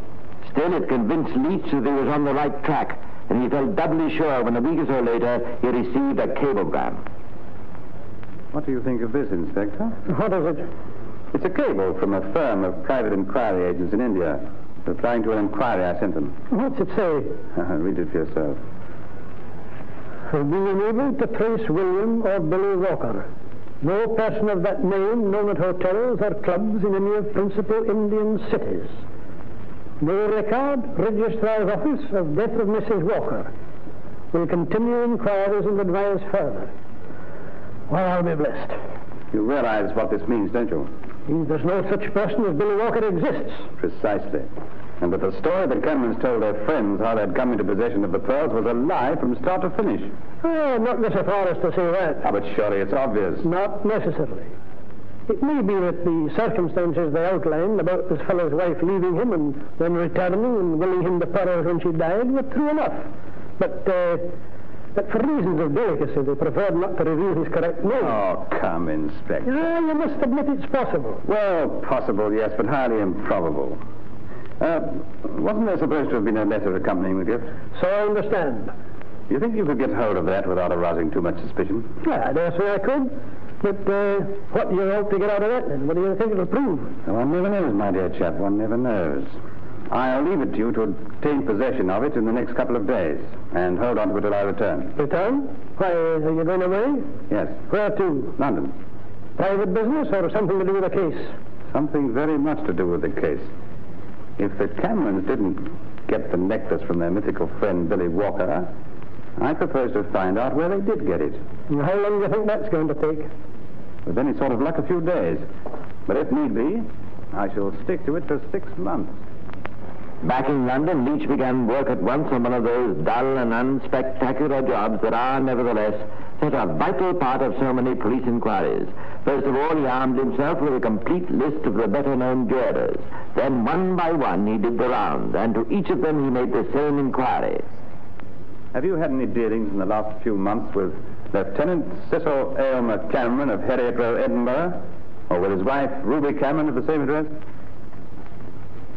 As Leach had said, it was a task that might have taken months, but fortune was with him. The list on which he worked was in alphabetical order, and within 4 days he sat in the office of the manager of Messrs. Carrington and Company. Cameron, yes, I believe we have had some dealings with an Edinburgh client of that name recently. Something to do with a pearl necklace, perhaps. No, I rather fancy it was. Excuse me, I'll check through the files. C-A-M. Ah, this looks like it.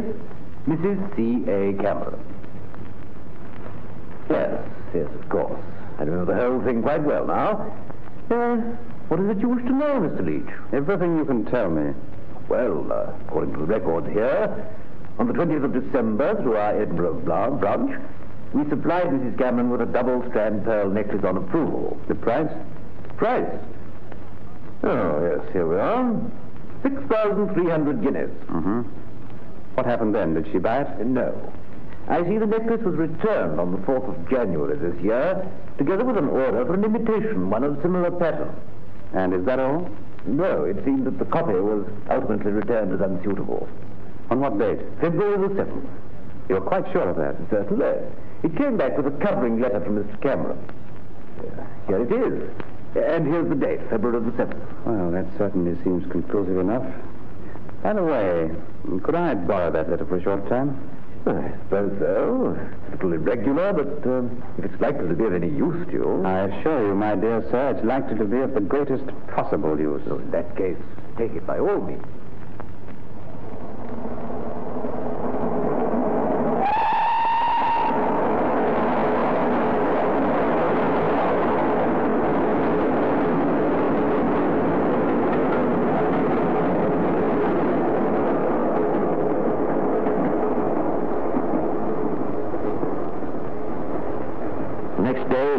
Back in Edinburgh. An hour later, he was at police headquarters, bringing with him a man whom he'd stopped to pick up on the way. It's good to see you back again, Mr. Leach. Any news? Yes, plenty. Good. Let's hear it. I'll tell you everything later. First of all, I want you to meet Mr. William Smith. He's a handwriting expert. How do you use the time in front of you, Mr. Smith? How do you do, Inspector? Well, did you manage to get hold of that letter from Cameron? The one from Billy Walker, you mean? Yes. He was reluctant to hand it over, but I persuaded him at last. May I see it, please? Certainly. I have it here on my desk. Well, and a lot of nonsense it is, too. Calling Mrs. Cameron his darling girlie and his baby. Thank you. Now, Mr. Smith, I want you to compare this letter with this one addressed to Carrington and Company. Certainly. Well? This is about the simplest job I ever had. You mean? They're quite obviously written by the same person. You will swear to that in court? Of course. Thank you. That'll be all for the moment, Mr. Smith. You'll hear from us in due course. Always happy to be of service. Good day, gentlemen. Goodbye, goodbye. Goodbye, Mr. Smith. Goodbye. Now, would you mind telling me what all this is about? Certainly. Cecil Cameron's pay as a subaltern is about £4.10 a week. He gets no allowance from his family. Since their return from India, he and his wife have been living at the rate of £20 a week. But how? By running up debts all over the place, of course. Anyhow, towards the end of last year, the situation had become so desperate that the Camerons decided they must do something about it. So, they concocted a very clever scheme. What was that? They bought a pearl necklace on approval, invented a mythical benefactor to explain its presence. Billy Walker, you mean? Yes. And representing the necklace as his wife's property, Cameron had it valued and insured for £6,500. The necklace was then returned to the jeweler, and a cheap copy ordered and duly delivered. Are you sure of all this? My dear fellow, I can prove it. On February the 7th, the copy was sent back as unsuitable. And on the same afternoon, the Camerons staged the little comedy with which you are so familiar regarding the theft of the pearls. A claim for the insurance on the pearls was duly submitted, and there you have the whole story. Good Lord, it's amazing. What do you think we should do now? Far be it from me to tell you your job, Inspector, but wouldn't it be a good idea for you to arrest the Camerons? Aye, I suppose it would.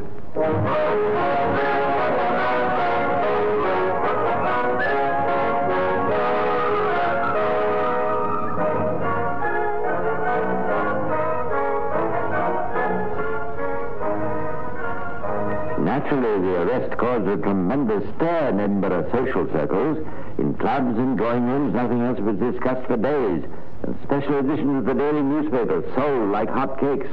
The general feeling among people who knew the Camerons was that the charge was monstrous and that the police had blundered once more. But when the trial began on May the 30th in the High Court of Justiciary in Edinburgh, it was soon apparent, as the carefully prepared evidence against them mounted, that there'd been no blunder this time. At last, after an hour's retirement, the jury's verdict: we find the prisoners guilty as charged. Cecil Aylmer Cameron and Ruby Cameron, I sentence each of you to penal servitude for a period of 3 years.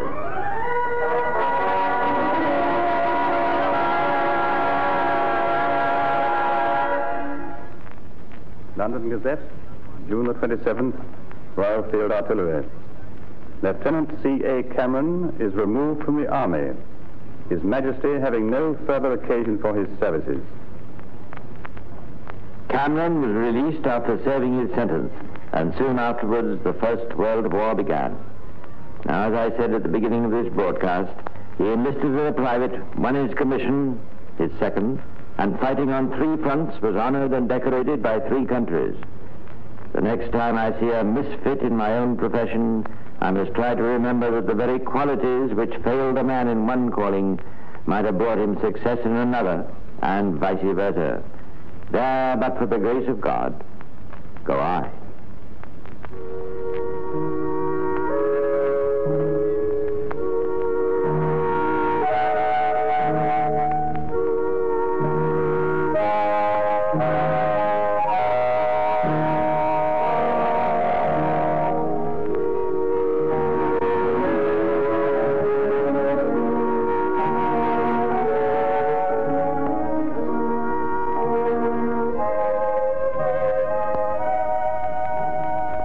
When peace came, Cameron, now a major, remained in the army but was stationed at the War Office.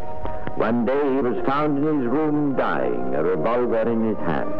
From evidence given at the inquest, it appeared that his failure to secure an appointment abroad, one that he had particularly wanted, had so preyed on his mind that he had taken his life. Major Cecil Cameron's qualities showed to best advantage on active service. He was buried with full military honors.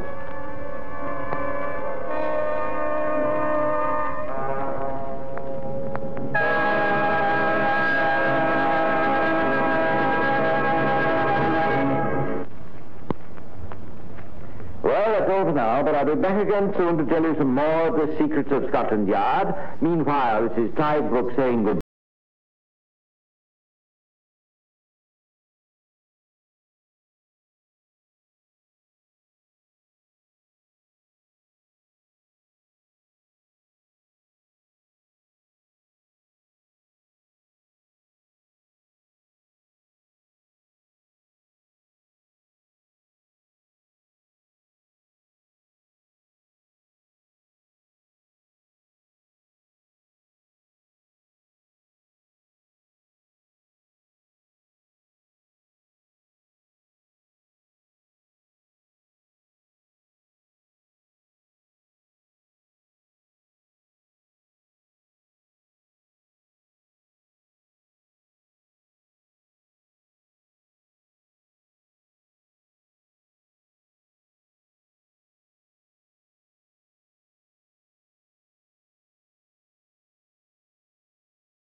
You on an unforgettable journey where every moment is an adventure waiting to be discovered. We uncover the soul of Brazil, one incredible experience at a time.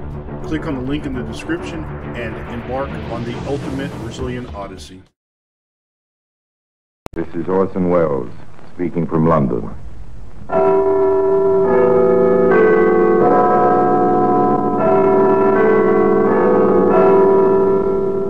The Black Museum.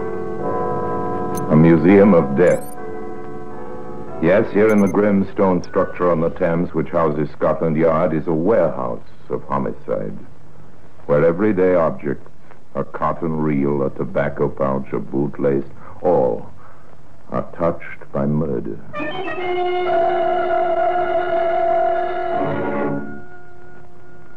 Here's a shopping bag. Faded green canvas, square in shape, large enough to envelop a human head.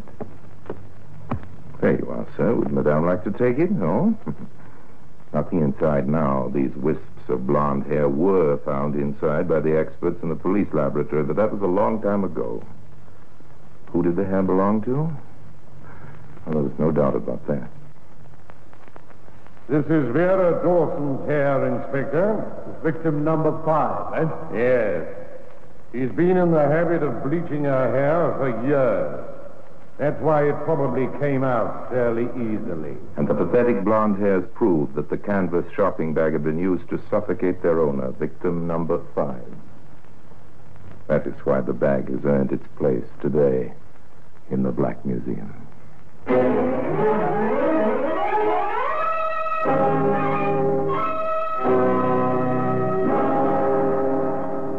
From the annals of the Criminal Investigation Department of the London Police, we bring you the dramatic stories of the crimes recorded by the objects in Scotland Yard's Gallery of Death, the Black Museum.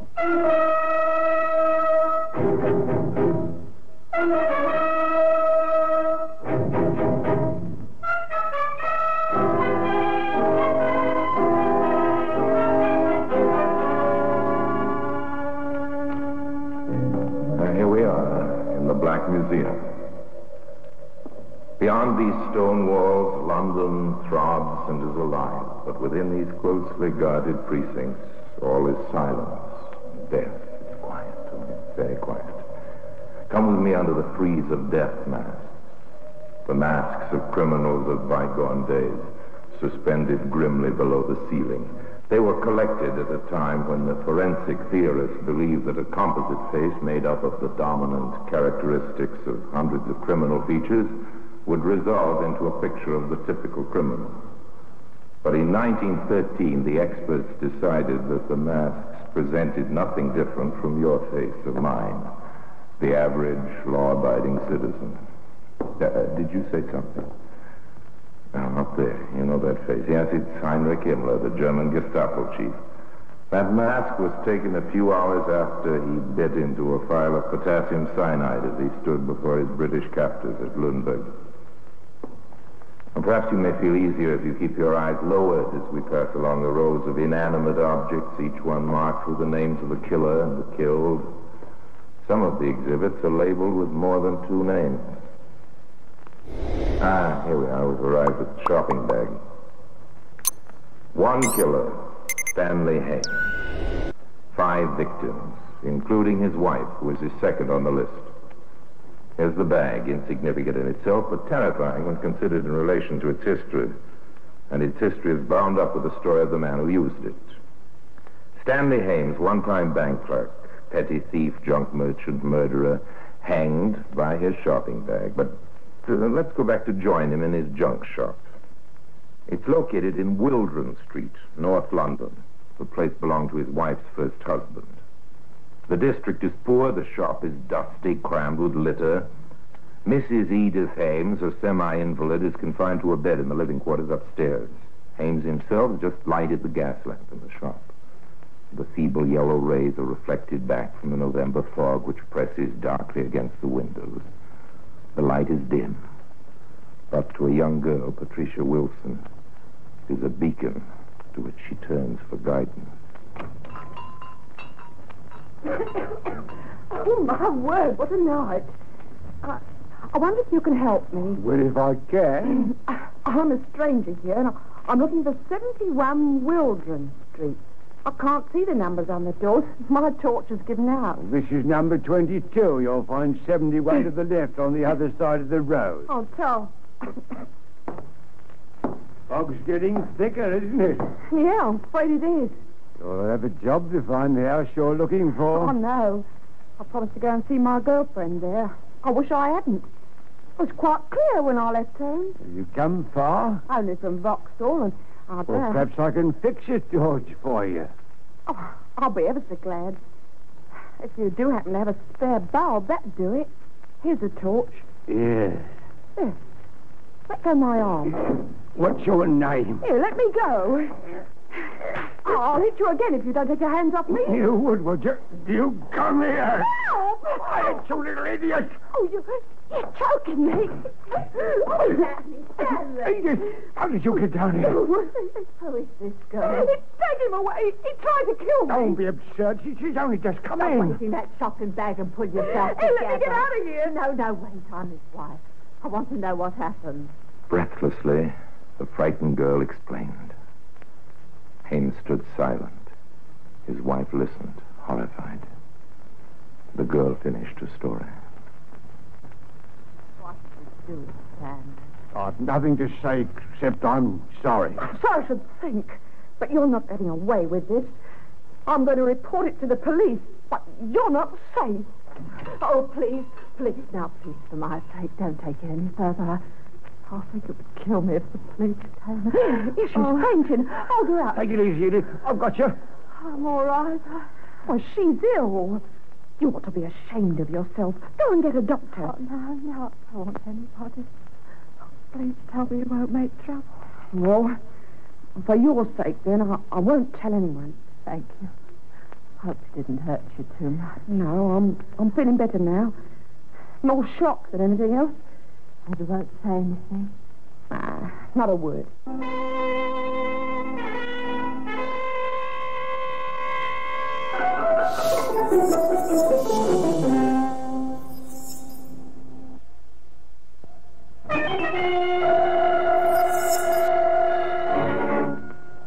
In her efforts to avoid a scandal, Edith Hames had signed her own death warrant. Police intervention at this stage might have prevented her husband from following the path which leads to the scaffold. As it was, Patricia Wilson kept her promise and nothing happened. The weeks passed, and slowly in the dark mind of Stanley Hames, strange ideas began to take shape. The brief encounter had triggered off a demon that must be satisfied. And at last, the fatal opportunity presented itself in the comely form of a Miss Sylvia Parks, age 27. Good evening. Can I see the second-hand doll's pram you got advertised in the window? Yes, it's at the back of the shop if you'd like to have a look. My sister's little girl. She's 8 tomorrow, and I can't afford much. Oh, well, this is a bargain. I only picked it up 2 days ago. There it is. Oh. I don't think much of that. I thought there was a catch. Oh, you have a good look at it. You won't do better for the money. Oh, no. Dad wants painting. Here. What you doing? Oh. This time there was no noise to attract the attention of the invalid upstairs. With one powerful hand over his victim's mouth, Hames reached for the canvas shopping bag. Slipping it over her head, he drew the cords tight. And there was silence. That stopped her. I must get her out of sight. Gently does it. Edith mustn't hear. Now, loosen the floorboards by the back door. I must put it down quickly. Sylvia Parks disappeared into the 4-foot cavity between the foundations of the building and the floorboards above the ground floor. But although Mrs. Hames may have heard nothing upstairs, she must have sensed the horror below. Quite suddenly, before her husband could replace the boards, she appeared at the door, leaning heavily on her stick for support. What's that? Hans. What is that? Nothing's happened. Why the devil you creep up on me? I can't stand it. Get back where you belong. You've done something. Get out! What are you doing down there? I thought I'd smelled gas. I've been looking at the pipes. That woman's hat on the floor. Where is she? Get out! Get out! She's down there. I could see her foot.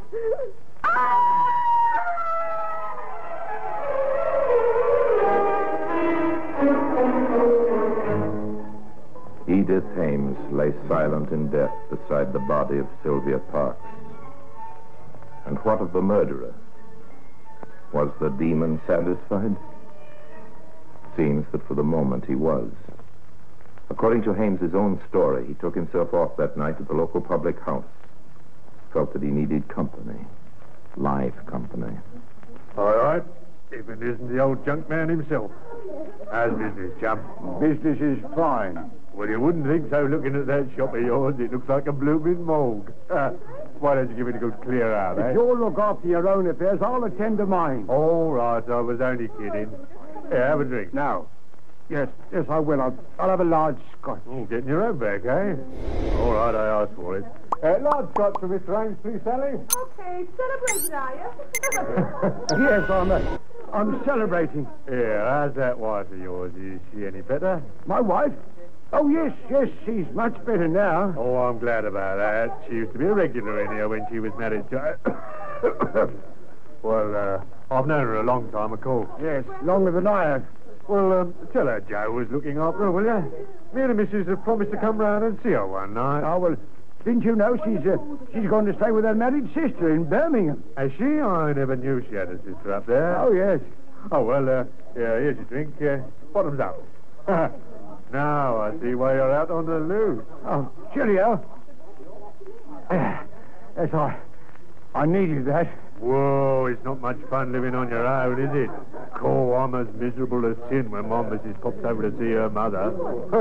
Still, it's better than having the old ma popping round to see us. Oh, not that I don't like you. It's not much fun living on your own. Hames discovered that in spite of the fact that he was not exactly alone in his dark little shop. There were too many shadows. The mice playing amongst his shabby merchandise would startle him. But without money, there was no escape. So he decided to let the back bedroom, and he advertised it discreetly in a small journal which was not circulated in his home district. His lodger would have to be a complete stranger, and so he turned out to be. But he couldn't escape from the faded canvas shopping bag, which has earned its place so well in the Black Museum.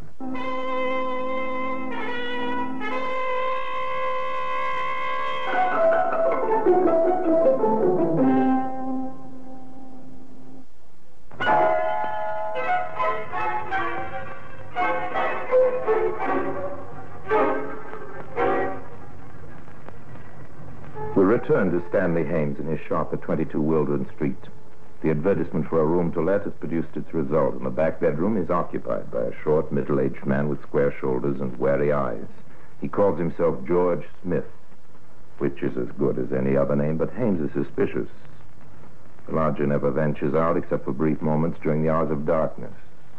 He behaves like a man who has something to hide. And Stanley Hames, now desperately short of money, decides to cash in on his opportunity. Who's there? Only me. Want to speak to you. What do you want? I hope you find the room comfortable. Suits me. Yes, it's well tucked away, isn't it? Nobody would look for you here. What are you getting at? Nothing. But I'm afraid I've got to increase your rent. Ah, it's like that, is it? Yes, it is. I'm no fool. You dirty little runt, I could break you in half. Think so? I've got strong hands, you know. And if I did happen to disappear, things would become even more complicated for you, wouldn't they? I don't know what the devil you're talking about. Well, I'm increasing your rent from £1 a week to £5 a week. And you thieving If you don't swine. like it, you can get out. I see. All right. I'll give you 3 quid. That's my limit. It's 5 all out. For 5, you get food and protection. So you found out who I am, eh? Yes. Okay. I'll take your term. Here's your first, Father. The bluff has worked. Hames had no idea that his lodger was, in point of fact, Gary Saunders, a wanted man. His partner had squealed on him following a vicious case of robbery with violence. Now every policeman in the country was on the lookout for him. But how infinitely safer he would have been in jail.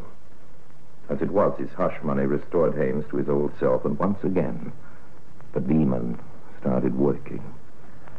Towards the end of January, the murderer met a painted lady who agreed to visit his home. It was during the night that Smith, alias Saunders, was awakened sharply from an uneasy slumber. He jumped from his bed, crossed the narrow landing, and burst into the room which he knew Hames occupied. It was a pretty clear case of murder. By heavens, take that thing off her head. How dare you come in here? Take that bag over. Get out of the way. Stop! Stop! You pay for this! She's dead. You've killed her. Yes, she's dead, isn't she? But who did it? You or me? What do you mean, you murdering devil? I happen to have a clean record. My word will carry more weight than yours, I imagine. Oh, you'd frame me, would you? You're not fit to live, Ames. Why, Sandra, I'm going to get the police. I'll take what's coming to me. But you're going to swing for this. I don't think so. Drop that knife. I'm not going to swing for you or anybody else. Nobody knows she was here, and nobody knows you're here. Get back, get back. Now. No, don't do it. I told you I had strong hands.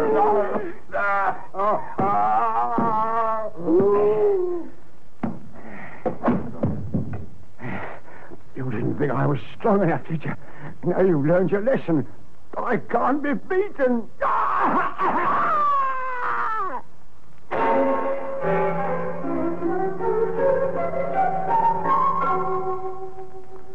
Sylvia Parks, Edith Hames, the unknown lady who was subsequently identified as a Mrs. Doris Luke, and Gary Saunders. 4 victims. And to avoid the trouble of dragging the last 2 down the stairs to the burial ground under the shop floor, Hames shut them away in a cupboard in the bathroom. After that, he cleaned up and discovered nearly 2,000 pounds in notes, which Saunders had hidden away in his back bedroom. This decided him to take what he considered to be a well-earned holiday. But before he went, he added yet another victim to his list, Vera Dawson, of the bleached hair. We don't know how she was lured into his death shop, but we do know that she left some of her hair inside the canvas shopping bag. And at this point, I will hand you over to a young man who was the key witness in the case against Mr. Hames. He's Mr. Peter Johnson. My wife and I were the unfortunate couple who rented the Hames shop. When we met him, he seemed to be just an ordinary sort of chap. He told us he'd redecorated the whole place and was going off to Birmingham to join his wife.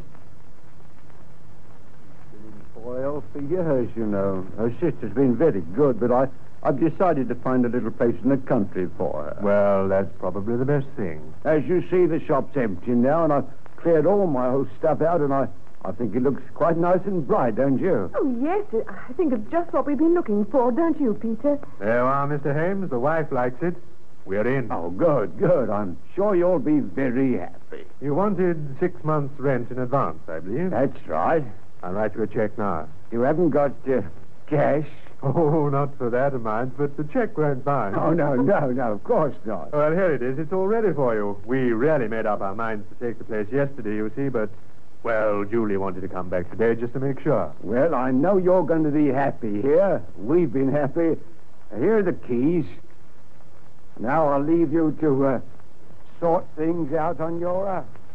It was 4 o'clock on a Saturday afternoon, so Stanley Hames was fortunately unable to cash the check as the banks were then closed until the Monday morning. In the meantime, Peter and Julie Johnston were having a busy weekend. They camped in the front bedroom for the night, and early on Sunday, the young wife was measuring the floors for carpeting while her husband was fixing a glass-fronted cabinet in the bathroom. What's the matter, darling? Oh, I've hit my finger with a hammer. Oh, have you hurt yourself? No, just flattened my first finger. Oh, but, this is funny. Oh, I'm glad you're cheerful about it. No, I mean the wall here. Don't do that, Peter. You're marking the paper. Oh, it's hollow. There must have been a cupboard here, and old Hames has covered it in for some reason. I say, we could do with a cupboard. There isn't one in the whole place. Well, there's one here, all right. But, I'd have to redo the wall if I opened it up. Oh, you'd better leave it then. Just pass me that chisel. There's a sweet. Mm-hmm. Ah, thanks. I'll just open a little hole and see how big it is inside. It might not be worth opening the whole thing. Oh, careful. Perhaps Mr. Hames will be angry if he comes back and finds what you've done. Oh, don't worry about him. I've paid him enough rent anyway. Here it comes. Good. Now, give me the torch, will you? Here you are. Thanks.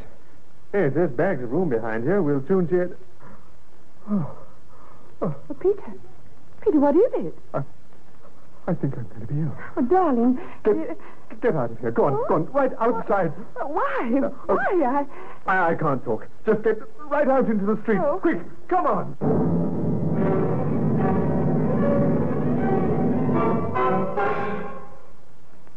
The police were on the spot within a matter of minutes. As their cars roared into Wildren Street in answer to Peter Johnston's call, curtains fluttered in front windows, and a growing crowd appeared quickly outside number 22. Are you Mr. Johnson, sir? Yes, that's right. This is my wife. I'm Inspector Denton. Perhaps the lady had better stay out here while you show us the way up. Yes, sir, of course. I gather you took possession yesterday. Yes, I only wish we'd never seen the place. This is the bathroom. Have a look through that little hole in the wall. Right. Give me your torch, Robert. Yes, sir. Now, let's see. Oh. Well, I've seen a few things in my time, Mr. Johnson, but this is about my lot. I understand why you're so upset. This is the works, is it, sir? I'll say it is. There's 3 of them in here. A man and 2 women. You better go down to your wife while we take the whole wall down, Mr. Johnson. We haven't seen the half of it yet. In point of fact, the inspector had seen rather more than half of it. The bodies of Sylvia Parks and Edith Hames were discovered under the shop floor a few hours later. By that time, the whole building was being methodically opened up. Floors were lifted, chimneys explored, the foundations and a small patch of garden were being dug, and the word went out to get Stanley Hames. We managed to obtain a photograph of him from one of his neighbors, but we were dealing with a wily customer. Even before he knew the chase was on, he'd shaved the top of his head, which gave the impression of baldness, and he put on horn-rimmed spectacles, which completely changed his appearance. He heard on the radio that the balloon had gone up sooner than he expected, and by then he was well away from London. Those notes which Jerry Saunders got on his last job, Superintendent, I've got the numbers. Good. And there's no possibility of the money being hidden away in 22 Wilton Street? No, sir. Hames got it all right, and it won't be long before he starts passing some of it. Yes, we better notify every area in the country. As soon as one of those notes is traced, we'll be on the Hames trail. He might be in disguise, or he might be lying low. But he's got to spend money, and that's how we're going to find him. For obvious reasons, no mention of the money was disclosed in the press. So Stanley Hames was unaware that he was carrying his own death sentence in the canvas shopping bag, which also contained his spare clothing. Yes, he had taken the bag with him. Perhaps it had a morbid fascination. Perhaps he thought he might use it again. But anyway, it made a convenient carrier. Convenient for him and, as it transpired, convenient for the police. Days after the murders were discovered, I had a call from a young lady named Patricia Wilson.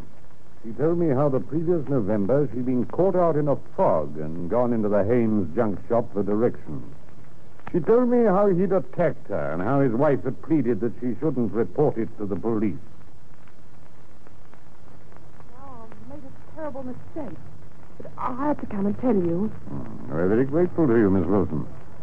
Now, if you can cast your mind back, I'd like you to try and tell me every little detail of what happened and what was said. Well, the first words are really Mrs. Hames speaks sounded sort of funny and out of place. Oh, how was that?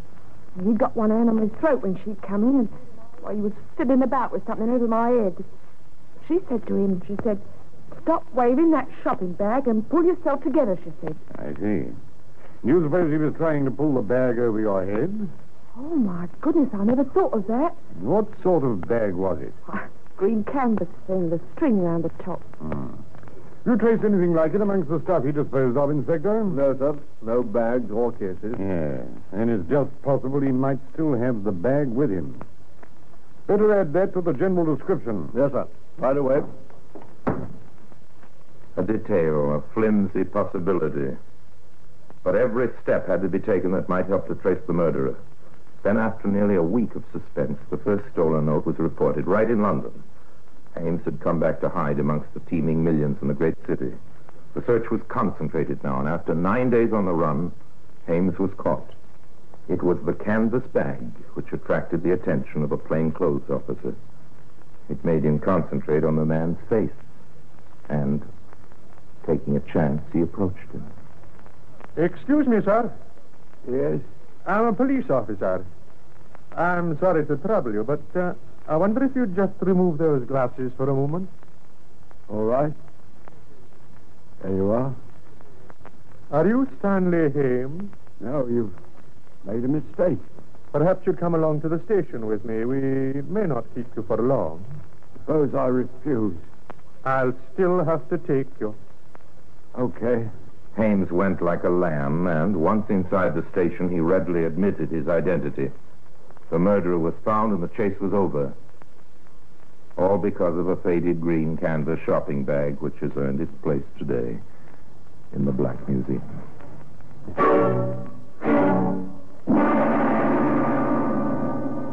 Orson Welles will be back with you in just a moment. Hames was a killer because it was his desire to kill. Except in the case of his one male victim, he killed coldly and ruthlessly. He had no pity. In fact, as we know, he would celebrate his murders. At his trial, he was obviously pleased to be the center of attraction, and for some reason he confessed to every detail relating to his first 4 murders. But with regard to his 5th victim, Vera Dawson, he would say nothing. But the evidence was in the back. This is Vera Dawson's hair, Inspector. Victim number 5, eh? Yes. She's been in the habit of bleaching her hair for years. That's probably why it came out fairly easily. So Stanley Hames went to the scaffold, and the pathetic blonde hairs lie beside the faded green shopping bag in the Black Museum. Now, until we meet again sometime in the same place, I tell you another story about the Black Museum. I remain, as always, obedient to you.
Exciting news for adventure seekers. Join us on vibrant culture of Brazil videos and hidden and crumbling cities to tranquil beaches. Our videos capture the essence of Brazil's beauty, experience the warmth of its people, the rhythm of its music, and the thrill of exploration. Click on the link in the description to find out more. I would like to extend my sincere gratitude to Old Time Radio Research Group for their remarkable efforts in preserving and archiving the captivating world of old-time radio programs. Their invaluable contribution allows us to step back in time and experience the magic of radio history firsthand. Their link is in the description below.